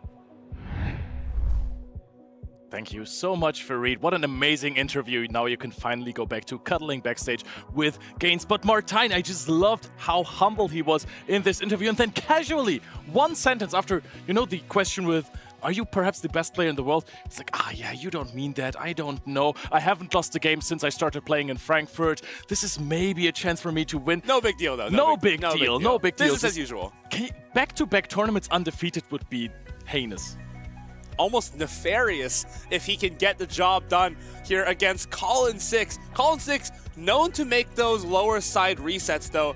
He's done it before against one of our close friends, who I think was just speaking with them on this stream. But yeah, Colin has done it before, has done a reverse sweep of the lower side, and then did a full reset to win Bologna. He can make it happen if he can put the pieces together here, can put the Shadow Scissor on the Alolan Ninetales, but of course, Inadequance already knows that people have tried to do this to him. Not only this tournament, but have always tried to counter his Talonflame, always been trying to counter his Giratina, and he is aware of every little nuance, basically, with his team. One thing that Inadequance has been doing so great in basically every single tournament he ever played is combining these spicy picks with his meta Pokemon. With real picks. Yeah, he's been threatening so much of the Alolan Ninetales, which by the way was a fantastic meta read for this tournament, and the Giratina, that then the Shadow Talonflame sometimes isn't really covered by the opponent. But also, these obscure picks for these metas, nobody knows really how to play versus them. People don't really know how they should play those, and it's really, really tough for opponents to adapt from playing versus full meta teams like the one of Boom 20 to all of a sudden Alolan Ninetales and Giratina Origin.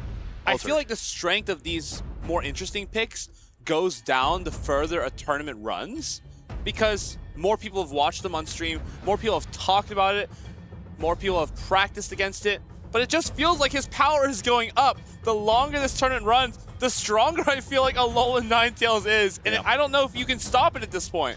It's just the aura levels of Inadequance are rising, but also of Ninetales. It has also been used by EU Auden in the top 8. So this Pokemon is a really, really strong meta read. If you're looking at the teams of the competitors, there's so many Altaria, so many Stunfisk, so many Ferret, and all of these have massive type disadvantages. Here we go. It's Spidops back at it again. First tournament in the series. And of course, it is already shining.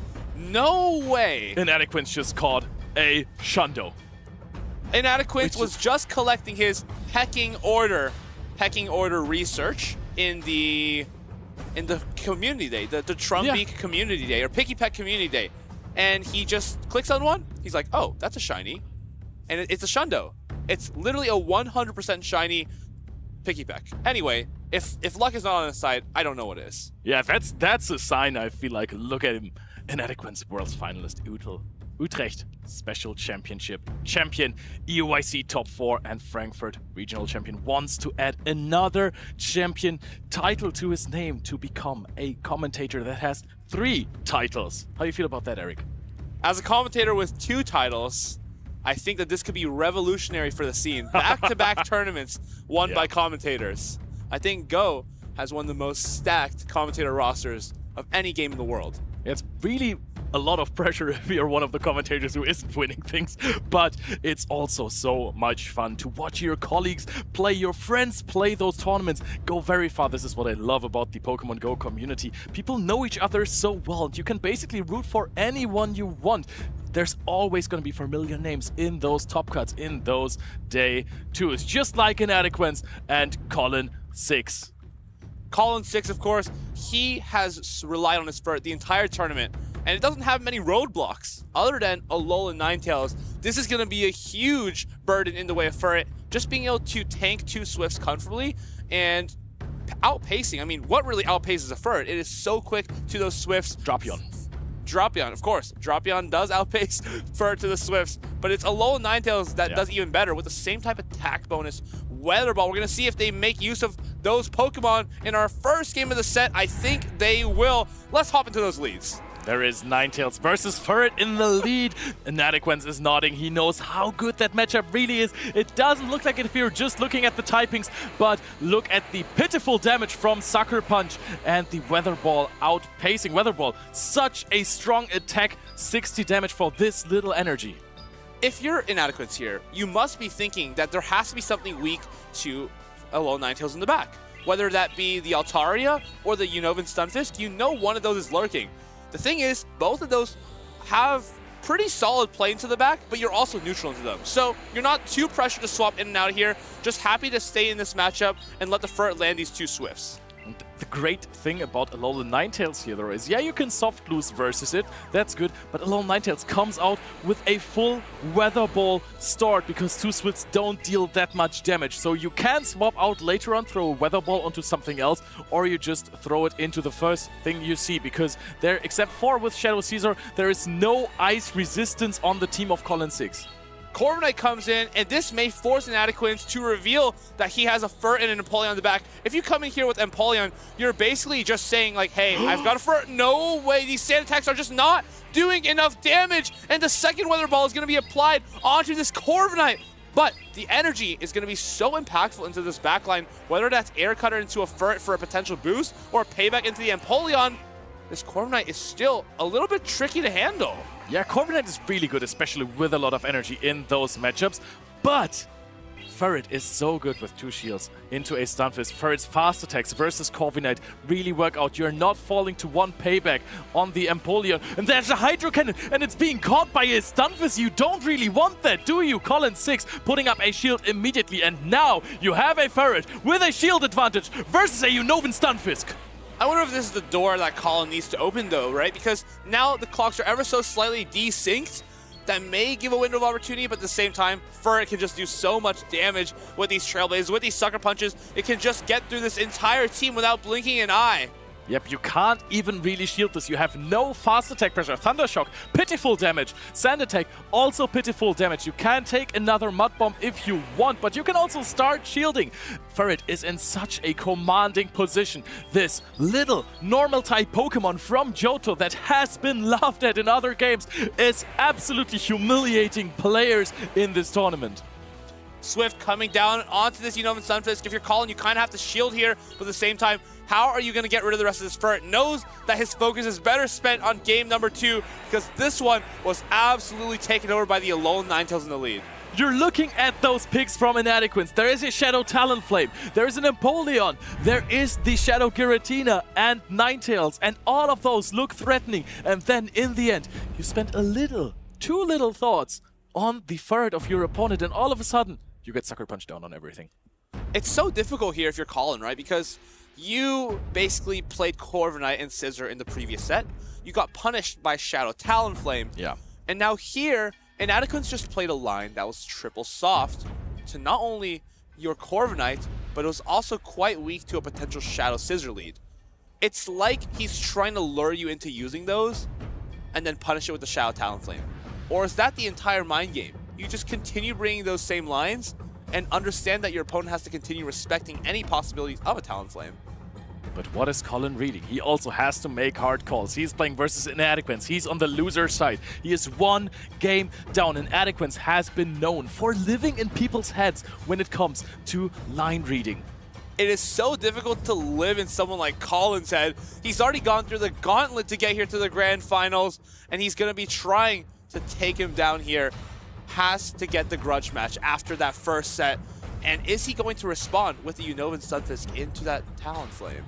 Oh, that would be a phenomenal lead for Colin 6. But I think as Colin 6, you now need to be really unreasonable to not be predicted by Inadequance. He has predicted so many great trainers at the World Championships, at a special championship, at Frankfurt Regionals. He's in top form. The Cyrus of all trainers. Now, I think you just need to do something that he's not expecting to catch him off guard. You might have to do something drastic, honestly. Go Scizor in the front, Corviknight in the back, Unova Stunfisk in the back, catch a Alolan Ninetales lead, catch a Ferret swap, and then catch a Talonflame with the Unova Stunfisk. You just have to go crazy. You have to go off the deep end. Does Colin do that? It's game number 2, and we have the Ferret into the Ninetales again. Let's run it back. Inadequance is giving a quick glimpse at Colin 6. And now Colin is staying again. Does have nothing to swap in here. If you swap in the Altaria, don't do that. If you're swapping in the Corviknight, the Shadow Talonflame comes in. And if you're just playing out this matchup neutrally, you're going to lose Switch, and you're going to take a lot more damage. 2 Weather Balls from the Alolan Ninetales if you bring in Corviknight to farm down. Is this even a Giratina team, or is this an Alolan Ninetales showcase? Because that's all I'm seeing here. If this plays out the way it did last game, Alolan Ninetales is going to be able to plow through this Ferret and land even more damage on that Corviknight. Is that going to be the case? So is Colin going to let that happen?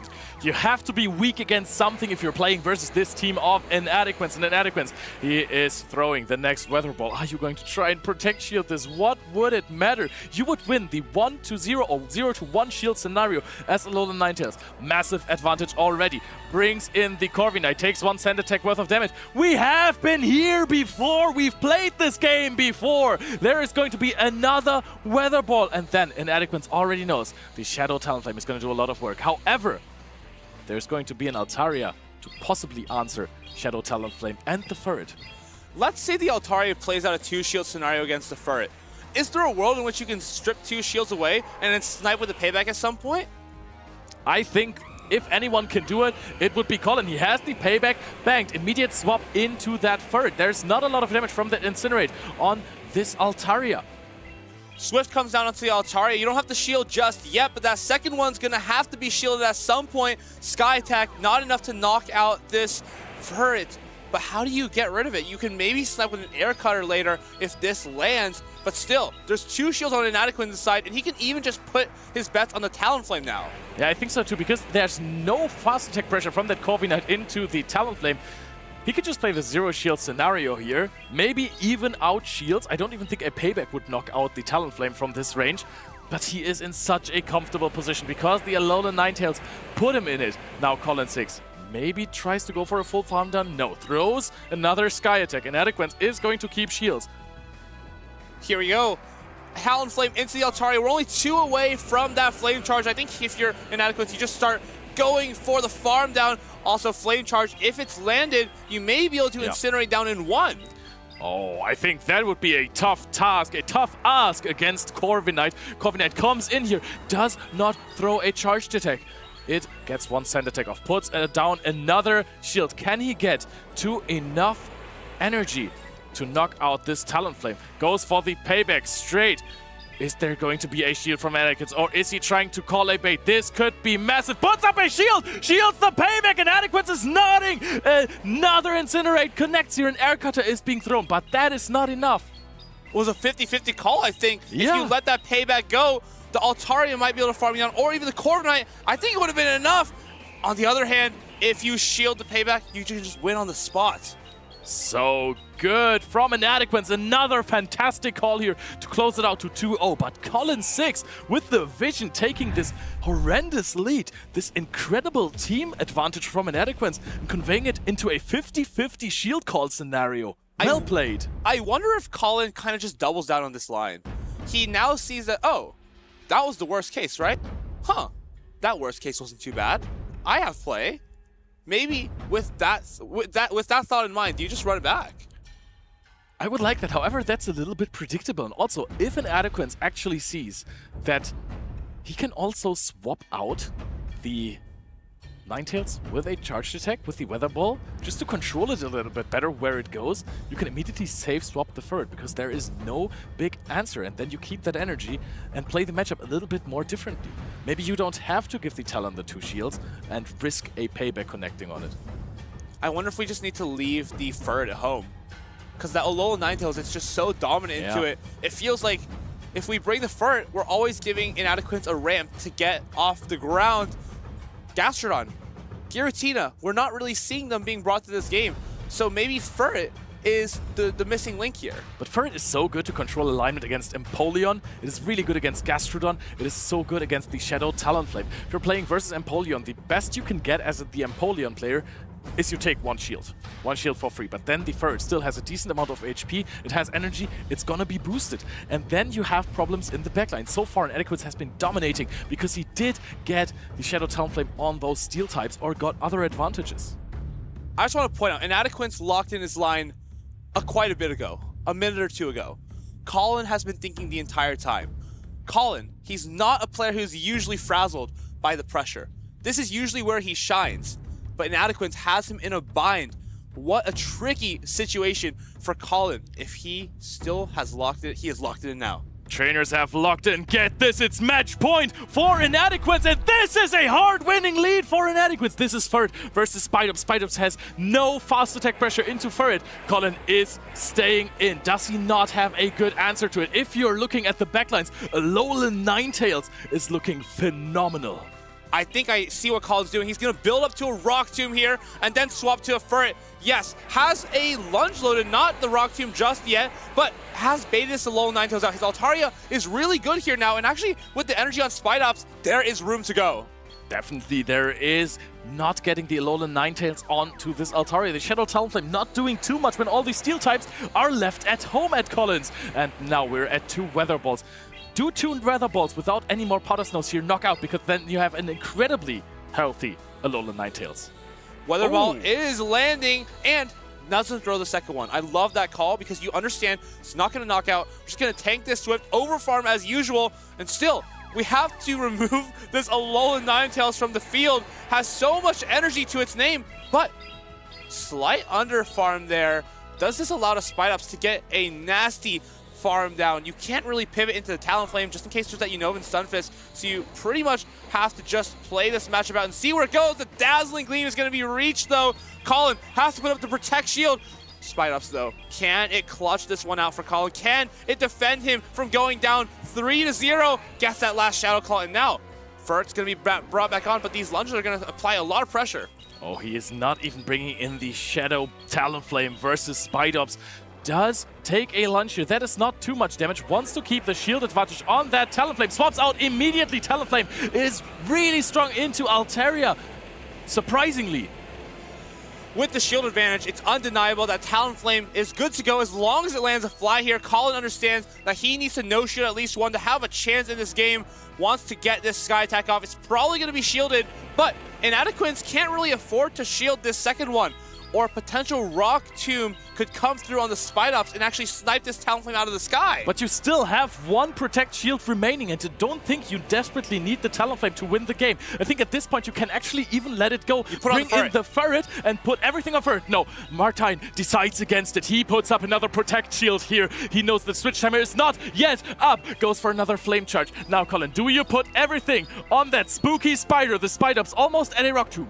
Spidops gonna try to attempt to do one Shadow Claw, throw this Rock Tomb against the Talonflame, does get it off. Is Ferret able to close out against the Spidops? I think 2 lunges will be able to knock out, but the Ferret needs to outpace the 2 Swifts against the Spidops. Ferret is so healthy still. You're almost at those 2 Swifts. It is dealing so much damage. A Rock Tomb is going to be reversed from Colin. He is dealing a lot of damage with this, but is it going to be enough to knock out? Because Inadequates, he has 2 Swifts. There is very few HP on the Spidops, and Inadequates claims another title! 3-0 against Colin 6. Swift knocks down the Spidops. It just wasn't enough. Talonflame, Alolan Ninetales, the absolute heroes of the squad. He claims his second guaranteed invite to San Francisco 2026. He hits us with the Team Rocket Cyrus pose.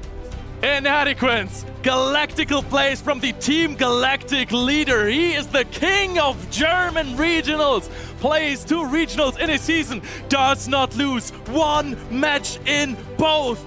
Frankfurt swept. Stuttgart swept. Is Shadow Giratina the best Pokemon in the world? Or is Inadequates just the best trainer ever? An absolutely legendary performance here in Stuttgart, taking down Colin in the winner's side of the bracket 3-2. Taking down Colin 6 yet again 3-0. I don't think many players can say they've ever done that. I don't think many players can even say they've taken a game off of Colin, much less 2 best of 5s. Inadequates, with his amazing meta reads every single tournament, he is bringing all of those spicy picks to the table. And sometimes there is something like an Alolan Ninetales that makes it look so incredibly easy for him. So many Ferrets on the field of play this tournament. I believe the statistic was 52% of players brought it day 1. So that means 57. 57. Every other team you play against has a Ferret to target with the Alolan Ninetales. And not all of those teams had Shadow Scissor or Shadow Talonflame to actually answer the Alolan Ninetales. I recall him saying this morning, he had games where his Alolan Ninetales was literally free into 5 out of the 6 of his opponent's Pokemon. Every game you're going to find at least 1 target. That's so much value, just like this Shadow Talonflame was able to deliver for him. So much value, so much damage, taking down even Pokemon like Altaria, where it could just simply overpower with a couple of shields on its side, with even 1 Incinerate. Shadow Talonflame was such a threat on the field. We've been talking a whole lot about the Giratina of Inadequates, but Shadow Talonflame has already been the star of the show in Frankfurt. Also brought this Gastrodon, which built such a nice score with the Giratina altered. This time also, every time his Spice picks didn't do the... Look at this. Or farming to the maximum here, just standing there like now he wants to be the final boss of the Play Pokemon series. Colin put up an incredible battle there, despite a pretty challenging matchup to navigate. Alolan Ninetales especially was so difficult for his team, despite having the Shadow Scissor. Just so many reasons where that Shadow Scissor could struggle and couldn't be justified as a pick. What impressed me the most of the game of Colin, who went through the losers bracket in the end, they tried to reset the bracket, didn't quite make it, was the game 2, where he made it so close, got it to a 50-50. Now look at that. I mean, I said he made it through the losers bracket, was quite a short run on that side for him.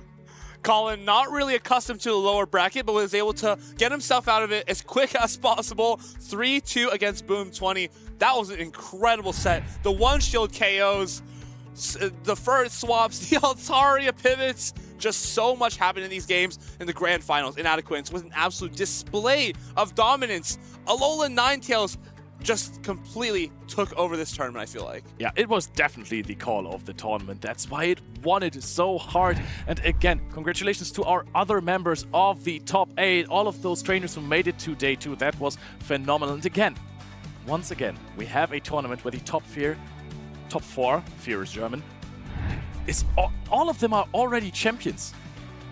That sounds like every tournament these days. People who have been playing this game for a long time have just been so consistent, so steady at the top of the leaderboards. If you see all these players here, basically all of them have been playing at least since the 2023 season, maybe with the exception of Uden.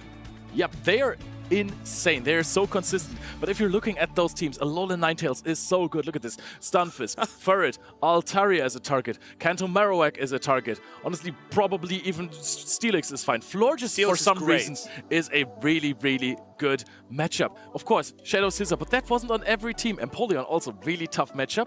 Versus Shadow Dusknoir, it's actually really fine. If you land a Dazzling Gleam, they have to throw on the spot. They can't make another Astonish. But all of those other Pokemon, Cradley is actually super decent for Alolan Ninetales. Yes, you get hit by super effective Rock Tombs, but they don't knock out because you're super bulky. You're always going to be able to outpace. You have so much fast attack pressure with those Powder Snows, and it's just going to be even better in a few days.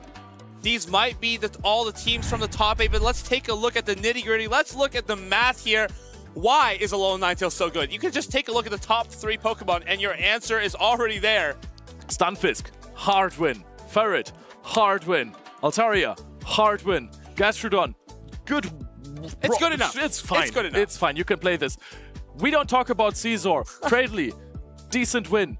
Honestly, Corviknight is also good. Yep. The sand attacks, I believe, only do 1 damage each, and that's just not getting the job done. We saw Colin try to farm it down and took 2 Weather Balls, even though the Alolan Ninetales only had about 10 HP left. Then we have Empoleon.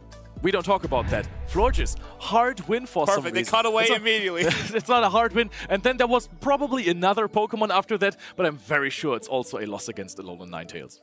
Incredible meta reads are what gets you through these tournaments. That's what gives you the advantage over other top trainers who may mechanically have the exact same skill level as you, or can be even better sometimes.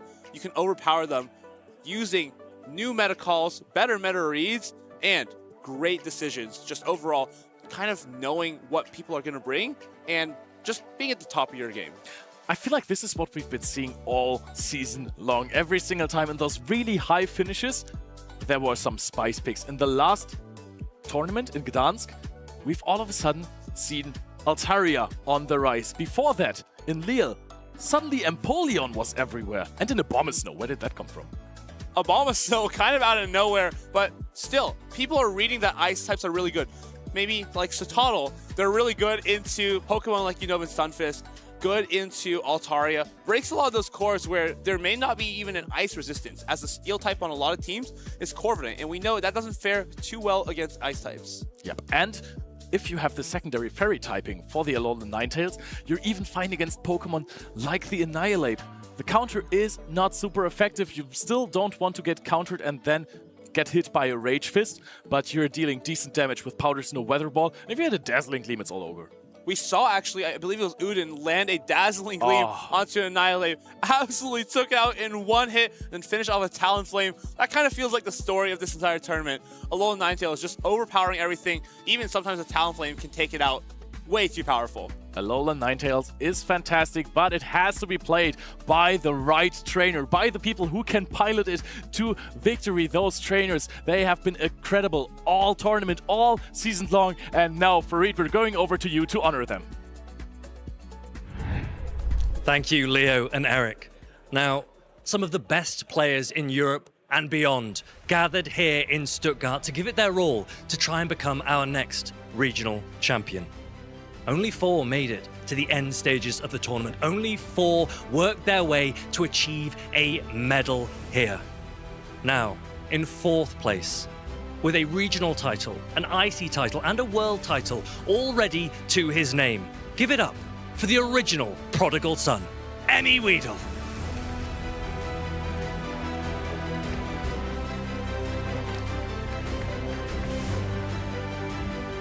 Congratulations, Maxwell. Now, Stuttgart seems to be a bit of a favorite for you.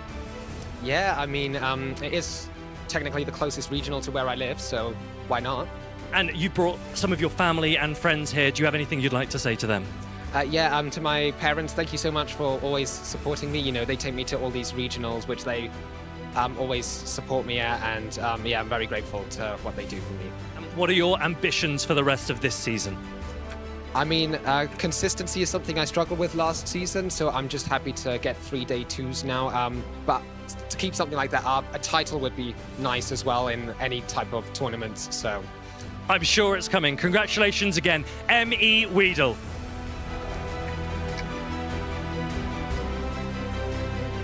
Now, in 3rd place, he has a gold medal. He has a silver medal, and in just 4 tournaments, he can already add a bronze to his collection. He is the next superstar on the scene. It's Boom 20.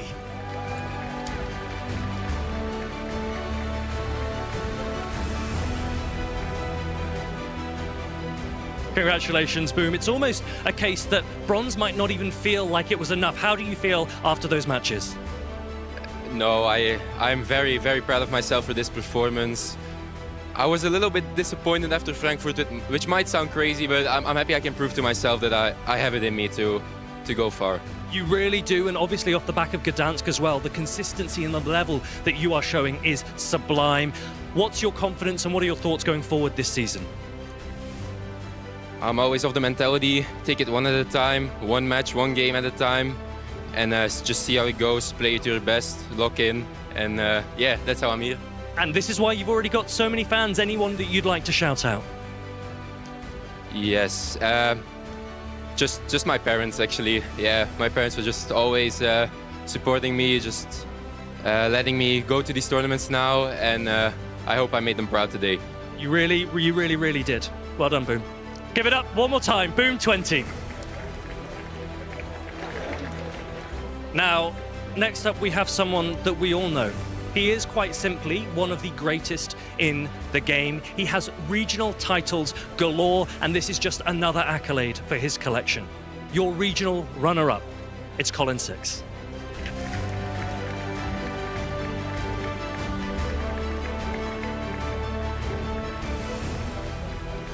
Well done, Colin. You're always up here. Another silver, but how are you feeling? I mean, I feel great. I came into this tournament off the back of LAIC, didn't get to prep much, brought Spite up, won the game, so I mean, I'm happy. It's an original team for you, a unique pick, and you've taken it so far already. What's next for you this season? I think I'll be at most tournaments. I'm still chasing a trophy, so that's going to be the main priority. I cannot wait to see how you get on at EUIC and beyond. One more time, Colin 6.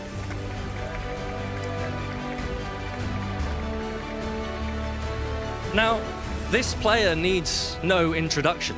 This man needs no further validation. There is quite simply no one at his level. He is one of the greatest that we have ever seen. They call him the Giratina guy, your Stuttgart Regional Champion. It's an adequance.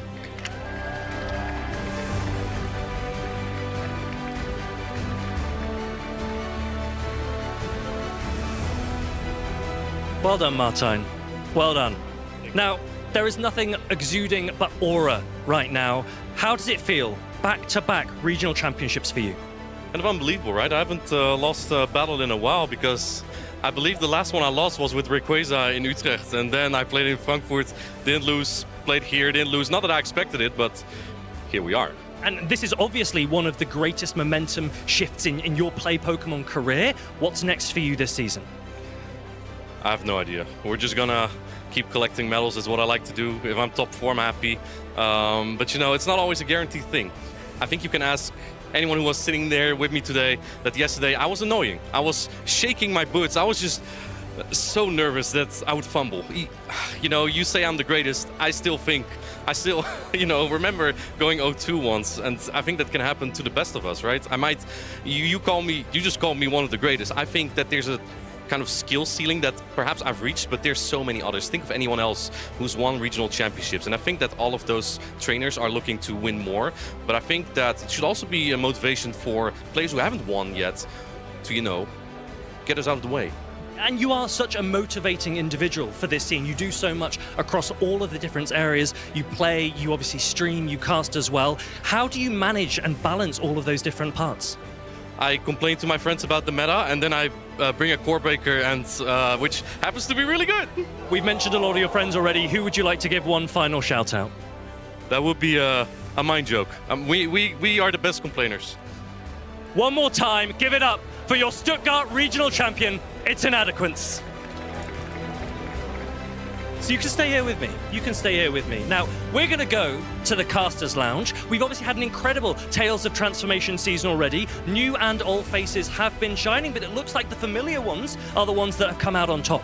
So let's go and recap what's happened this weekend and maybe have a little whisper as to what might be coming up. Don't go anywhere. Inadequance on top once again. Frankfurt and then Stuttgart, dominated by the Dutchman, the Giratina guy. He has been so fantastic this season, especially in Tales of Transformation. But this season in the Go Battle League, and now we're going to go into the next.